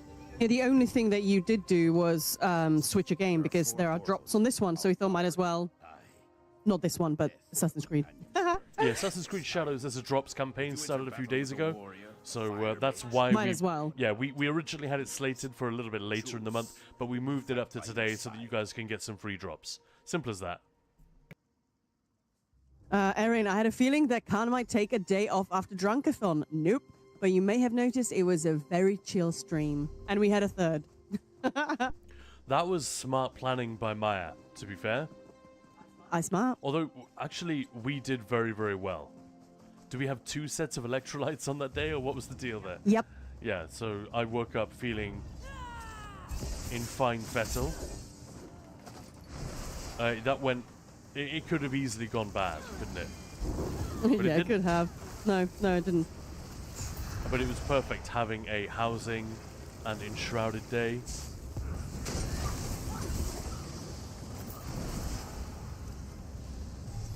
That was just I can feel the chill touch absolutely of cold killer. harbor draining away. Well done. Heavy sack.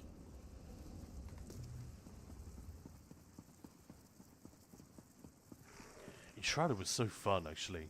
It really was. I paused when I uninstalled it. I was like, I kind of want to keep this one. So far, I've kept Planescape Torment and Dawn of War Definitive Edition, which we're doing tomorrow. That one, those 2 are staying installed. And what's the third one?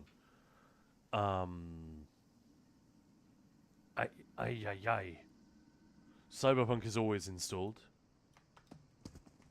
Because that game has given me an itch that no other game can scratch. Even though I've run out of stuff to do. Even all the new vehicles that they added, I've now got them all, I think. Like, just a couple of weeks ago, they added new vehicles to the game. And it's a very small heartbreak every time they add new stuff to the game and I do it all and run out of new stuff to do in Night City.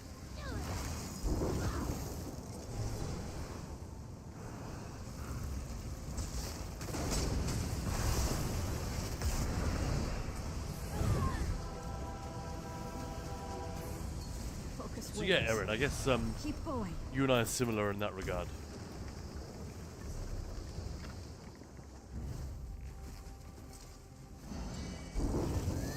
And if you knew the Khan might take it down, yeah, sorry. Chat moved up, so I got excited. I thought Erin had said something new.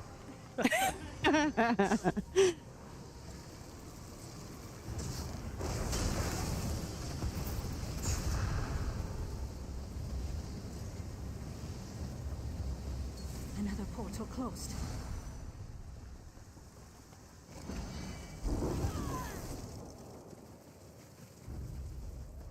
I have more memories of doing the fox, the griffin, the wing of the griffin stuff for scribing than I do of the actual story set here around.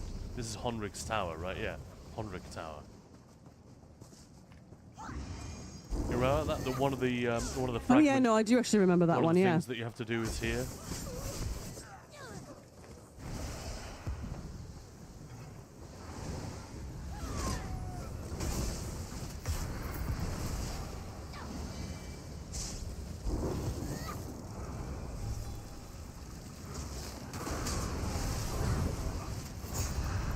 Yeah, give me a higher difficulty overland. It'll be even more satisfying to stomp It's them. coming, Khan. It's coming, give it. Give to Khan. Render unto Khan.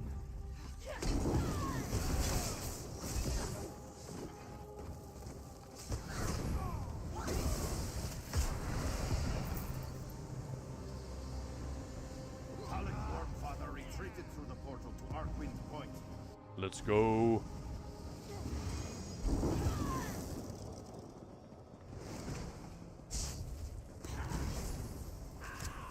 So I've got a call in 40 minutes. Did you want to get into Assassin's Creed beforehand, or? Yeah, let's do that.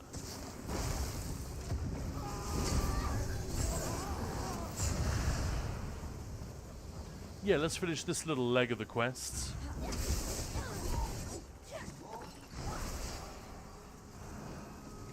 And then we can move into the other game. It is really freaking gorgeous. What's that, ESO?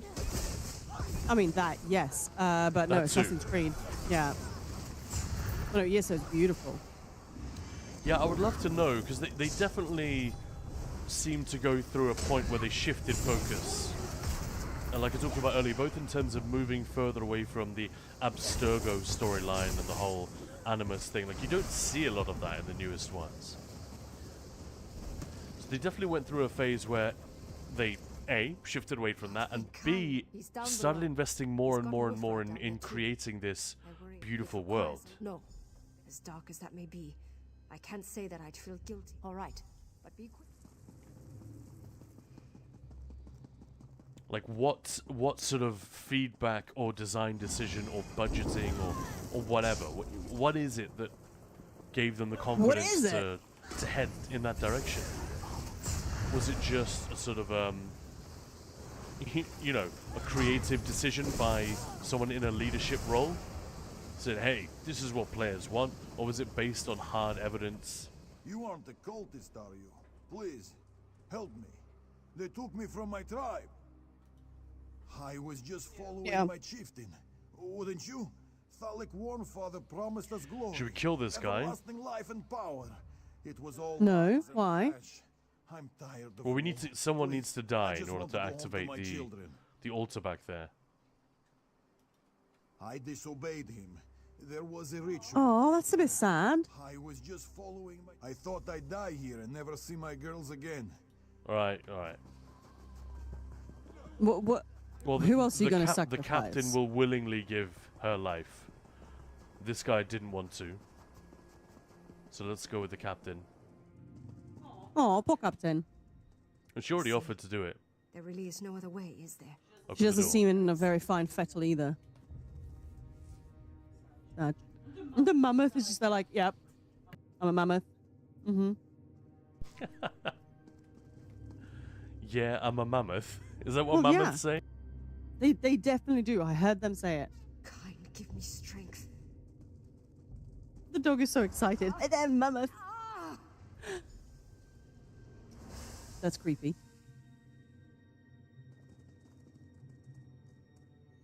Actually, it's more like, hey, I'm a mammoth. I'm tiny. I'm just waiting for him to do his thing.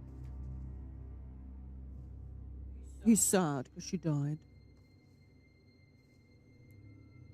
What's it eating? Yeah, I was just thinking that. What on earth is he eating there? I feel like it's always trumpeting whenever I'm not looking. Yep. Now I'm waiting for him to do it. It's like watching paint dry. Come on, buddy. Come on. You can do it! Nope. Oh. There we go. Cutie. Yeah, they are Little fun. cutie pie.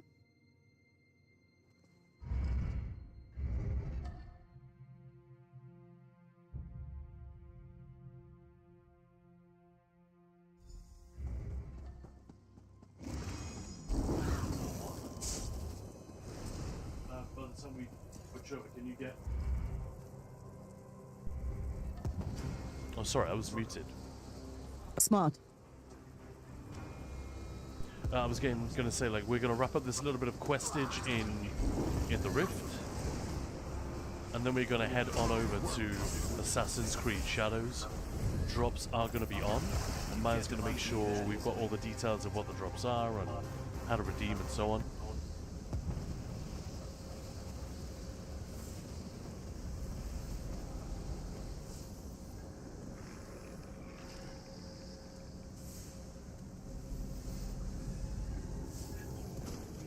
No.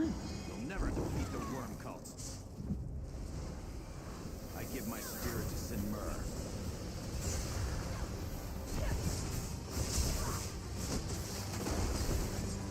Uthrod is not for you, little one. There we go.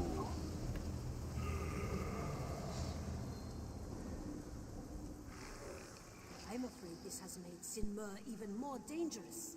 Uh-oh. We must speak. Do you guys remember this? The Sinmur thing? It's actually quite a fun capper to the whole Thalic Ebonheart is Pact. dead. Long live Sinmur, eh? Yeah, what just happened? You saw the same thing I did. We stopped the ritual and you killed Thalic. But Wuthrad shattered. Thalik used the remaining power of the axe to fuse with Sinmur. So this is canonical Wuthrad, isn't it? In Skyrim, we have to put it back together. In ESO, we're the ones who broke it. Sort of. Can we put it back together? Perhaps, but the axe shards have vanished. If they can be found, Wuthrad might be made whole again. Alright.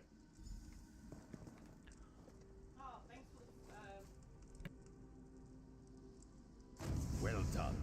Take the portal back to the... Thanks for the treat for floofs. And here the drops are, it's a messenger boar statue, in game obviously, and a moon eater, which is a sword. Oh, fun. Well, maybe I'll have to tune in as well. So I can get these. Hakala said Wuthrad I mean, I'll get them, so you'll get them. defeated Thalik Wormfather. Perfect. Ah, do not blame yourself. You turned the tide and cut off the head of the worm. Before you returned, our soldiers saw the ghost giant Sinmur. The ghost giant He came from the Sinmur. mountains and He went towards Riften? Oh no! Yes, to the very edge of Tamriel. Hey, Rebel Lust. Nice name. Welcome on in. Thank you very much for the follow. You should also head in that direction. Hope you guys... Welcome in, much appreciated. Yeah, hope you guys are all having a lovely Tuesday. The shards of Wuthrad have We been are about to scattered move across our the nerdy smoke conversation from Be one watchful. game to another. Recover any Please don't fragments go of anywhere. we will- One of the nicest things you can do for a streamer, we've said it repeatedly during this September Gamesfest, is that when they do switch category, just give them 5-10 minutes. You know, if the change sucks, then vote with your feet, as the saying goes. But yeah, I'm going to flip on over to a different game right now. And like I said, we're going to take the same nerdy conversations and move on over to Assassin's Creed Shadows. If you haven't tuned in to us before this month, during Twitch September, we decided to put on a show by doing all of the stories, in all the zone stories in The Elder Scrolls Online, which has proven to be a massive, massive undertaking. I mean, I knew it would be, but even more than I thought. Another massive undertaking is that we're playing another bonus game every single day. Today's game is Assassin's Creed Shadows. We decided to go for the newest one, because it's probably going to be the most interesting, but also the clincher. I was going to do maybe Black Flag, one of the other favorites that people have, but the clincher was the fact that there are drops on right now. That seemed like the timing is just too perfect, right? So let me just fire it up. Yeah, we'll talk about this game and the Assassin's Creed games in general. What makes them tick, what makes them work, what trouble they've had. Dude, you're watching somebody stream? Do you have stream or is that me? Oh no, that's me. Oof, I thought like you had the category open. Sorry, I just heard someone talking. It's like, that's not Khan. No, I have nothing like that. Just my voice. Alright, the game is loading up. Let's go.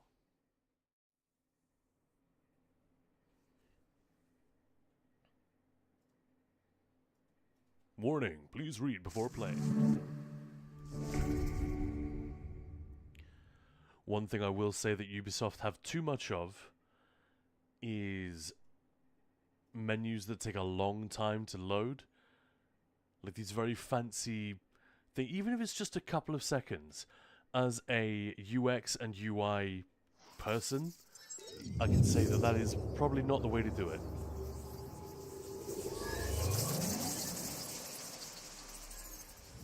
But yeah, Maya is going to switch categories for us. Already did. Thank you very much. Hey guys, got any tips for a guy making his first attunable station? As in which set to go for? Oh, there we go. Order's Wrath, Tideborn. What do you do most of? PvE, PvP, solo, dungeons, trials?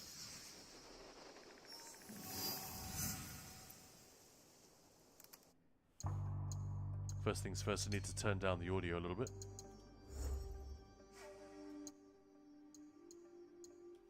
This should be about right.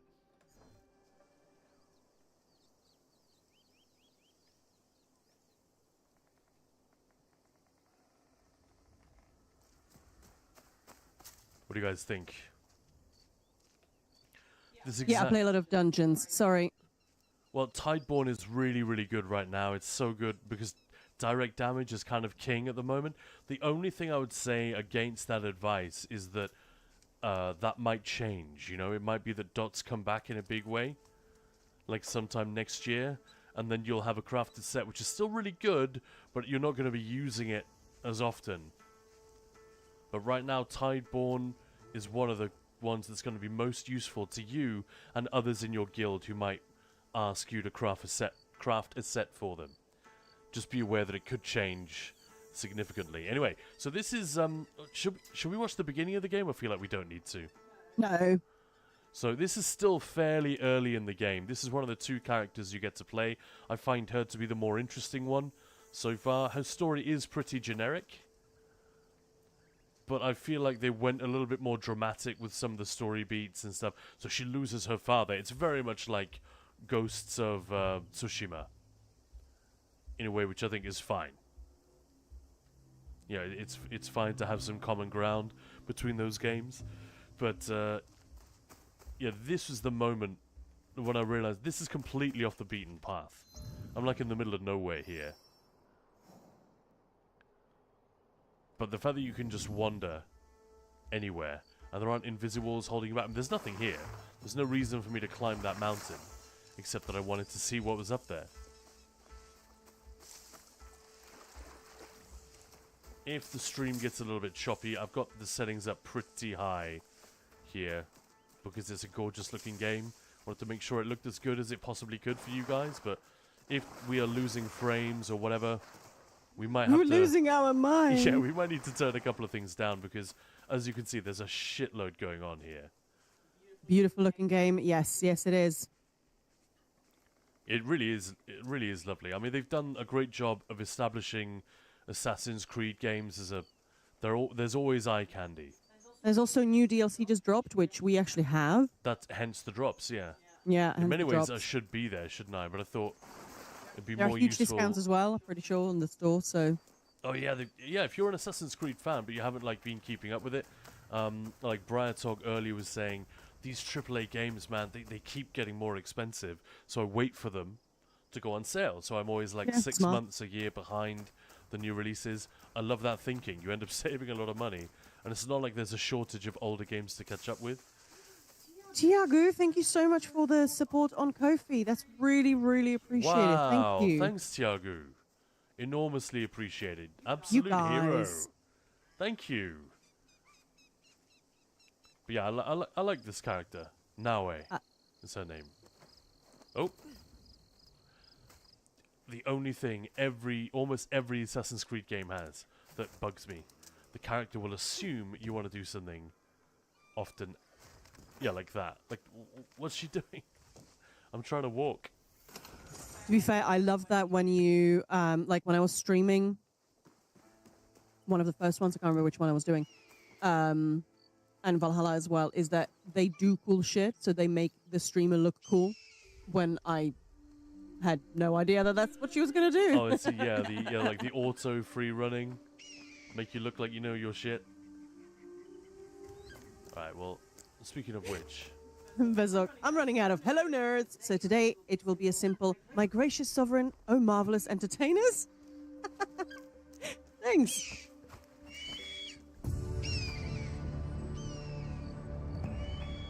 Gee, look at that. You can see the foliage pops out into a lower res version.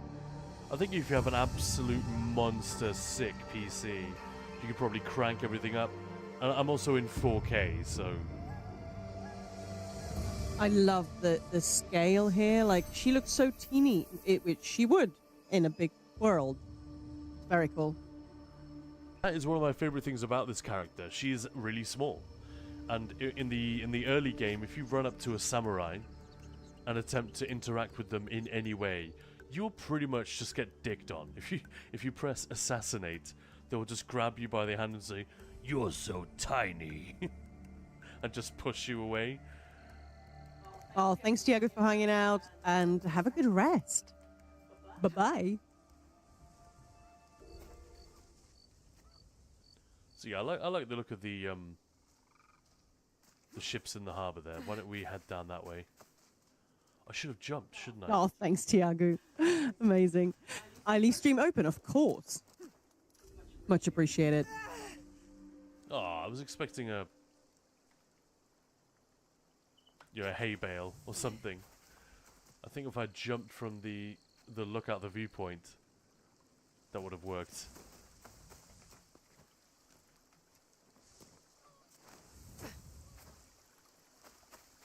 But yeah, you're absolutely right, Maya. The way it makes you feel, yeah, or even look like you know what you're doing. Oh, thank you so much, Gloomvex. Mimi, Gloomvex gifting a sub to Tiago. That's amazing. Thank you so much, and enjoy the ad-free viewing there, Tiago.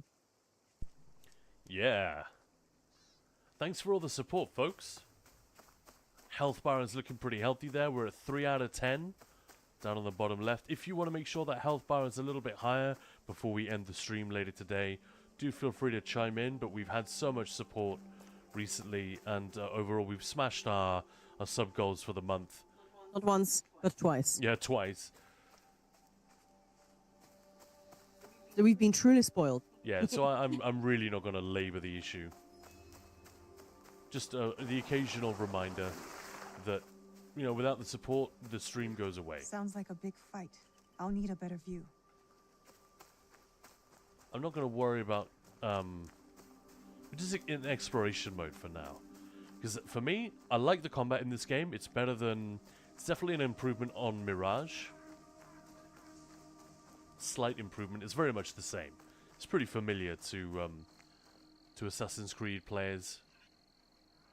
But it is a little bit better. Hang on, let's... we saw another viewpoint up there, didn't we?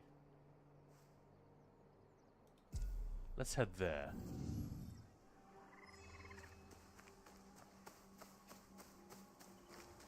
But yeah, they made some improvements to it. But one of the reasons I like Naue is that she's small and agile and vulnerable.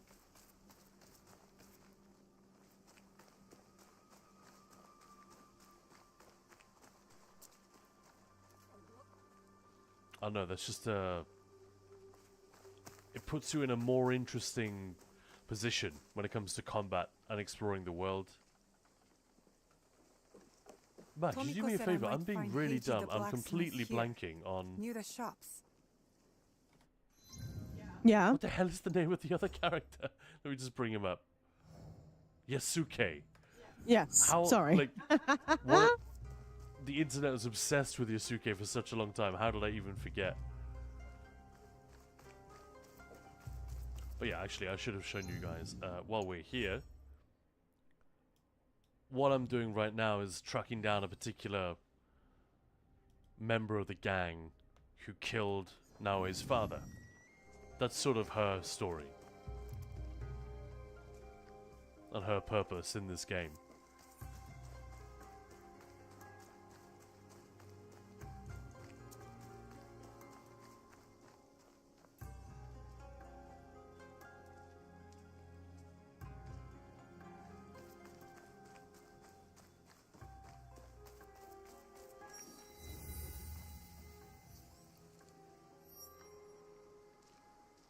But yeah, pretty badass.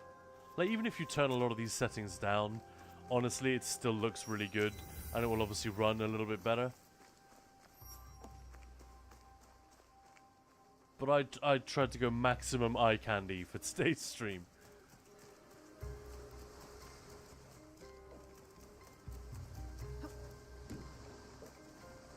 That must be a Nanban ship. How many more will cross the sea?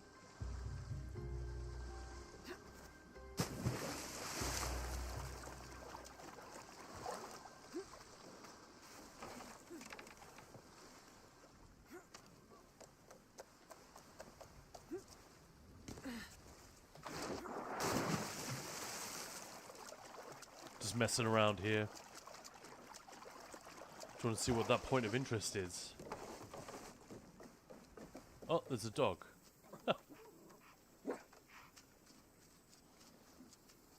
I think you can pet some of the The animals water as well. looks amazing as well. Like the color and everything. It just looks so good. Yeah, water was one of the things I turned all the way up, I think.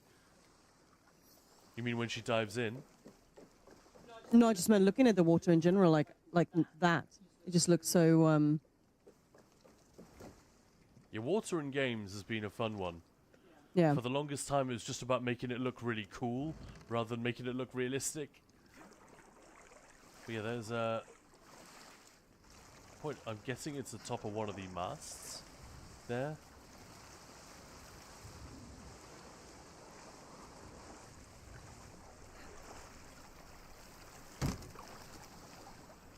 Good enough.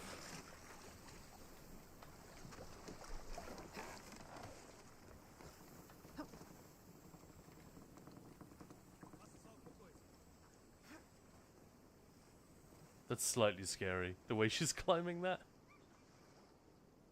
She's just sort of hopping. Yeah, like a monkey. Yeah. Anyway, I'll go and hop on my call now, so I'll be back shortly. Alright, we will see you ever so shortly then, Maya.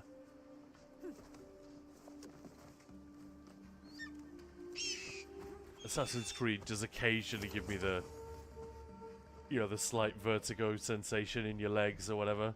When they're, I think it's the move when they grab a ledge when they're climbing something. It's like, ugh, don't fall.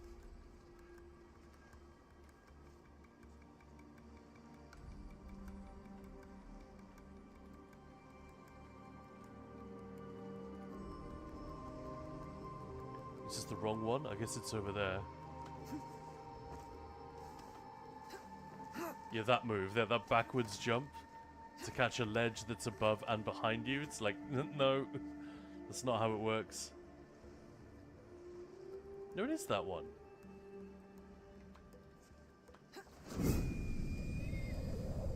Straight into the boat, dead.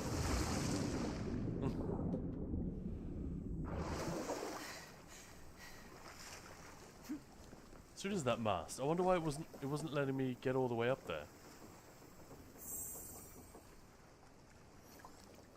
And you know, it's got that whole thing of like exploring the world, a little bit like a museum.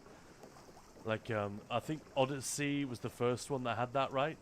Where you could sort of turn the game into a virtual museum exhibit and just play in that mode. So you're exploring the world. Combat is disabled. Oh, hello. Don't mind if I do. Thank you very much.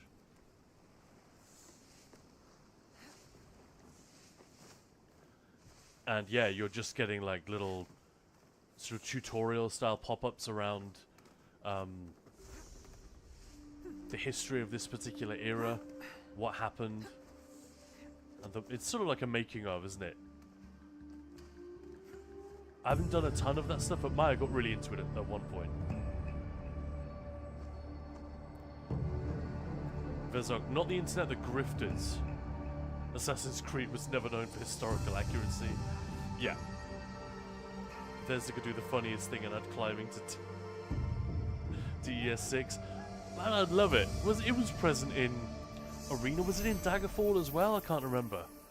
But climbing was a thing in Arena, but it was like so basic. It was just you sort of move straight up the wall with no animation really, just sort of crawl in a straight line up the sheer face, and then there's like an ongoing dice roll as to whether you fall or not. Isn't that how it worked?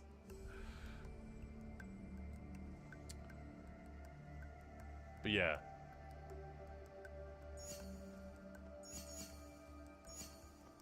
So like I said, it's fairly early in the game. I'm just in exploration mode at the moment, but I think at some point we should go and find this guy and take him out. There's a shark.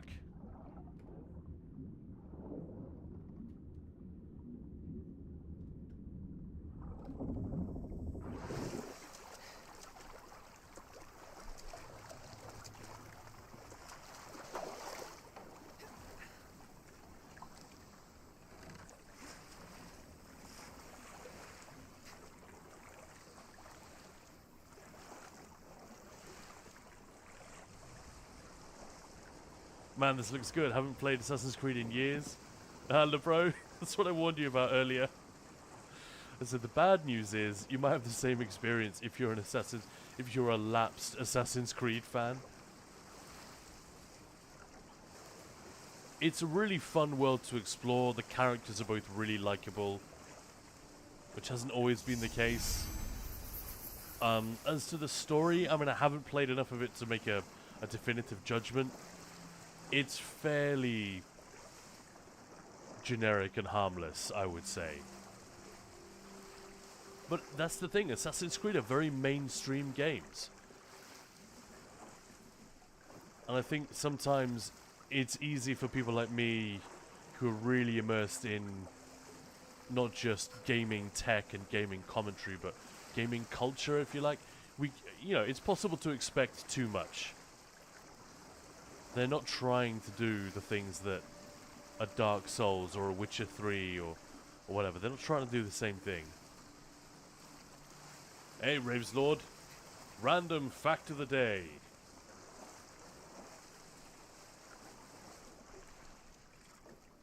Chat won't stand still. Fusajiro, am I pronouncing that right? Fusajiro Yamauchi founded Nintendo in Japan in 1889. You know what? I did not know that. I don't think I've ever heard that fact. That is one of the best ones we've had lately. Raves Lord, thank you very much. 1889? Is that really true? That is wild. And what was the company doing for its first 100 odd years? They weren't making gaming consoles in the 19th century.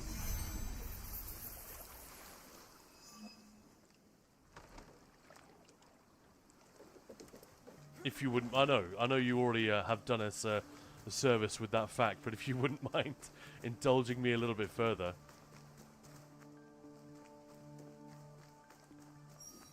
So the story, for those who don't already know, Oda Nobunaga. Snoozy guard. Oda, this is before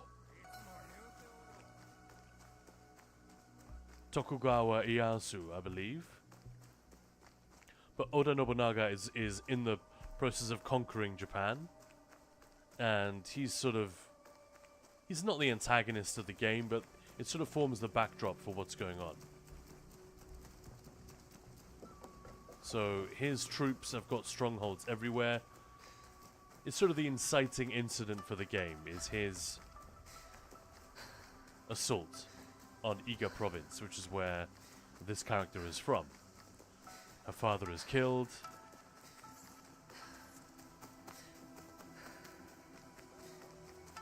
Oh, so the point of interest is inside. Oh, this could be interesting. Let's see if we can infiltrate. But look, some of these hotels may or may not have been love hotels. And Roselord, Nintendo was founded in 1889 in Kyoto, Japan, by Fusajiro Yamauchi, and initially produced Hanafuda playing cards. Oh, that makes sense. That makes a ton of sense. Over time, the company diversified, ventured into areas like toys, taxi services. They did Futanawa cards.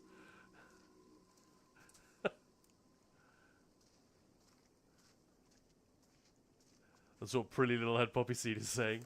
They ventured into toys, taxis, hotels, instant food manufacturing before finding global success in the video game industry. And what success? Like, not just in tech and console manufacture, but Nintendo is probably the first. If we talk about brilliant game design, Nintendo is probably the first company that comes to mind for a lot of us, right? Like, I'm a PC gamer first and foremost, but best if I remain unseen. Massive respect for what Nintendo have managed to achieve over the years.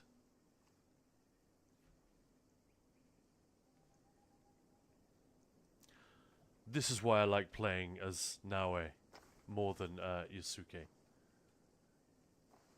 His character is actually really fun as well. They're both incredibly likable. but this whole aspect of Assassin's Creed was always my favorite. Like, for a while there, it stopped being what the series was about. Like in Valhalla, which is still one of its most successful...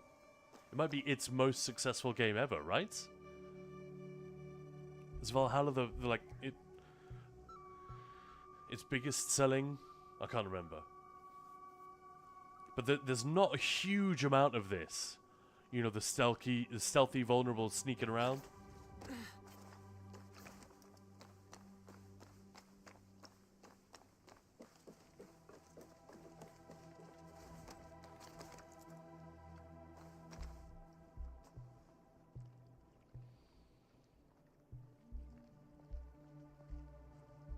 So I'm pretty sure at this level, there's no way I'll be able to assassinate that guy. The big fella there. This one, maybe. Yeah.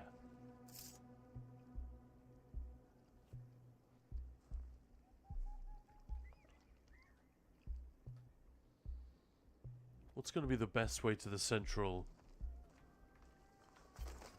building there? I'm literally just mucking around. This is not anything that I should be spending my time on.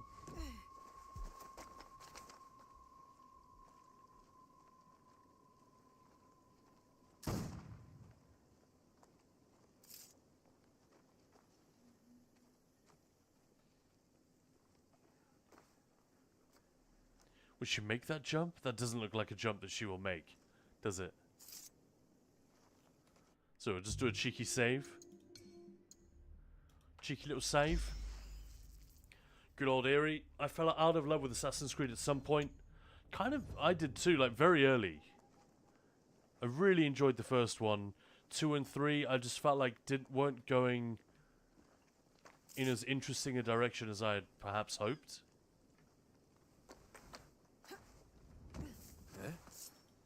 I'm taking you down.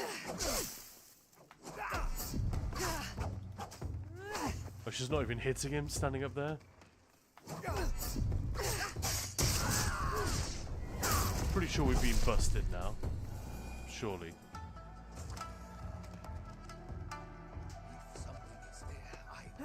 Yeah, we've been busted. So I think I'll just have to reload. Maybe not.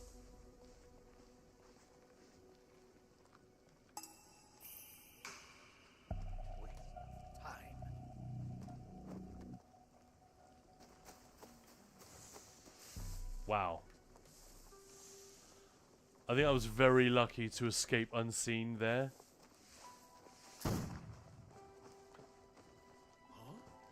That's suspicious.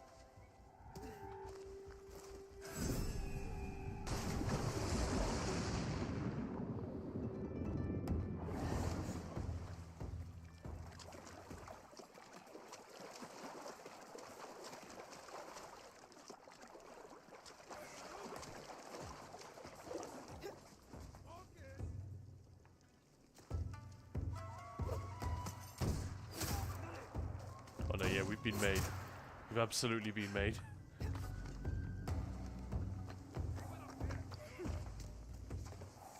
Uh-oh. How is Maya enjoying the vacation? I mean, it's barely a vacation. It's time off from her usual work. But if she's not already busy with a million other things, she's here streaming. Which is where she wants to be. I think she's really been loving having the time to stream and hang out with you guys so much. No kidding, that's like her favorite thing about it, probably. Am I being dumb? Where's like the... Where's the big building I wanted to climb? Oh, it's all the way over there. Shit.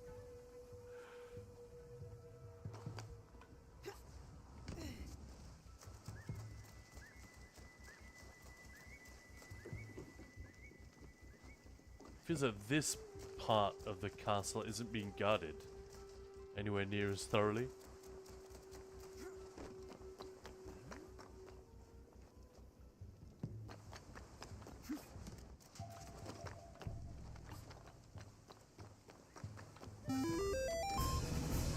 Hey, Metalhead 8489, welcome on in.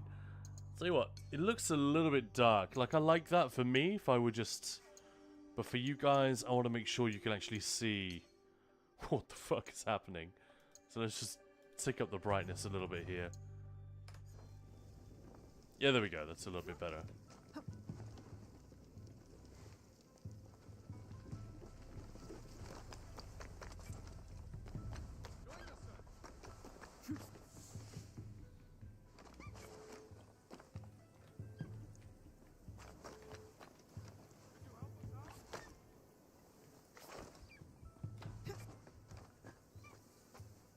I don't know why the climbing is so fun.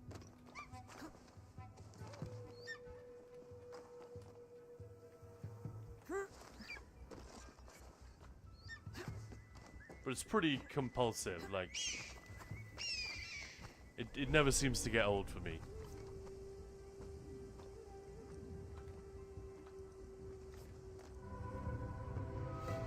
There we go. We made it. We only had to kill one guy. Good old Irium tried to make a comeback to Assassin's Creed with Valhalla, but it didn't work for me. This looks really nice though. I think the Japanese setting is kind of a mystery as to why it took them so long to go here.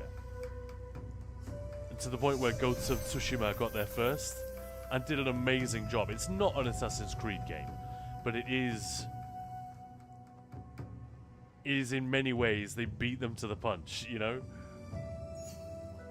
I could just spend hours going from viewpoint to viewpoint, honestly. Kind of dig it. But maybe let's do a little bit of questing now, see what's up. Yeah, kidding, 'cause Valhalla was amazing to me. I think part of the reason it was so successful was lockdown.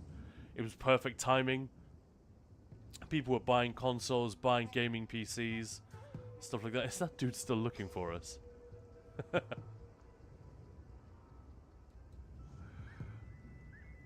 But yeah, it was a great moment.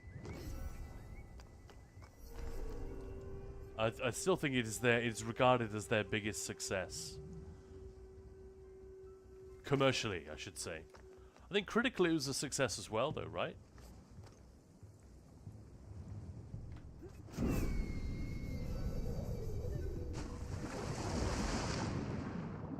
Now the boring bit, I've got to figure out a way to get out of here without getting busted.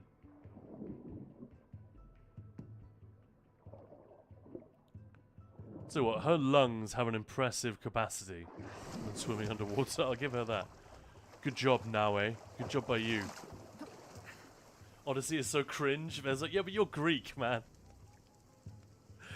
Like, if there's one type of gamer that it would bother the most, it's either like Greek people or you know, Greek historian people.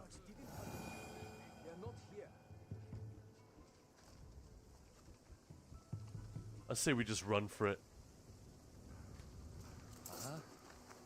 Let's see what you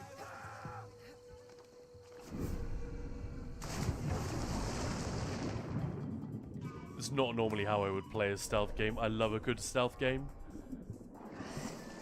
And I do all the stealthy things, you know? Like in Dishonored, I definitely did a playthrough where I left no one not alive. You know, where every single guard is either avoided or taken out non-lethally. And where every single assassination target is removed somehow. And the game actually lets you do that, which is awesome. But yeah, that is I've learned that is boring to watch. Because it requires like a bunch of failed attempts quite often. I think it's a lot more fun just to get in and out of trouble, isn't it?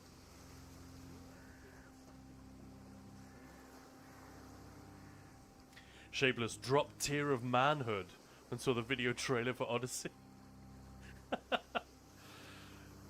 Kidding, because I didn't have a lockdown. I fucking love Vikings.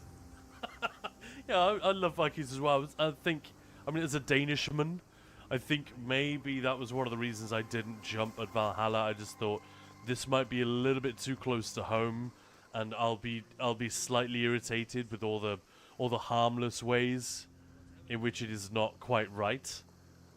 A little bit like Vezok being Greek. It's like Odyssey, you know, give me a break.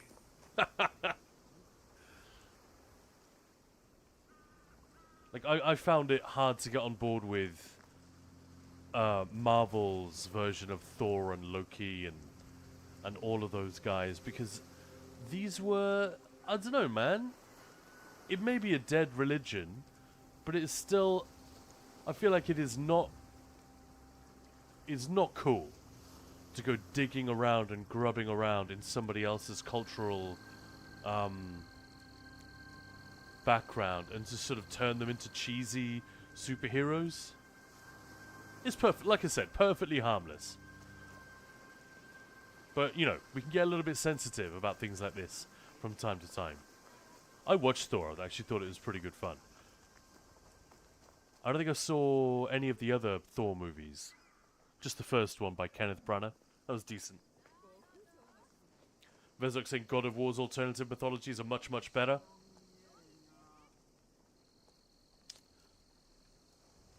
Well, than Marvel.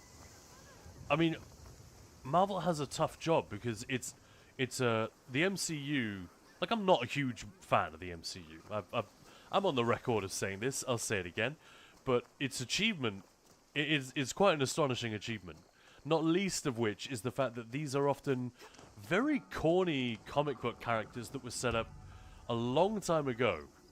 And have run every risk of looking incredibly dated and cheesy and childish and dumb. But they managed to create films and stories which are contemporary and funny, and I think that's more of an achievement than we often give them credit for, you know? So they could have been worse. But yeah, I think they were kind of, they had a very, very tough job to begin with, modernizing those comic book characters in the first place. And Vezok said the Parthenon is like 40 minutes away from me. That might be a me issue. Yeah. Also, hey, Mr. Shapeless. Man, the one time I stayed in Athens, Vezok, there's like a big hotel. If you're looking from the Parliament building over that square, which is famous from obviously 2009 and onwards because of all the protests there, the austerity protests. If you look from the Parliament building to the right, I'm sure there are like a bunch of hotels there, but we stayed in one of those and had like a rooftop restaurant and the view over the city, because is it like a planning rule in Athens that like everyone has to be able to see the Parthenon, so you can't build buildings over a certain height? There are a few exceptions, but there are very few buildings over like 3 stories or whatever. There's always a protest in Syntagma. Is that, I forgot what it's called. But yeah, it's like the very obvious place to hold a thing like that. Anyway, we stayed there and the view over the city was, on the one hand, Athens can look a little bit underwhelming. You're like, really? This is like the home of Western civilization? Because all the buildings are so tiny, it kind of looks underwhelming. It's not got this grand skyline the way you'd expect. But on the plus side, the view when you see the Parthenon at night when it's lit up and everything, holy crap. That was something. That was something special. That's actually where I was. I was looking out over that skyline when I bought my father-in-law probably a whiskey, and said, hey, I'm going to ask your daughter to marry me. We good?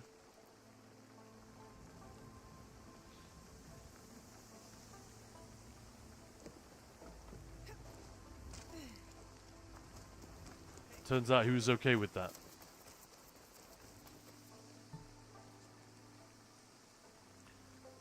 But yeah, good old Eerie saying, I never got the lockdown effect. Working in a hospital at the time, I spent more time at work than gaming. Yeah, alright. Well, thank you so much for that. I've got a very sheepish expression on my face right now.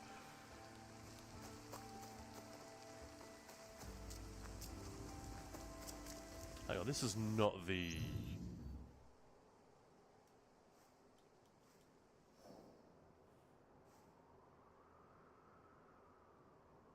Yeah, this is the one I want. wow, I've traveled really far from Sakai. I thought we were still in Sakai. But now we made it all the way over there to the castle. Whoops. Well, if I see a horse, maybe I'll steal it. I do miss the camels from Mirage. Low-key, one of the best things about that game. Have you guys played Hitman? No. That's a great call, actually, Vezok. That is a really significant franchise which we have left completely unrepresented in our Gamesfest. God of War, Dark Souls, and Hitman, Resident Evil. These are some of the big ones we have missed. Obviously, there are console classics like Mario, which we haven't touched on, but that's a little bit different. You'd think a month of gaming with a new game every single day would be more than enough. But really not.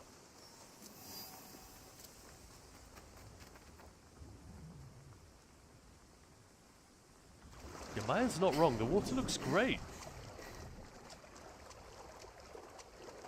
I wonder how much credit Ubisoft as a publisher, you know, as a family of studios, deserves for constantly moving the technology forward.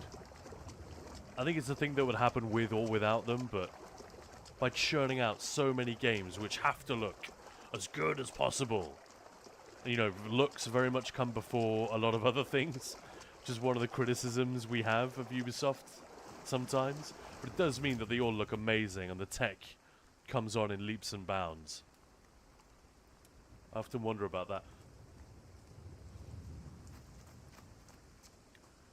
Kidding, nothing really changed, did it? Just got busier. And Moose saying, only played the two newer God of War and their twists on the Norse mythology actually work. Yeah, I think that's a very common take.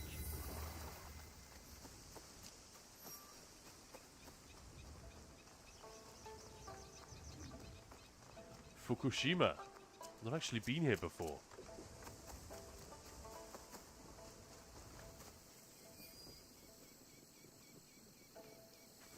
That's not actually working. Come on. There we go. Fukushima Fortress. Alright, we'll bite. Let's have a look. I don't always go into all these, but it is pretty cool.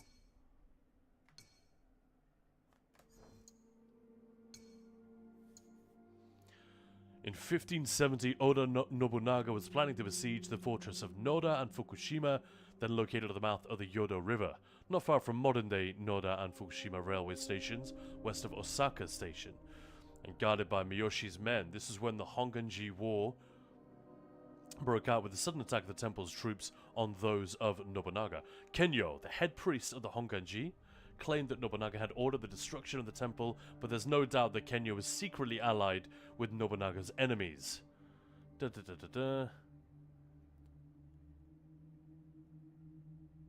was difficult to attack due to the water surrounding on all three sides, the rivers to the north and east and the sea to the west.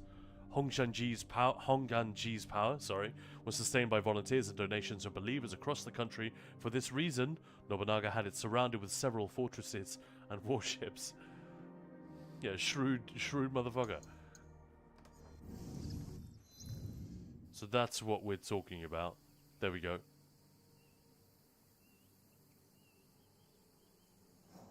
The map for this game is pretty cool, I gotta say. It gives you a sense of how massive the world is as well. That is the new DLC, by the way. I haven't finished the main story, so I can't go there yet.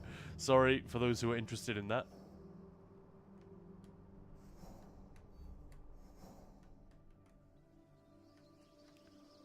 But yeah, like, crazy level of detail here on this map. The only problem with that is it takes quite a long time to load up.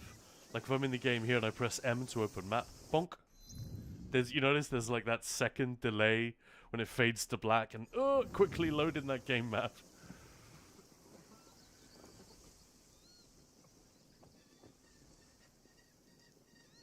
I have returned. And Vezok, we didn't get Uzo or Chiporo. Is that...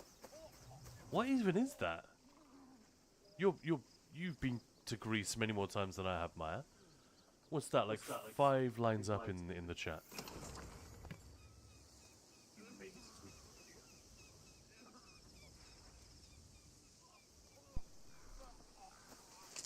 We had plenty of Greek beverages, Vezok, I can assure you.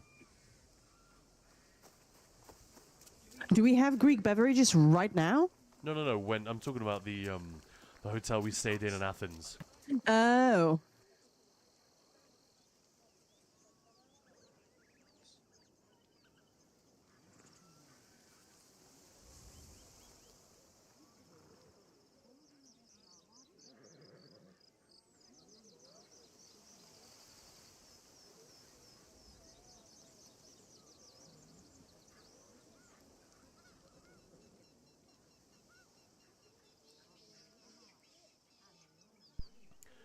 Vezok, you're doing Hitman speedruns for a while, sorry.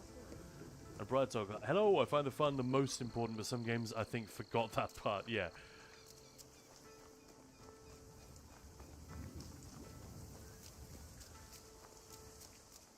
And the way that it looks, and that does draw you in. Definitely, it absolutely works. But it isn't fundamentally the most important thing. Like, look how often we turn down prettifying graphic settings so that the game runs a little bit better. Like, this is the thing that we constantly do. Like in Hello. Hello there, Maya. Okay. Well, what did you guys get up to? Oh, we just infiltrated a castle randomly and then left without doing anything. Are any of these trees climbable, actually? No, not really.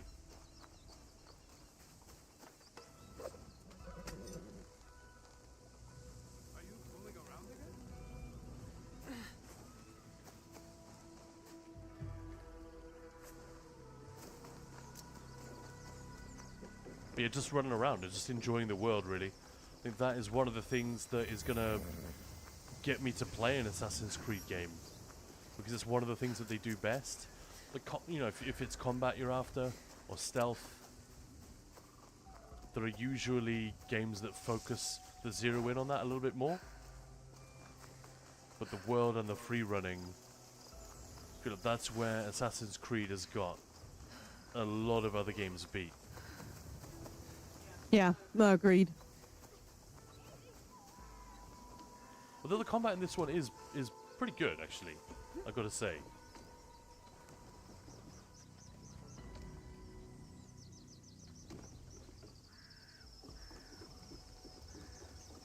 Right, we're nearly there. We need to talk to this guy. We're trying to track down one of the men who killed Naoe's father. Her father cut his ear off. So we're looking for someone... His own ear off? Not or? his own. No, he cut this guy's ear off before all of his buddies arrived.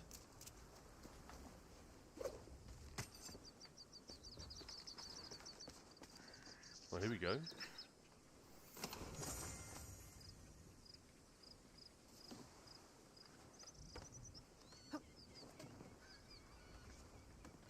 See, this is my issue with Creed, is that sometimes I just wanted to go. I wanted to go through that gap between the the chest and the pillar, but if I try to walk, it drops me down. If I try to run, it jumps me over. It's like, let me decide what I want to do. I know. Sometimes that is just an issue that these games have. I think it was most annoying in Mirage because it feels so fluid. Basim is such a fun guy to muck around with on the rooftops. That's a weird sentence. Yeah, we played Space Marine 2 yesterday. That was fun.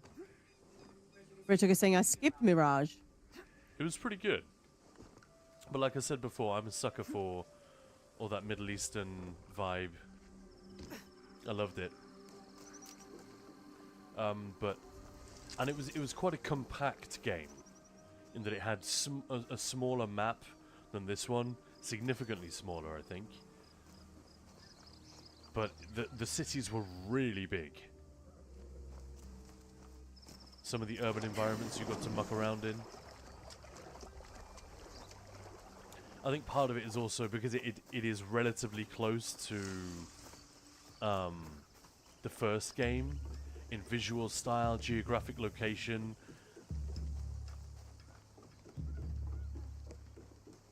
There was something about that, you know?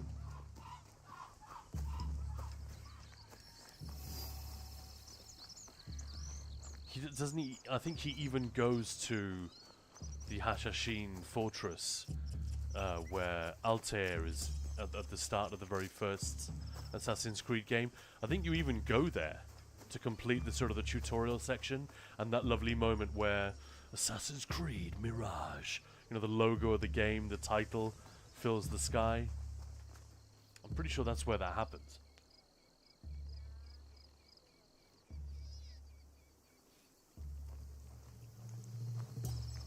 Yeah, Vezok, we did signpost it in our defense, the whole Space Marine thing. And we gave away 2 codes as well, so you'll be pleased with that, I guess.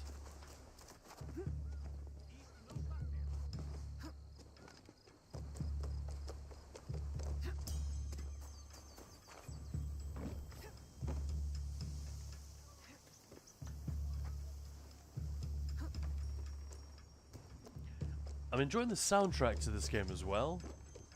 It's quite laid back, but there's definitely a couple of bits where, during flashback sequences especially, because her father was like a legendary fighter. Hey! Poppy Seed, thank you so much for the donation. Amazing. Your support is much appreciated. We'll use all of that support to make the stream and the channel better and better. We promise. Oh yeah. But yeah, there are a couple of bits during fight scenes where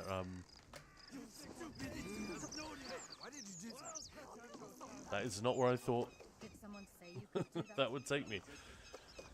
And like modern Japanese like rock music will kick in while you're watching her father fight off a bunch of Nobunaga's army. That's a little bit jarring, but I guess they kind of get away with it, and it undermines the whole. It sort of speaks to the whole, perfect historical accuracy at all times argument, which is not a thing that Assassin's Creed has ever claimed to do. They're literally making stuff up. They just give you a backdrop, which is somewhat accurate, you know. I donated your 2 chill nuts too. Well, thank you, pretty little head Poppy Seed. It's also a fun name to say. It is, right? So thank you for commenting and giving us an excuse to read out that name. That's always a giggle. Did anyone else get their hopes up for ESO when they released this Elder Scrolls Online? I mean, obviously, when they released that Thieves Guild DLC, and Hugh's Bane was full of the rooftops and the gangplanks and walkways and stuff like that. Like, there's no climbing in that game as such. But between that and the grapple hook system, which we've had added more recently, I don't know, I did get my hopes up for more of an Assassin's Creed type experience, maybe? Yeah, like swinging from the chandeliers. Just in story areas. Yeah. Verticality is a thing that I know some of the level designers and folks in the studio are really interested in messing around with. Originally, Clockwork City was going to be a very confined area with lots and lots of layers that you could see all at once. You know, the transparent walkways. That's where that idea came from, because originally Clockwork City was going to be much more. There's going to be a lot of verticality to it. Hey, Petri, how's it going? Hi. Yo. Welcome in. And welcome to Ninja Pulse Gaming. I was thinking about what to say, but welcome. Welcome to Sakai. Yes. I'd rather have sake, but that's fine. In early modern Japan. Right, so where's our dude?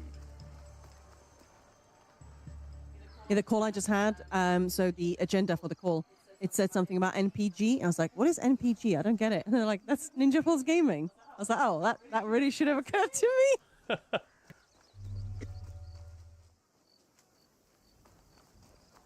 So presumably it's just in here. What's up?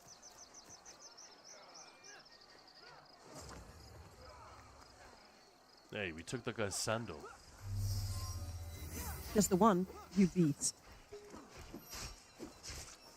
We're good. How are you doing, Petri? We've been, Khan, mostly, has been here every single day so far. We're on day 26. So streaming ESO, of course, doing lots of story in there, but then every day switching to a different game. Every day. Yes. That must be And today is need help. Assassin's Creed Shadows. Sad that I've not really been able to work past 3 days. What? You okay? Yeah, probably saying, "Oh my god, yes!" It was still so cool to stealth through the restricted zones. Yes, It was, yeah. So I think later you'll be able to do some really cool shit. Death from above. there's the bro. Got paid a little, anyways. Well, that's nice. Nuclear planning group. What?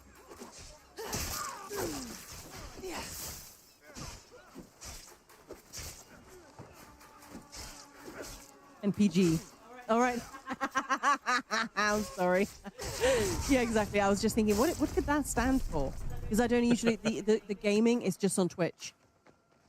So No you know, parental guidance.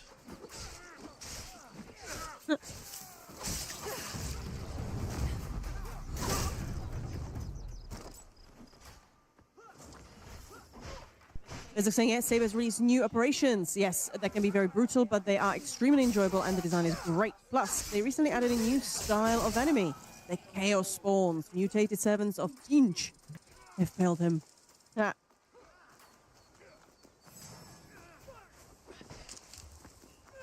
And probably saying, yeah, I've got an entire build dedicated to thieving. Oh, yeah. Five pieces Darlock Bray, yes. 5 pieces Adept Rider with Shadow Queen's Owl. Owl, right? I often run... I have a Darlock Brain Mechanical Acuity set up, I think, when you really need that takedown to go fast. If, you know. Yeah, if it comes to it. Non-playing game? Thanks. Either way, me smart, obviously.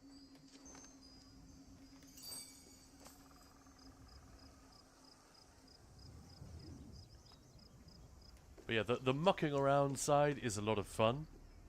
It reminds me every now and again, it's a very different game, so I'm not sure why this is happening, but the desire to sort of muck around off the beaten path and collect little pages and things about the world, it reminds me a little bit of Indiana Jones and the Great Circle. I think that is Machine Games taking a leaf out of Ubisoft's book than the other way around, obviously. But since that's a game I played a lot last year when it came out, and again when the DLC just released like a couple of weeks back, we played it here on stream with you guys.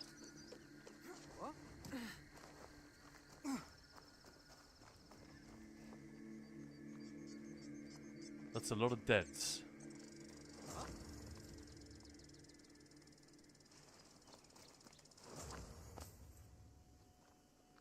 How far did you get in the base building system in this game, Maya? That's one of the things I haven't really got fully to grips with yet. Sorry, what? You know, the base building system? Did you not really get into that either? No. No, I was just sort of exploring the game, trying to actually like be stealthy because I suck at that. You expected reinforcements? Only half-heartedly. When my father called for aid, thousands would come. I send letters and not a soul replies. Except you. I am Kyonyo. No, it wasn't a letter that brought me here. More an instinct. No matter what brought you here, your help was needed. Our home, Honganji, has been reduced to ashes. 10 years we struggled against Oda Nobunaga. My father finally signed a peace treaty and retreated. Took most of his followers with him. So all you see here is all who are left. Our precious Honganji. And the Lord Daimyo orders Hashima Hideyoshi to build a castle in its place, on our land. I wouldn't give up. And for that, I am disowned. I will never stop fighting. I will put the stream in the background off to max out my heavy bolter in Space Marine. Alright, have fun with that. So that's what brought you here.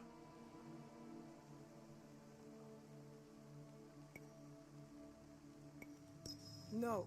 I made a promise to my father to retrieve a box that was stolen by one of his murderers.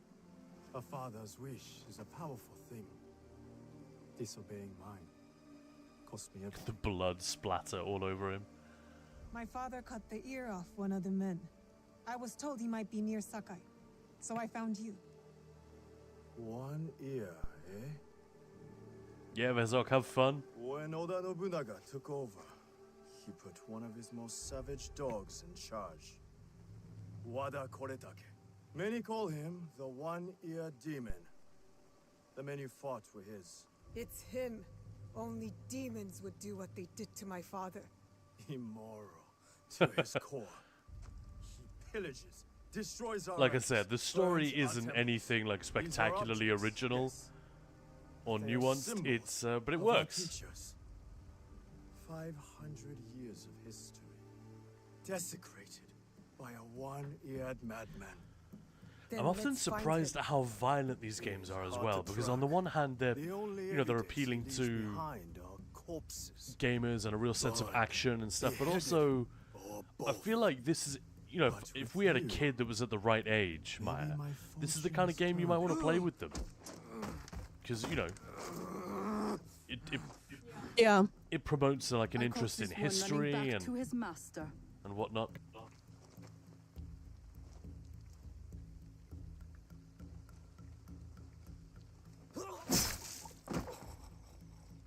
Kyonyo, we could have used him. What? Koretake's worms would rather die than talk. Why is the sword your first response? Now, this is Yaya. Fought for my father in the war. Abandoned me like he did. Not true. You called for help. I came back. I want to join you two. Very kid-friendly, to find exactly. Wada Koretake. Not another corrupted for Kyonyo's hopeless cause. Yeah, as you're talking to the guy covered in blood. Not Kyonyo's. Besides, my father always said that as long as we are breathing, there is hope. See? Someone believes in me. You both seem steadfast on your path of destruction. I heard one of Koretake's men speak Don't get of me the wrong, chief I'm glad that it's a executioner, violent game. Nanatsumatsu. That's He may know where to find Koretake. But I know the place. especially one that's set in wartime. No one visits and returns the same. Especially not a lone guard. I would actually prefer to play it in You didn't Japanese. see her You know, fight. Japanese dialogue. She'll be fine. That's a lot of fun. Still, we'll But I need thought for allies. stream we should do it in English. Find Mitsumune at If Nunobiki people are like Forts. tabbing in and out He leads the last survivors of Honganji, who have formed. and they don't speak I will go Japanese, today. which is I'm sure Thank most of you. It seems silly to There's a play it in farmhouse the near the Japanese river. language then. Meet me there I mean, when like, you're done. speak for yourself. I probably know more Japanese than you do. My sister studied True. it at Gonna dip out as well, waiting for a message from work. How exciting! Catch you later. Hey, Petrified War, have a great afternoon. See you tomorrow, hopefully. We leveled up.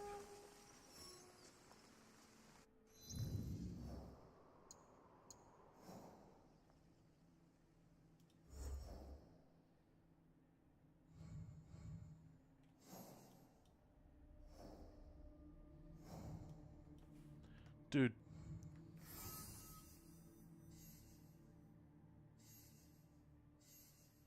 Which one should we do next, Maya? Konyo needs allies to defeat Koretake's army, or to help her find the elusive Koretake, Yaya sends Naoe to find his chief executioner. Should we find the one guy, or should we find the what's Mitsumune, or kill the executioner first? The first one? Find aid first? Yep. Right, so that seems sensible, right? You send the warning after you've prepared. Look at this guy.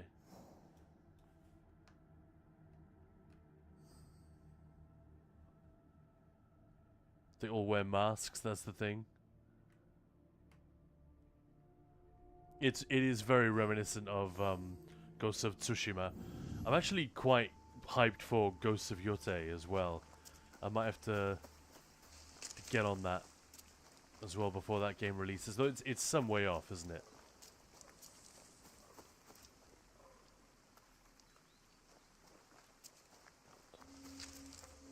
Oh, it's a helmet. I was wondering what the hell that was.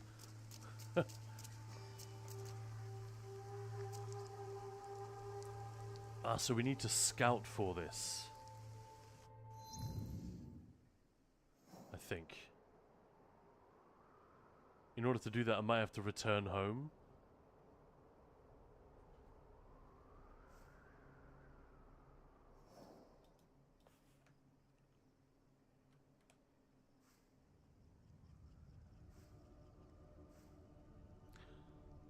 This is north of Amagasaki. Let's just head here.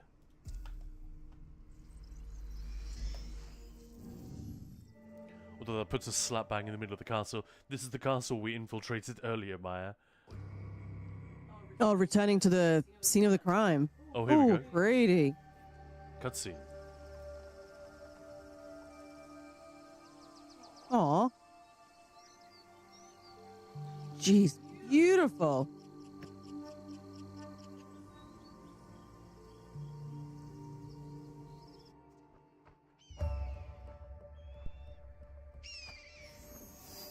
Spring has sprung.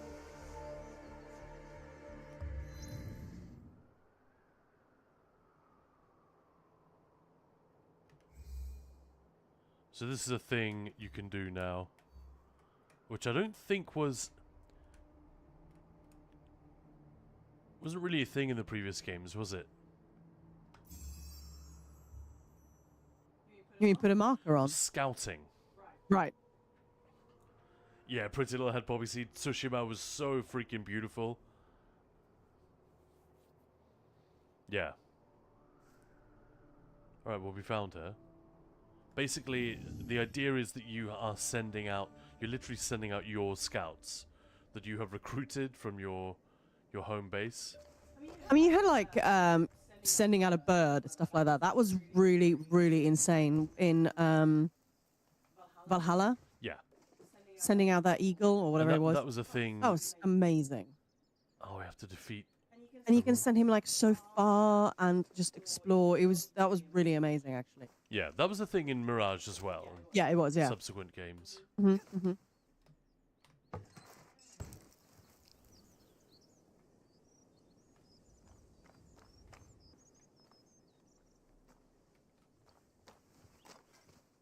Just trying to see what's the best way to get out of here.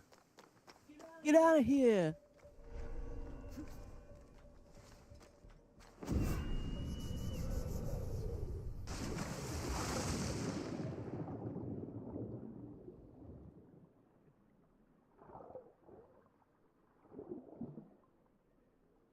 She's a heck of a swimmer, as we already established while you were AFK.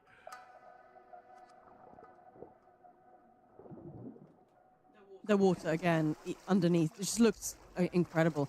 Hang on, that's the castle. Did I hustle that castle as well in my playthrough? I think that's the castle I hustled on my playthrough as well. Just went in there and did naughty stuff. Yeah. Just randomly infiltrating it, roaming around. There are lots of these. Yeah, there are. Obviously. But yeah, I have no idea. We're gonna get spotted, so I'm just gonna go for it. No, apparently we weren't made by that.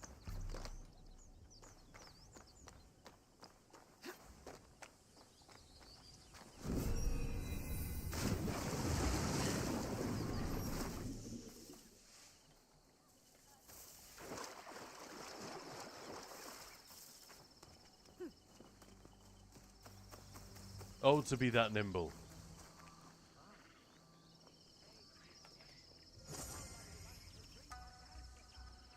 Was this a thing they added with Mirage as well?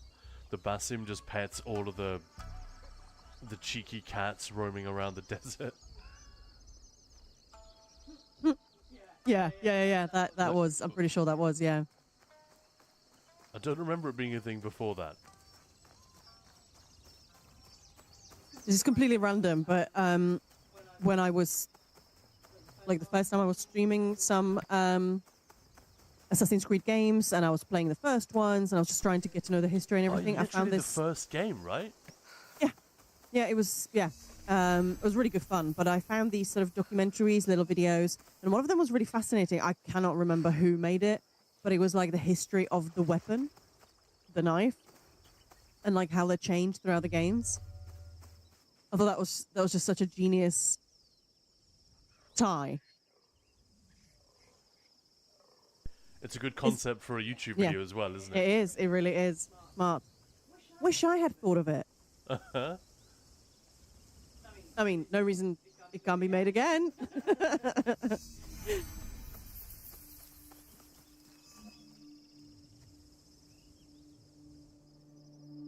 Yeah, there are a couple new entries since then, right? Oh, yeah. Yeah, that's true. It was quite an old one, actually, I think. Alright, let's see if we can find this Mitsumo now. No? I'm not sure, no.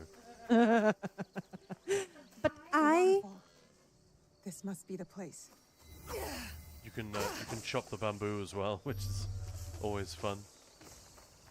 For no reason. Can you do anything with it, or do you just hack it to pieces and that's it? I don't know, mate. I'm not sure. I don't think that's really what it's about.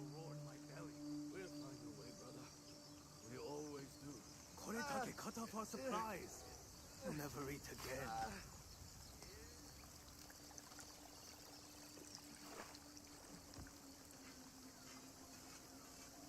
Just randomly destroying stuff. Good. Come on, that's a lot of gaming involves that. That is true. That is absolutely true. Yeah. Yeah, that's like me, bad gamer. Like, how do you not know that? I think literally the first time it's when she's recovering and practicing with her sword. I think the guy who's like helped nurse you back to health, he comes out and says, "Did it make you feel better? Destroying something?" We're going after Wada Koretake.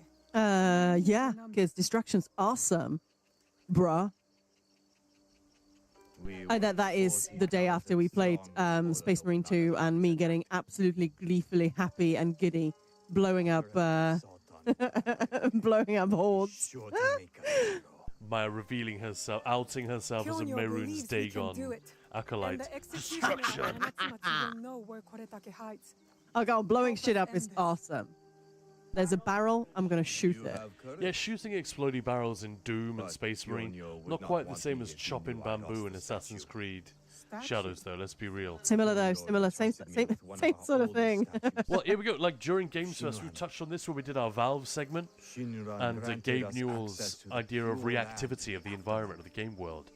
That is absolutely key, and that's part of it, that the game world should react to your presence, or do something interesting. Yeah. You know? Even uttering Shinran's name these days can get you killed. But it was stolen. Taken by bandits in a bloody fight. We don't have the strength to take it back. We need you. If that means retrieving the statue, then that's what I'll do. Man, I love Steam. Sorry, that was very random and delayed. It was a bit.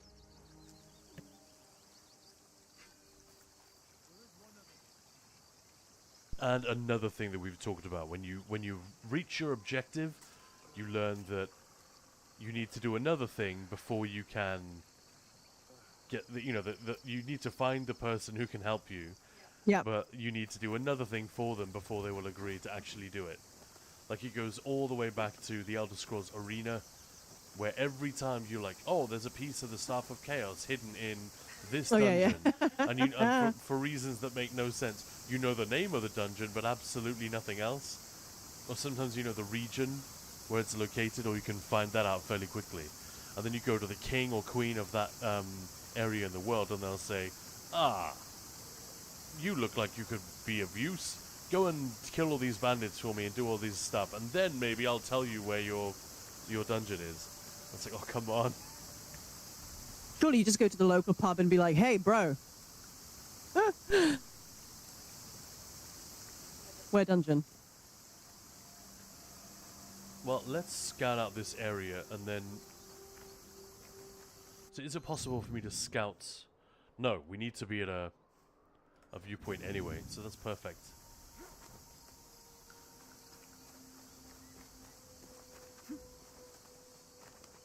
Wait. Is it a proper cicada call? I mean, I wouldn't be surprised. I think I missed it.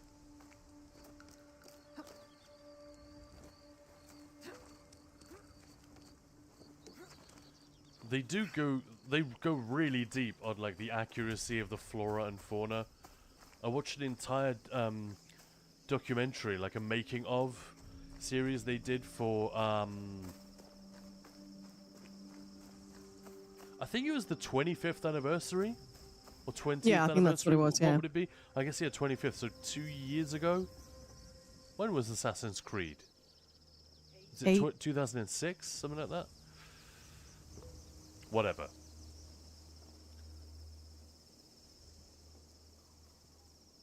No, it must be the 20th anniversary then. Obviously, not 25. Either way, doesn't matter. They did a whole bunch of these, and I remember the one where they were recreating the sections of Valhalla that take place in Norway and in England. They really thoroughly researched the type of trees and ferns and flowers that grow in those areas. Hey, Shirley Othan. Thank you very much for the follow. May we call you Shirley? Welcome in. And don't call me Shirley. No? Yeah, that's exactly what I was going for.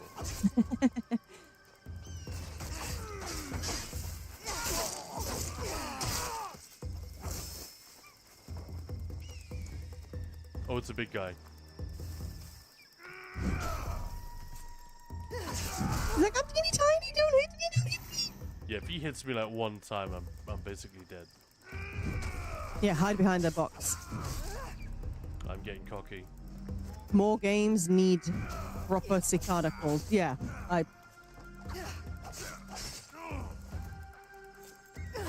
he does seem a bit oafy.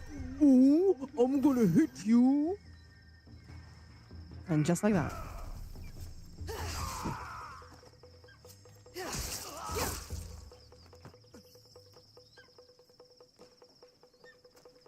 Shadow, just surrender. Oh shit.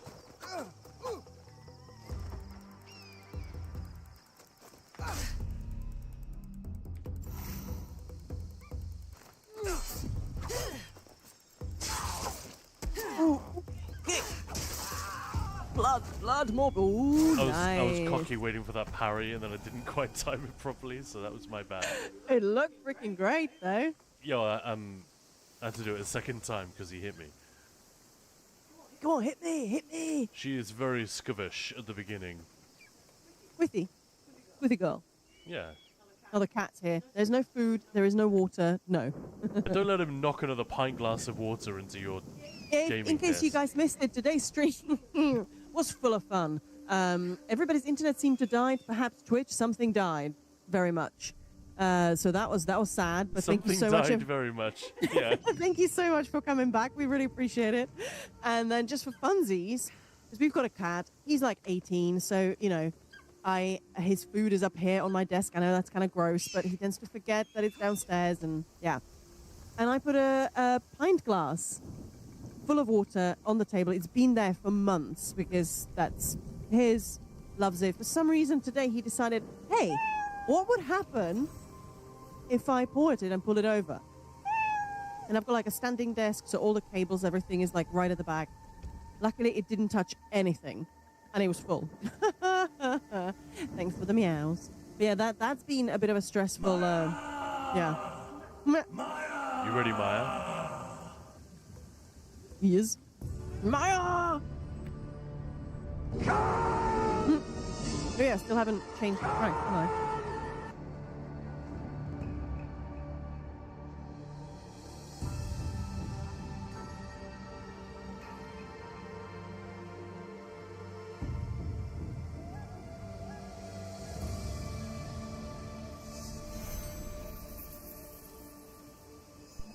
Well, what do you Hydrate, know? thank you. Vezok, are you hydrating my desk? I ain't doing that again. But the cat is coming in, and I think he wants his stuff. It's not here. Sorry, buddy. This is a fun way to get you to engage with the geography of where you are, right? So if we look at the retrieve this statue, we kind of talked over the guy. Sorry, buddy. It was taken to Sinri Hills. It's at Toniyama Post Town. It is guarded by bandits. So we pretty much know exactly. Oh, hang on. Lightning? That's fun. Weather systems in games are always fun.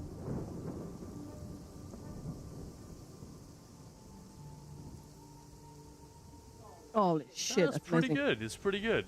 Can you, like, get into photo mode and take me a nice picky? I don't even know where photo mode is. I actually literally said, can you give me a nice picky dick? And I realized, why did I nice just... dick pic? No. I can send you a dick pic. No, can't guarantee it tonight. No, let's leave that there. We're not even going to go there. Input mode. Don't send me dick pics. Just making it absolutely clear. I know, Jews. F3. I would never have guessed that. Fucking 3. Ooh, fun. I do love photo modes, especially like Cyberpunk. They realize, hey, people really love playing with this. We did take some really amazing ones in Mirage as well. There's one like where he's jumping, but you put like a color on it that you can do that within the photo mode, and it ended up being this black and red. It's like a logo for a game. No, you're not gonna make it in time, are you? No, you've got to be really quick fire to... Hey Trent, how is it going? No. No, it's fine. Don't worry about it. Anyway, you see the photo mode. Let's have a quick mess around. Oh man, freaking beautiful. Savannah's awesome. Decent, just started NG+. Oh, cool. I haven't even finished it, to be honest.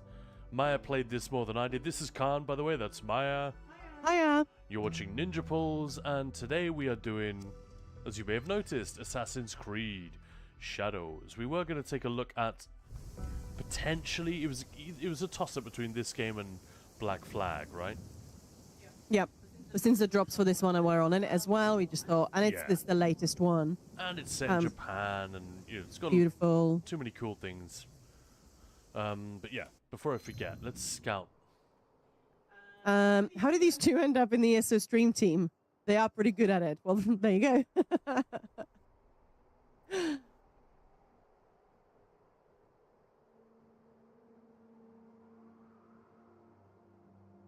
The rays of sunlight peeking through is cool. Yes, it is. It's just, yeah.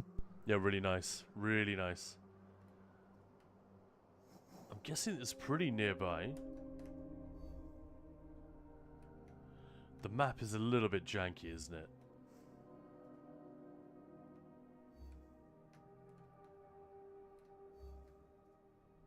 Oh, there we go. This is probably there. But that's going to be our next point. Wait.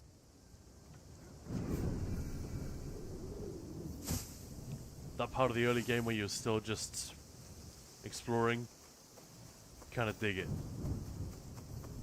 Especially in this game where everything's open. It was much more restrictive in Mirage. That's nonsense.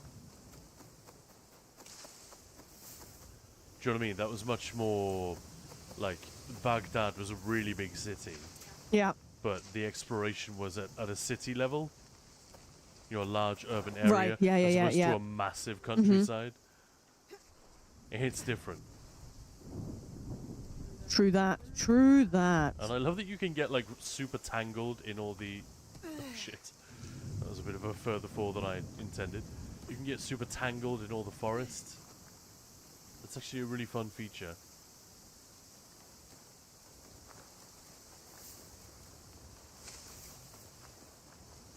But yeah, Trent, how do you are you like a big Assassin's Creed enjoyer, how would you place Shadows in the Pantheon? I know that's a very kind of a personal choice. Not asking you for a review or anything, but you know. Just personal vibes, whatever the word is. Is it one of the best? Is it a bits of it an improvement while others not so much? I think it might be one of the better ones for me.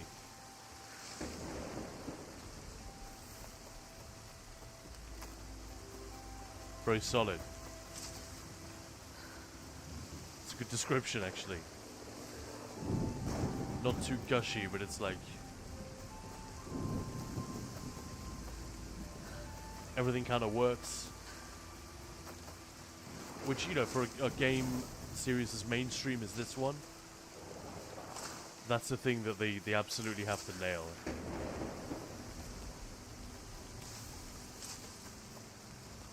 This is a little bit unorthodox what I'm doing. And I apologize if it's a little bit messy to watch as well. But I kind of love... It should be cut and scratched to shit if she did this. I just love the fact that you can do that. You know, when we were playing Enshrouded the other day, Maya, and selling 1 million copies of that game, apparently. The way the world is constructed, and the way that it just hits that tone of realism every now and again, it makes you want to explore more. I guess the realism of the wind and the rain makes me want to explore less. Makes me want to go to an inn and sit by a fire. And have a beer, Yeah. Or grog. Hot sake. Hot sake, yeah. They're trying to say it's very solid. It's definitely improvement from Mirage and Valhalla. It was definitely my most anticipated this year. Good stuff. Yeah. I didn't play it a ton when it released, but Maya did. And you reported back very positively, I remember. You're like, no, it might be the best one I've played. Is what you said, something like that, I remember.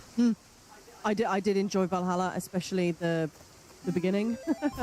Thanks for the follow trend. I'm not sure any game has made you ooh and ah as much as Assassin's Creed Valhalla. It's just so freaking beautiful. And I sort of played the first few, and then I took a bit of a break, and then I played Valhalla. And it was just so freaking pretty, basically. And I've really enjoyed having like the dev commentary on. Well, it's not quite that, but you know, you could sort of explore with was based on this. This is how we made it, and I love that little peeking outfit. Yeah, I can't remember. It's not called that, but I love the graphics of Valhalla. I just hated the controls. Yeah, fair. And it did look freaking great. When you then get to England, I remember this was actually on stream when the character sort of doesn't do what you want them to do, and it just decided. So I was trying to sit down or whatever. Well, not sit down, but I was trying to like join a table, see what they were doing, and I ended up on the table, on the chandelier, on the wall. It was just like whatever I did, she did something absolutely stupid. That was quite funny though. I think that's still clipped somewhere on Twitch.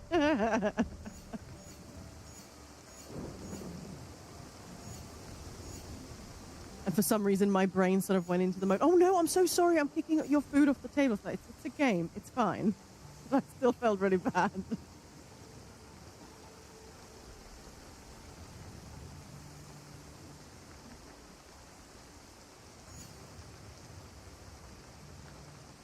ooh, what do you think of a Path of Valor, Maya?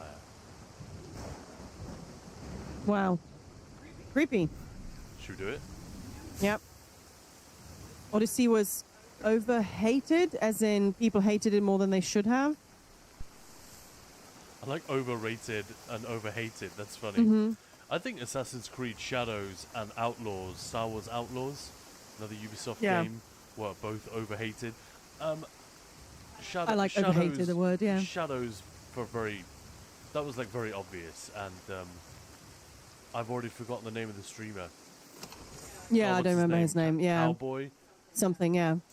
Who just went off on one about, guys, stop being so weird. Like, normal people do not care about these things. Stop making such a big deal out of it. I think he just nailed it perfectly in his sort of response and attitude towards that whole thing. Like, come on. It's cool that you're passionate. I love it, but maybe use that passion on something that actually warrants it. Yeah. I mean, my point sort of was, I don't think we play computer games for the historical accuracy. I mean, correct me if I'm wrong, but you know. Anyway, I could buy Mirage for 27 euros. Yeah, they've got a big sale on Ubisoft, so definitely check it out. I love them all in their own way. I love it. They tried a new thing, and I liked what they did. I was going to say, I don't know if it's on Steam as well, but if you already have Ubisoft Connect, if you already have a couple of games in there, I personally don't love having to divide my game library between various platforms. But doesn't it sort of make you feel a little bit better? Like it's not as bad, the pile of shame? When I log into Ubisoft Connect, there's like 4 games. Like, oh no! Yeah, or even then, it's quite a few that I haven't completed. It's quite a few now, yeah. But yeah, there is a pretty major sale on if you guys are interested. That's not me shilling for Ubisoft. I'm genuinely just saying, hey, if you're a fan, yeah, and if there are any of them that you didn't buy on release because of price. Well, I messed that up. Good one. Then, yeah, 80% off is quite a lot. Yeah. Plus, it's more accurate since Cassandra and Bayek were the first 2 in the Brotherhood, so it makes sense they focused on actual combat. I just like, as a streamer, I like how cool these games make me look.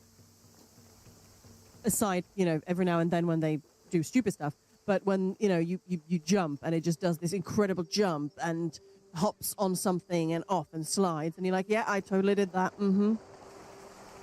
Just like that.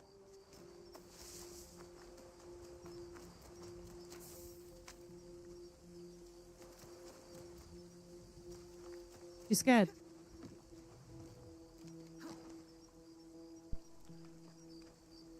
Leap of faith is easy, exactly. I can do it too. Yeah, one time. Mm-hmm.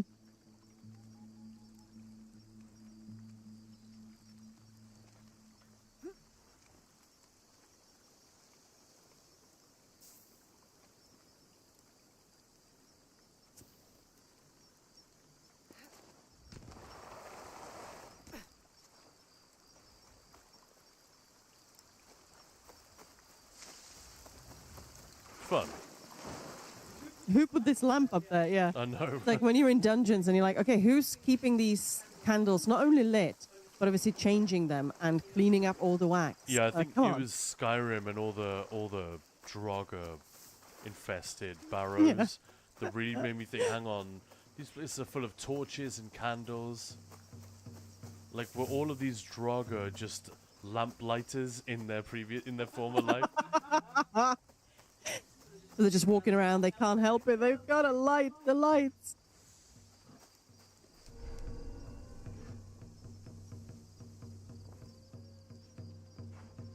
Let's be sneaky.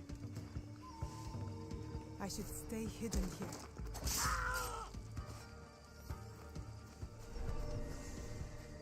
Imagine how much monthly electricity bill Dwemer Ruins have to pay. Trent, I might just leave the stream on so I can get the Moonblade or whatever, and you'll get extra viewer. Thank you. I'll chat occasionally. Lovely. Thank you so much. You. Appreciate it. And welcome on in. Oh, there's a big guy. It's just quite funny if you try and assassinate one of these in the early game, they will literally just laugh at you. You're too small. I mean, let's see if I can try it. Whoops.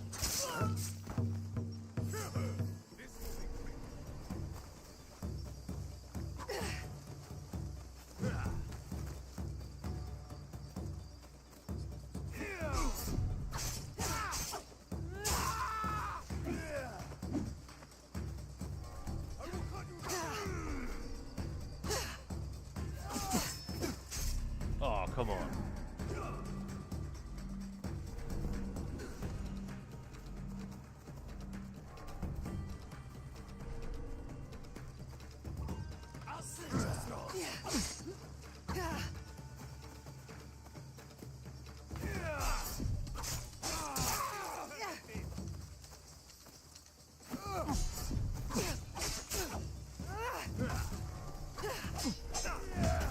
It is ridiculous how small she is. That's so cute. Yeah, she's It awesome, looks so right? funny. Oh shit. Uh-oh. Yeah, just What difficulty is this on? it's not nightmare or anything. It's either hard or normal. So I shouldn't be dying like that. But this is right at the beginning. So, truth be told, I wouldn't normally pick a fight with those dudes. Just because we're streaming, want to show off something silly.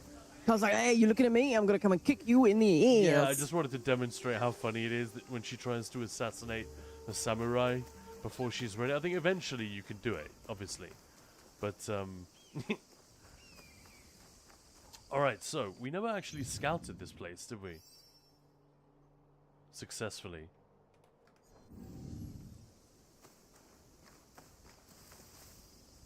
Come to think of it.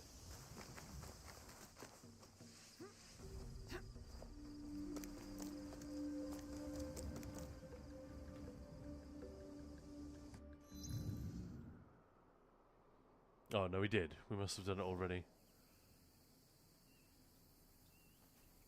So, Maya, where do you think Tonigama Post Town is? There's a town there? Should we just hope that that's it? Yeah, go and have a look.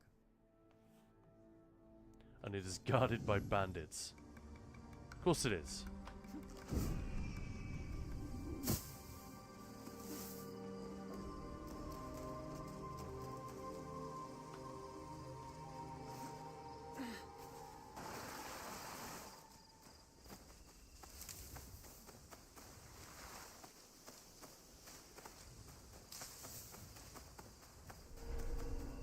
Overrun by bandits, like everywhere That's else. it.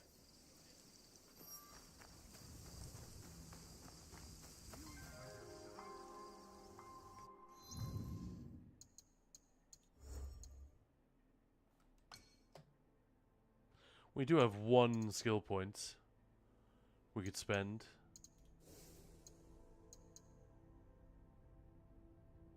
That's a fun one. We won't be needing that just yet. Well, that's a solid one. Let's take that for now. Oh, Trent is saying, by the way, one of the best paywall katanas are in the Animus shop. I recommend getting it before it's gone. Ooh, good to know. I can't get caught.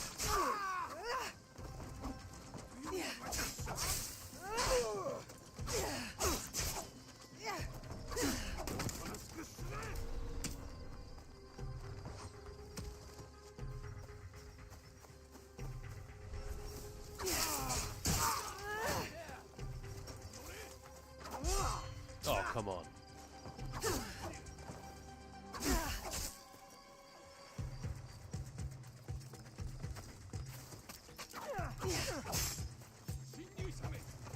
You're being quite brave. Yeah, Also I be am. stupid. Yeah. Very cocky. No, no, no, no, no, no. Oh, crap. You're out of... Throwing knives. Yeah.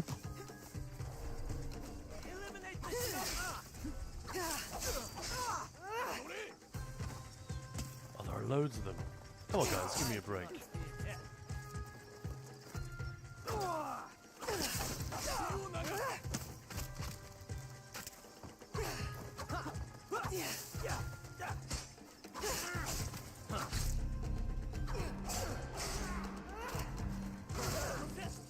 No, I shouldn't bother. With that, we are probably going to wrap it up soon, guys. But don't worry, we will raid into someone else who is streaming this category. So if you're here for the drop, stay put. Oh yeah, we'll take another look at that and do it the proper way, the stealthy way. Oh yeah. It's hard to show off the combat system when I'm this low level. That would have been a cool thing, actually, to just... Yeah, Khan. Like, spend hours in the game. Don't sleep. Sleep is for, well, you know, would have been you... non-gamers. Would have been your playthrough we would have used then for that. I thought I did pretty well getting Naue set up. Hey, Midnight X, how's it going? Midnight! Hello there. How do? Yeah, it drops out automatically on. You just need to make sure that your Twitch is connected to the Ubisoft Connect thing. But yeah, they're automatically on. And yeah. Hey, how are you guys today? Yeah. I mean, if I started a stream. Easiest way to stay safe is to stay hidden. Do you mean if you were streaming? Or like hopped into someone's stream? Yeah, they automatically will be on. Anybody streaming in this category will have those drops on. I mean, if you're a streamer, you have to have drops allowed. But most people do. And most people put it in their titles as well.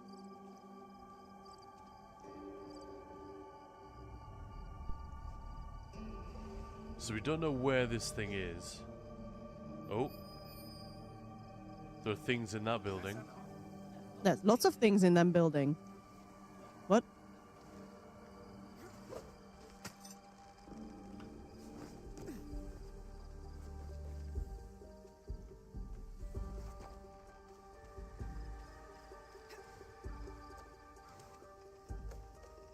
Please tell me there is a hatch on the roof.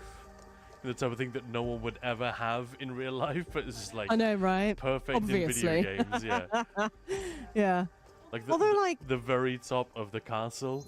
Which one was like it? windows. Wouldn't you have windows? Amagasaki Castle. At the very top of this thing. It's just a random little trapdoor. Hey Ted, how's it going? Happy Tuesday, everyone. Happy Tuesday, yeah. Tomorrow is an exciting day for me. I don't think we've set enough traps, Ichiro. The peasants and monks are nothing. How so? There's more dangerous Tattoo enemies than time? peasants and monks. Yapparoonie.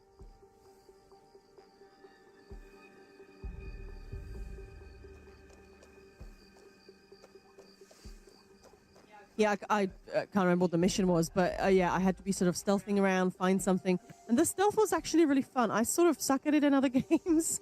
I sort of have that. Let's go in, shoot things up, kill everyone. But I really enjoyed it in this game. Designing good stealth is often underestimated. Yeah.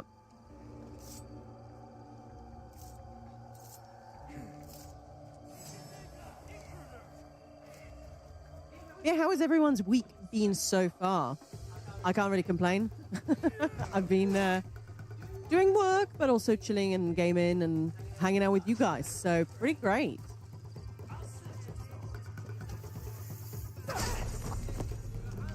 I managed to get the loot and not quite die. That is impressive. But they chuck one knife at you and you're down. Yeah, good luck hitting me. That's amazing. Yeah, that is so cool, the way you can sort of hop and the game does help you. So did you get what you needed? No. Wasn't the correct thing, but it's just fun. Just grab something anyway. Yeah, exactly.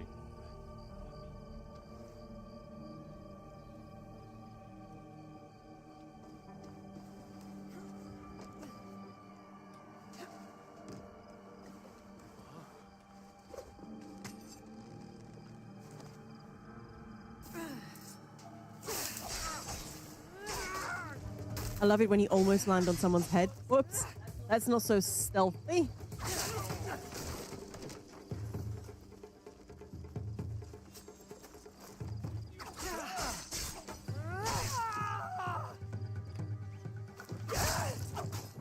Wasn't dodging for some reason. I was literally pressing it here. Anyway, did you want to call it there? Or should I try to get the item correctly one more time? Up to you. Let's give it one more go. Let's mess around. It's All fun. right.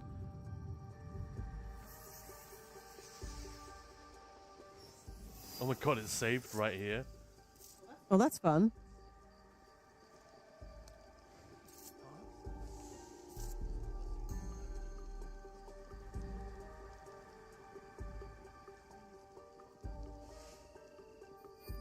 So is that it right there? That's the statue, isn't it?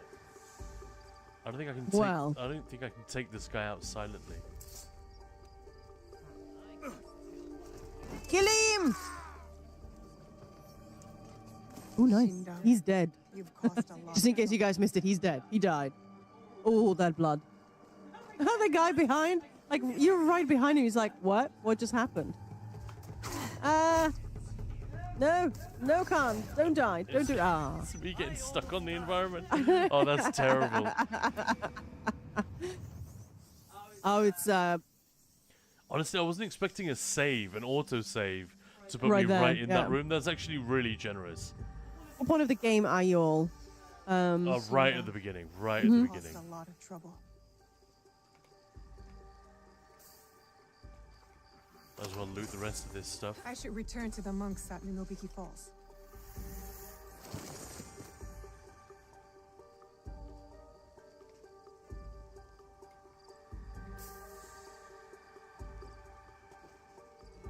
We can't take out this dude. Nope. What's out there?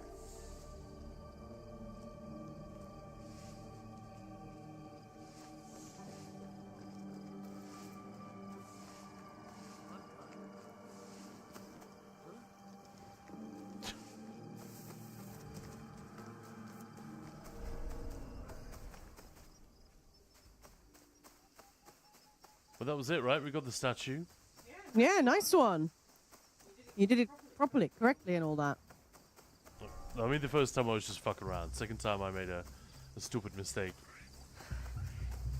But like I It's said, okay. we were talking about this earlier. Like, is it more fun? I love a stealth game, right? I absolutely dig a properly designed stealth system. If any game that has it, I'm gonna mess with it, even if it doesn't end up being my only or preferred gameplay style through that entire thing. Like Cyberpunk, Dishonored, these kind of games that have an sim element to them.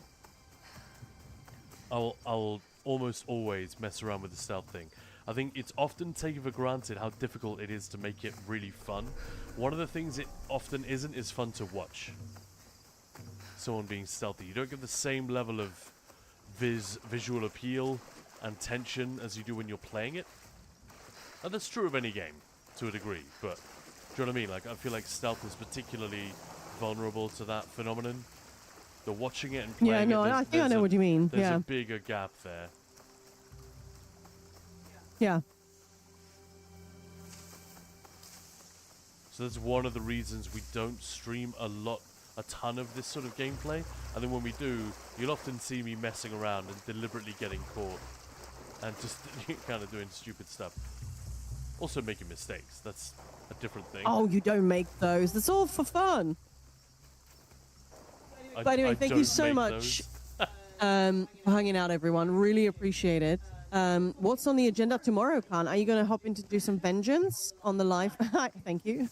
Maybe. We've got story to do. I don't think anyone cares as much about vengeance as they did when it was new. True. And then what's the bonus game tomorrow? Tomorrow it was supposed to be today, but we moved Assassin's Creed Shadows up the rankings, up the roster because of the drops campaign. It just seemed perfect. But yeah, we are going to go back to Space Marine 2, which we streamed yesterday, and follow on from that with Dawn of War Definitive Edition. One of the greatest RTS games ever made.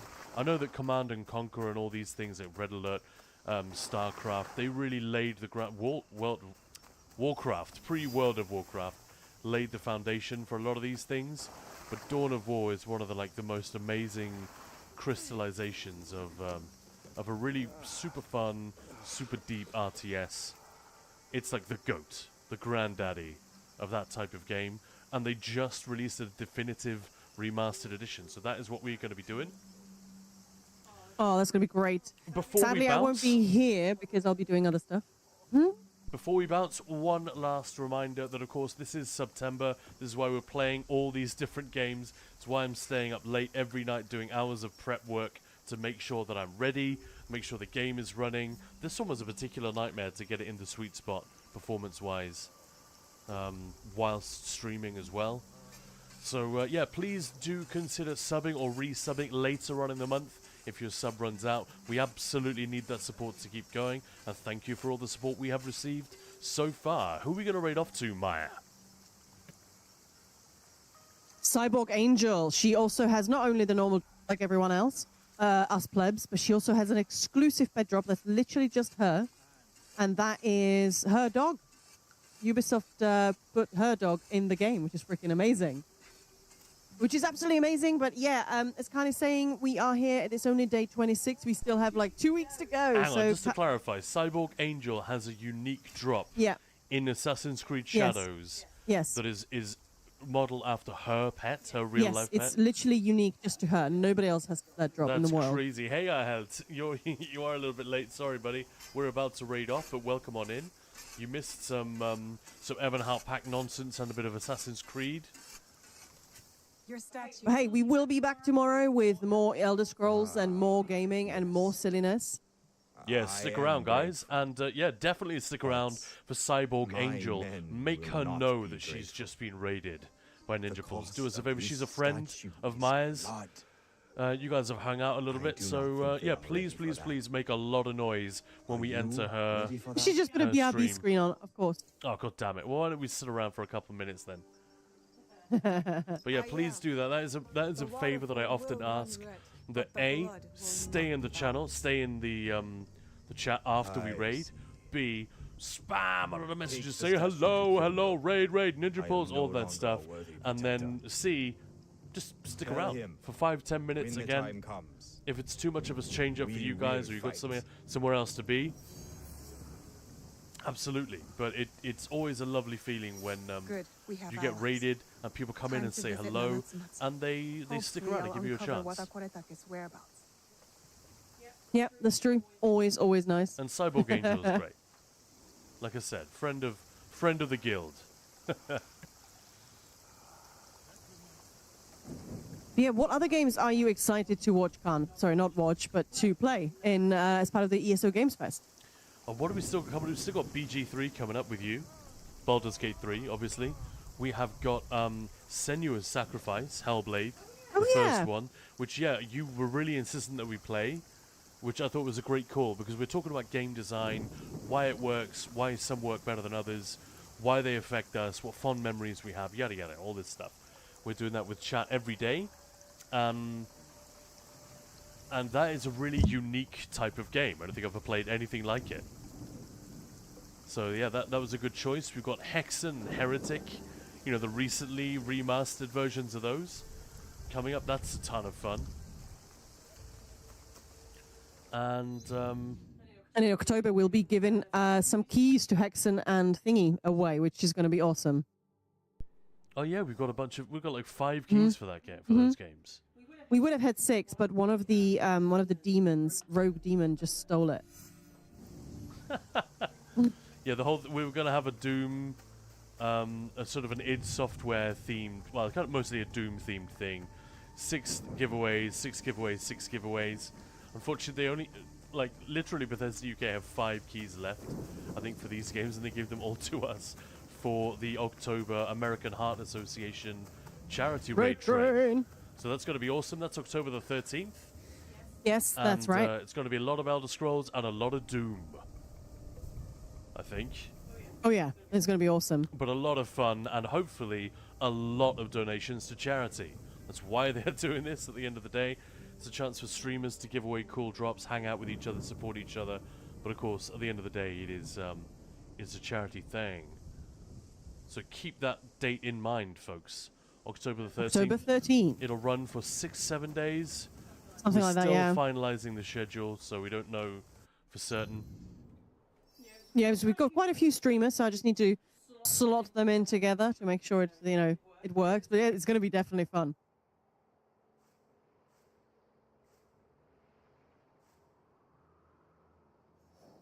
Yeah, what do we have coming up? Our games. I'm just going to refresh my memory. Yeah, you're going to remind me which games I've forgotten that are still on the list. But we've got like 6 days added. So I know that we've got Fallout New Vegas has been added. And to the list. Dragon Age. Yeah, we still haven't decided which Dragon Age, though. What do you think? No idea. No idea. All right, is Cyborg Angel back? I'm keeping an eye on it. I'll All right, let you cool, know when thanks. she's back. Don't worry. Thank you, thank you. So yeah, what Dragon's Dogma, Baldur's Gate 3, KCD as well. Vampire Survivors. Oh yeah, That's coming Kingdom up. Come Yeah. Deliverance 2. Yeah. Yeah, hell yeah. And of course, we've got Split Fiction, but yeah, we then have a few games that haven't really been added to the list because you guys have added 6 days to Gamesfest. So instead of 34 days of Gamesfest, we've got 40 days, which is pretty fun. Yeah, what other games should we add then?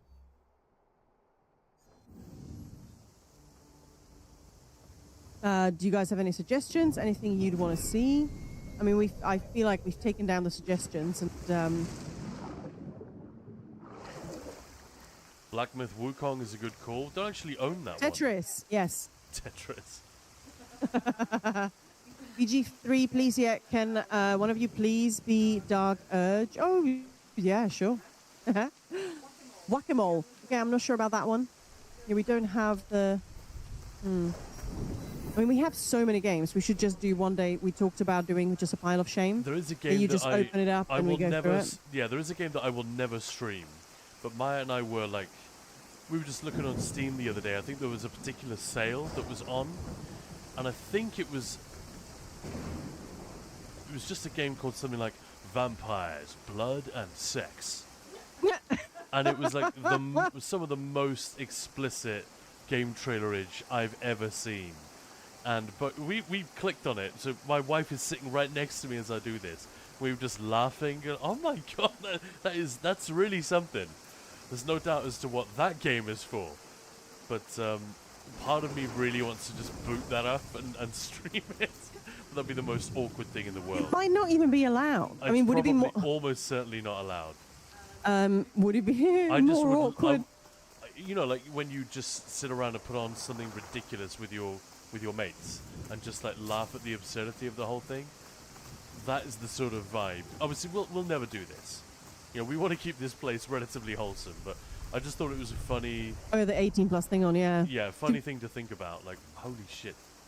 To be fair, it won't get much more awkward than... I was doing a week-long stream, so went live on Monday morning, 8 o'clock, whatever. And then we were going... Oh, no, we started on Friday to Friday. That was it. And Monday morning, you know, so big weekend. I thought it was cyberpunk time, so I sat down. It was very, very nice and early, so just, you know, getting into the swing of things. I was cyberpunking, and genuinely, there was no heads up. It was like, hey, so you wanted to talk? Yeah, let's talk. And then it was straight to sex scenes. So that was quite an extensive lesbian sex scene playing out at like 9 a.m. on a Monday morning. People were like, I need more coffee now after that. Yeah, so that was unfortunate. Fun, but yeah, somewhat awkward. That was a crazy stream, being live for, it was like 8 days in the end. Yeah, by that Friday, I was really hanging. I've already forgotten the name of that particular character, but she's the corpo who wants you to lie to Maelstrom. Yeah, that's it. Yeah, I She's can't remember her name either. Who lost the stealth drone. Oh yeah, that was her. Yeah, but that was just quite yeah, interesting. Man, the weather in this game is actually really impressive. I know it's like the most British thing to say. I'm Danish, not British, but whatever. To comment on the weather systems in a video game might be the most British thing to do. But this is some of the best I've seen, actually.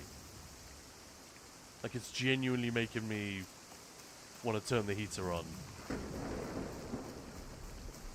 I mean, it is quite chilly. I'm actually feeling chilly. Yeah, it doesn't help that it's quite cold today.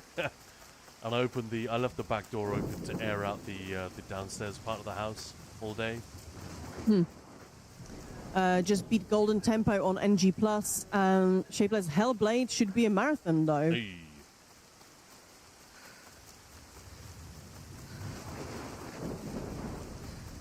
there is just too much awesome stuff that, like,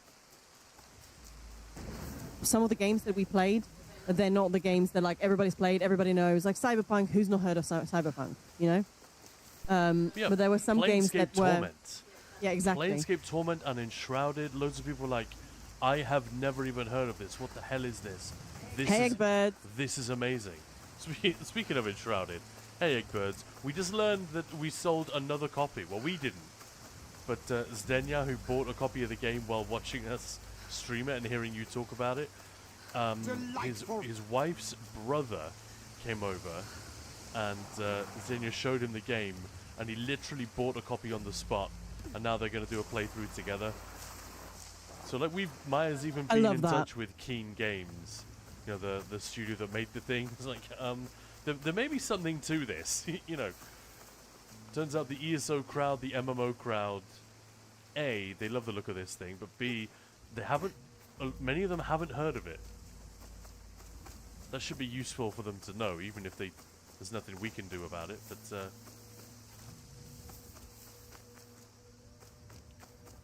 this is genuinely quite fun. It's going to get old pretty soon, but just the running around in the world is pretty much as fun as it was in Enshrouded.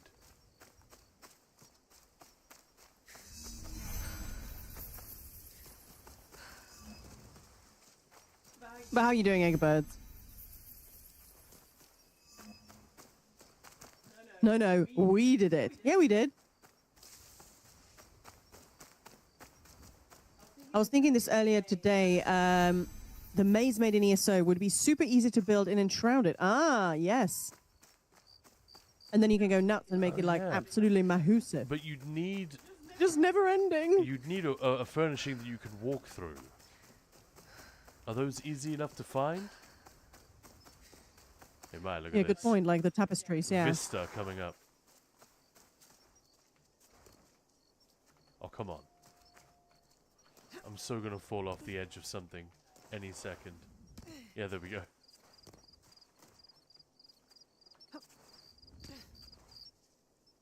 Show me that Vista. I'm trying.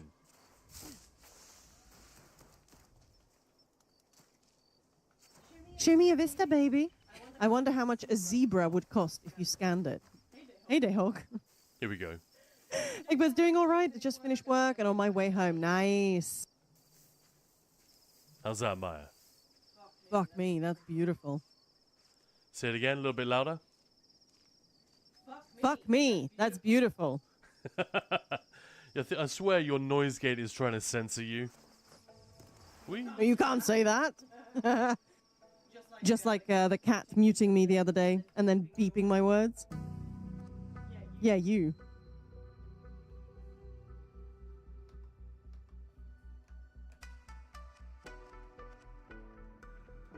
Pretty nice. Oh, thanks for the hydrate. Yeah, Ted's like, I'd like to hydrate, but my glass is gone. Yeah, because you have... Yeah. Prick. It's literally going to be on top of that roof, isn't it? Beautiful. Beautiful. Really sunny now. Well, the sun came up. No, I mean actually UK, just outside our window. Oh, I see. IRL. Yeah, Ted is a little sensor. Yeah, he sat on my, what's it called? Like the sound box. And there is a beep button and he just beeped me out.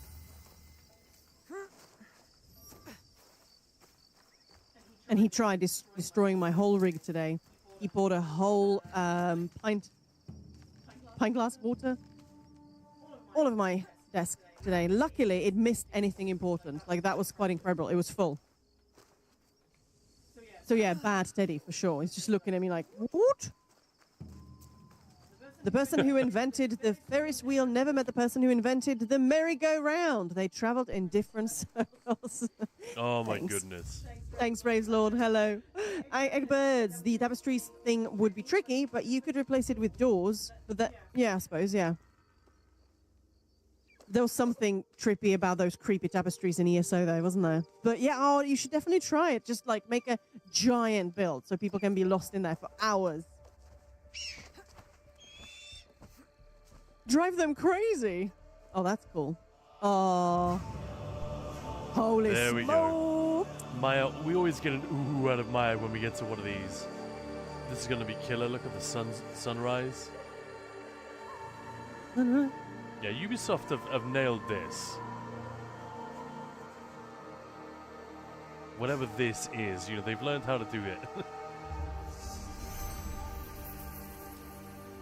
And it would be crazy to suggest that Ghosts of Tsushima, while it's completely its own thing, it is not the Assassin's Creed game that Ubisoft didn't make. It obviously does owe a fair amount to the series in terms of the Ubisoft blazing that trail. Random fact of the day. Fusajiro Yamauchi founded Nintendo in Japan in 1889. What? Yeah, crazy, right? Like, what was it originally then? Playing cards. Right. And then they became quite big and they tried a bunch of other things. Taxis, hotels, and then game consoles. Suddenly. That's amazing. That's amazing. That is a very cool fact. It's great, isn't it? It's so appropriate. Oh, yeah. We're playing a video game set in Japan. Yeah, thank you. I really appreciate these, and I appreciate you, Razor, for coming in and dropping these awesome facts. Yeah, it's a great... That's been such a great thing to get into. It's a Thank great you. trick, isn't it? Yeah. Hell, they had Pokemon for over 100 years before we even got it. Damn.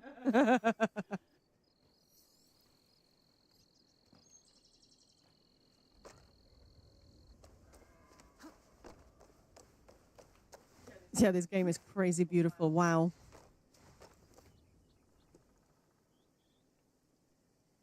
Nigoroji Temple. You know the problem, though? I want to go out for, like, sushi or ramen. Should we go and buy sushi and sake?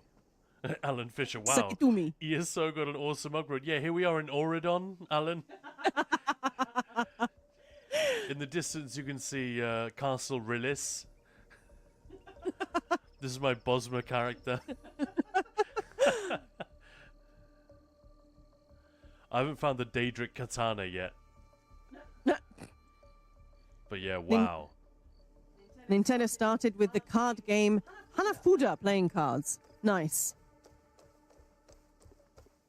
Khan? My father admired the Negoroshu. So I've got some, like my diary and a pad just in front of me because, you know, I took a call, took some notes, and the cat just climbed on top of all of that and it's just staring at me, like right in my face. You're a bit of a dick, dude. Whoop. And they're still making those. Oh, that's very cool. Wow. Oh, Khan. You're flying.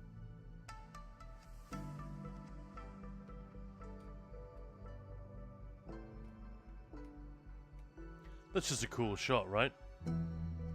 Yeah. She's Supergirl. So Shima can't get the... Should I let her fall a little bit longer, and then hopefully we can get the blossoms and the sun at the same time? Let's see if I can do it. Feel free to try it. It could go horribly wrong. Khan's a little birdie, falling flat on her face in 3, 2, 1. Yeah.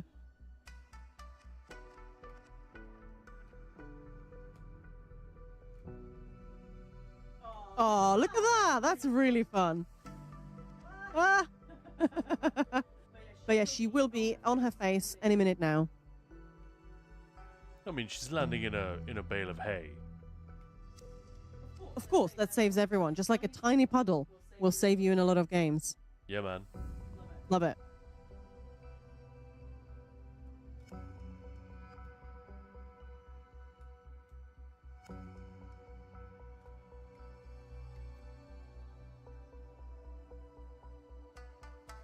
Oh, that's pretty beautiful.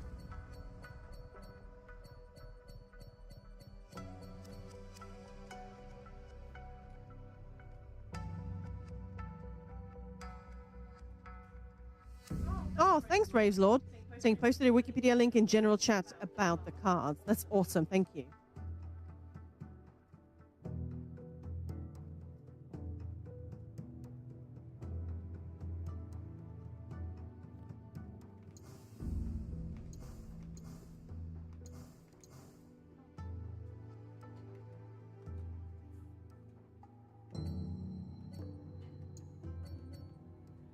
That is a really fun shot, Khan. 62% down and 38% left to go before Moon Eater. Yeah, Moon Eater's like 4 hours. That's quite an epic drop, actually. How's the stream been so far? Have you tried Vengeance? No. No, we're doing story. I mean, Vengeance is sort of same old, right? The one actually coming in, is it December? There's going to be quite a lot of new stuff. Yeah, that's going to be different. And Alan Fisher, this is the newest one, Shadows. There are drops on. It was either going to be Shadows or Black Flag, because that is so many people's favorite. Yep. But we went for Shadows because it's so beautiful and it's the newest. There's DLC out for it right now, just released. So Ubisoft have got everything on sale. They've got unique drops on for this game. In a moment, she just went AFK, so we wanted to wait for her to come back. But we're going to raid off to Cyborg Angel. And apparently Ubisoft have put in a very special, completely unique drop just for her, based on her dog. So you basically get her dog in the game, which is crazy. I don't remember the last time I saw a drop like that for just one streamer. How many people are watching her at the moment? 1,300. Wow, you'd think it'd be more. I guess not enough people know about the drop. So yeah, let's go in and boost those numbers very shortly. Cyborg Angel is also great. She's just lovely, and I've never met her, but Maya has. You guys know each other a little bit. Yeah, she's cool. Held, what is the Vengeance thing? You've mentioned it a few times. Something to do with PvP, yes. So that's essentially a Cyrodiil test. So it's this is test number 3. So essentially it's an incredibly stripped down version of Cyrodiil and the Cyrodiil campaign. And they're just sort of seeing what is it that breaks the servers, basically. So yeah, it's you know, when you go to Apocrypha, it's got that like beautiful green purple light. That's there in Cyrodiil during Vengeance, which I think is really cool. Some people hate it. I think they're weird. And yeah, it just goes on for a week. It's there to signal that you're not in Cyrodiil. Yeah, exactly. Regular Cyrodiil.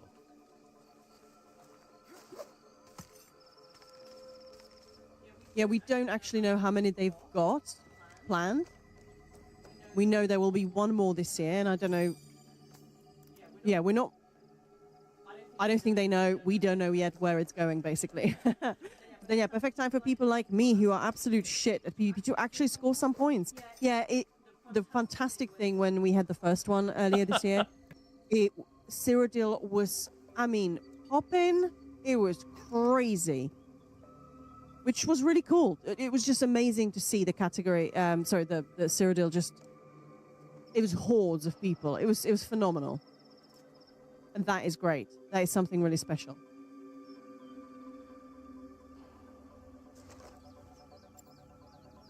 But yeah, I guess people are kind of bored of it now a little bit because it's like, oh, it's not new, but it's still there to provide some valuable feedback for them. So yeah.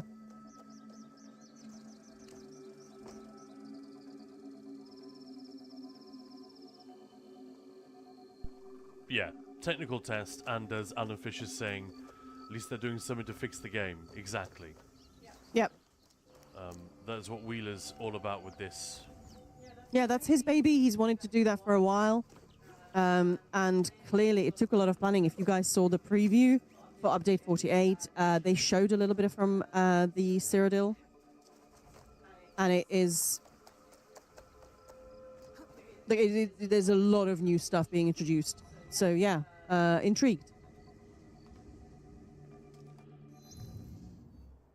Still not able to scout for this objective. I guess the scout isn't available yet. Yeah, they're just on their lunch break. Well, we used him fairly recently. Oh, there's probably a cooldown? Yeah, there's a cooldown, basically. So he's really far away. Maybe I'm too far away. That could also be it. Let's try that.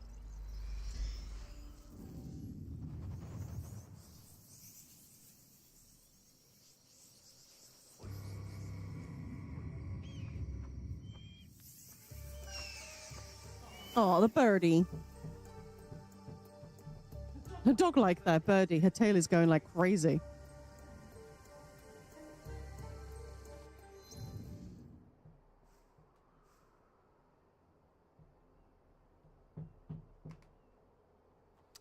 No, still not able to scout for it. How odd. But he's somewhere here, right? So he's in Izumi Setsu, that's here, I believe. Yep. West of Amagasaki. And he's in Nanatsumatsu. Nanatsumatsu. So I guess, yeah, let's just keep wandering. Just go and scout it yourself, you lazy... whatever her name is. Well, we're close enough. It's fine. Naue is her name. Nawa? Naue. Naue. Naoe. Naoe. Naoe. Naoe. Ooh, ooh, ooh. Ga, ga, ga. I'll stop now. Oh my god, that's so inconvenient, actually. What? The cyborg went AFK just as we were about to raid her. But it's fine. It means, you know, we're hanging out with lovely people. We're playing a fun game. Not an issue. But please stick around, guys. Like I said, it's a unique drop as well. It's just nicer to raid when we know that she's back. So, this is an actual person we need to kill. Oh, nice. That's very nice. It's nice.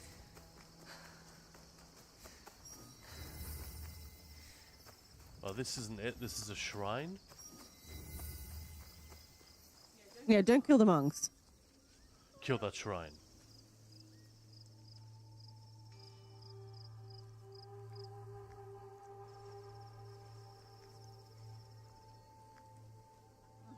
The amount of blossom trees they put everywhere. Absolutely right, of course, but...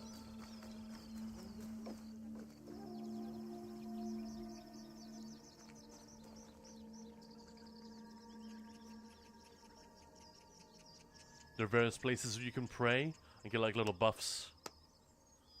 Oh, that's cool. It's kind of fun, yeah.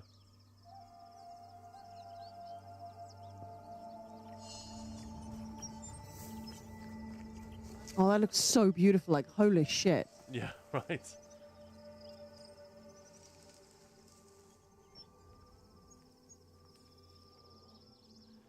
That's what I love. You know, the weather system I was talking about earlier, that it has the power to like affect your mood, and even the sort of how warm and comfortable you feel, or cold and uncomfortable. And then you go to a place like this, and it's like, obviously nowhere near going to a real botanical gardens and hanging out. Yeah, like we but did on pretty your awesome. 6th hydration. Wow, thank you. Never stop Maya. All right, thanks, Ahel. What game, in your opinion, has the absolute best boss fights? Interesting. What do you think, Trent, as well? Do you have opinions, Khan, on that? Elder Scrolls Online has some very good boss fights, but it's probably not the kind of thing we're talking about. One of my problems with a lot of games with boss fights is that they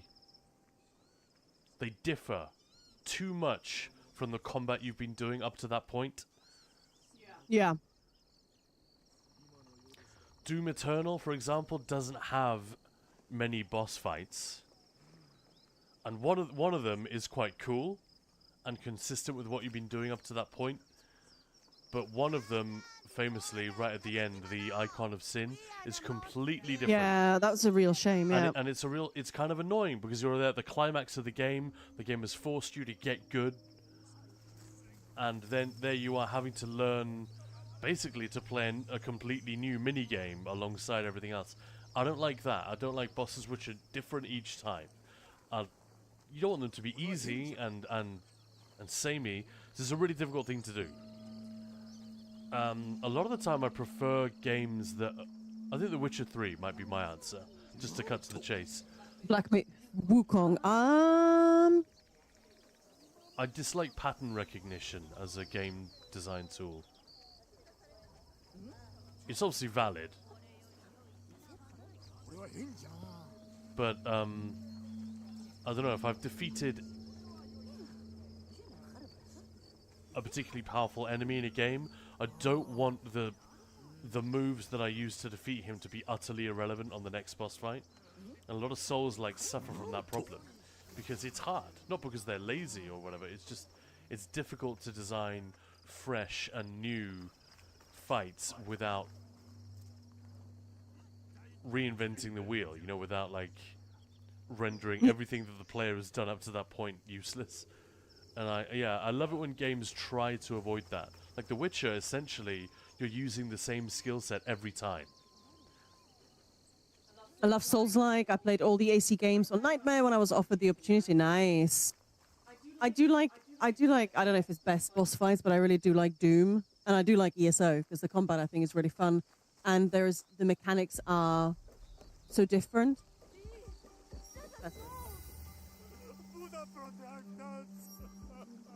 Found him, here he is. But yeah, whenever you're ready, Khan, let's raid it off. Oh, Choose let's do it. Cyborg Angel. Right, quick reminder, guys. I've made the request that we do a couple of things here. So one, stick around for a few minutes, say hi to Cyborg Angel. She's lovely. We wanted to make sure she knows she's been raided by Ninja Pulse Gaming.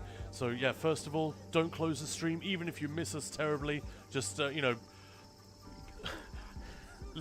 just bear through the pain for a few minutes and stick around. But we will be back tomorrow, guys. And secondly, and most importantly, do say hello and make a lot of noise in Cyborg's chat.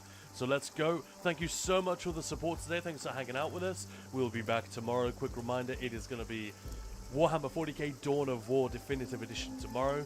But yeah, I hope you enjoyed our little trip around medieval Japan. With, and let's continue in Japan. Yeah, let's head on over. Have a great afternoon. See you tomorrow. Thank you. Bye.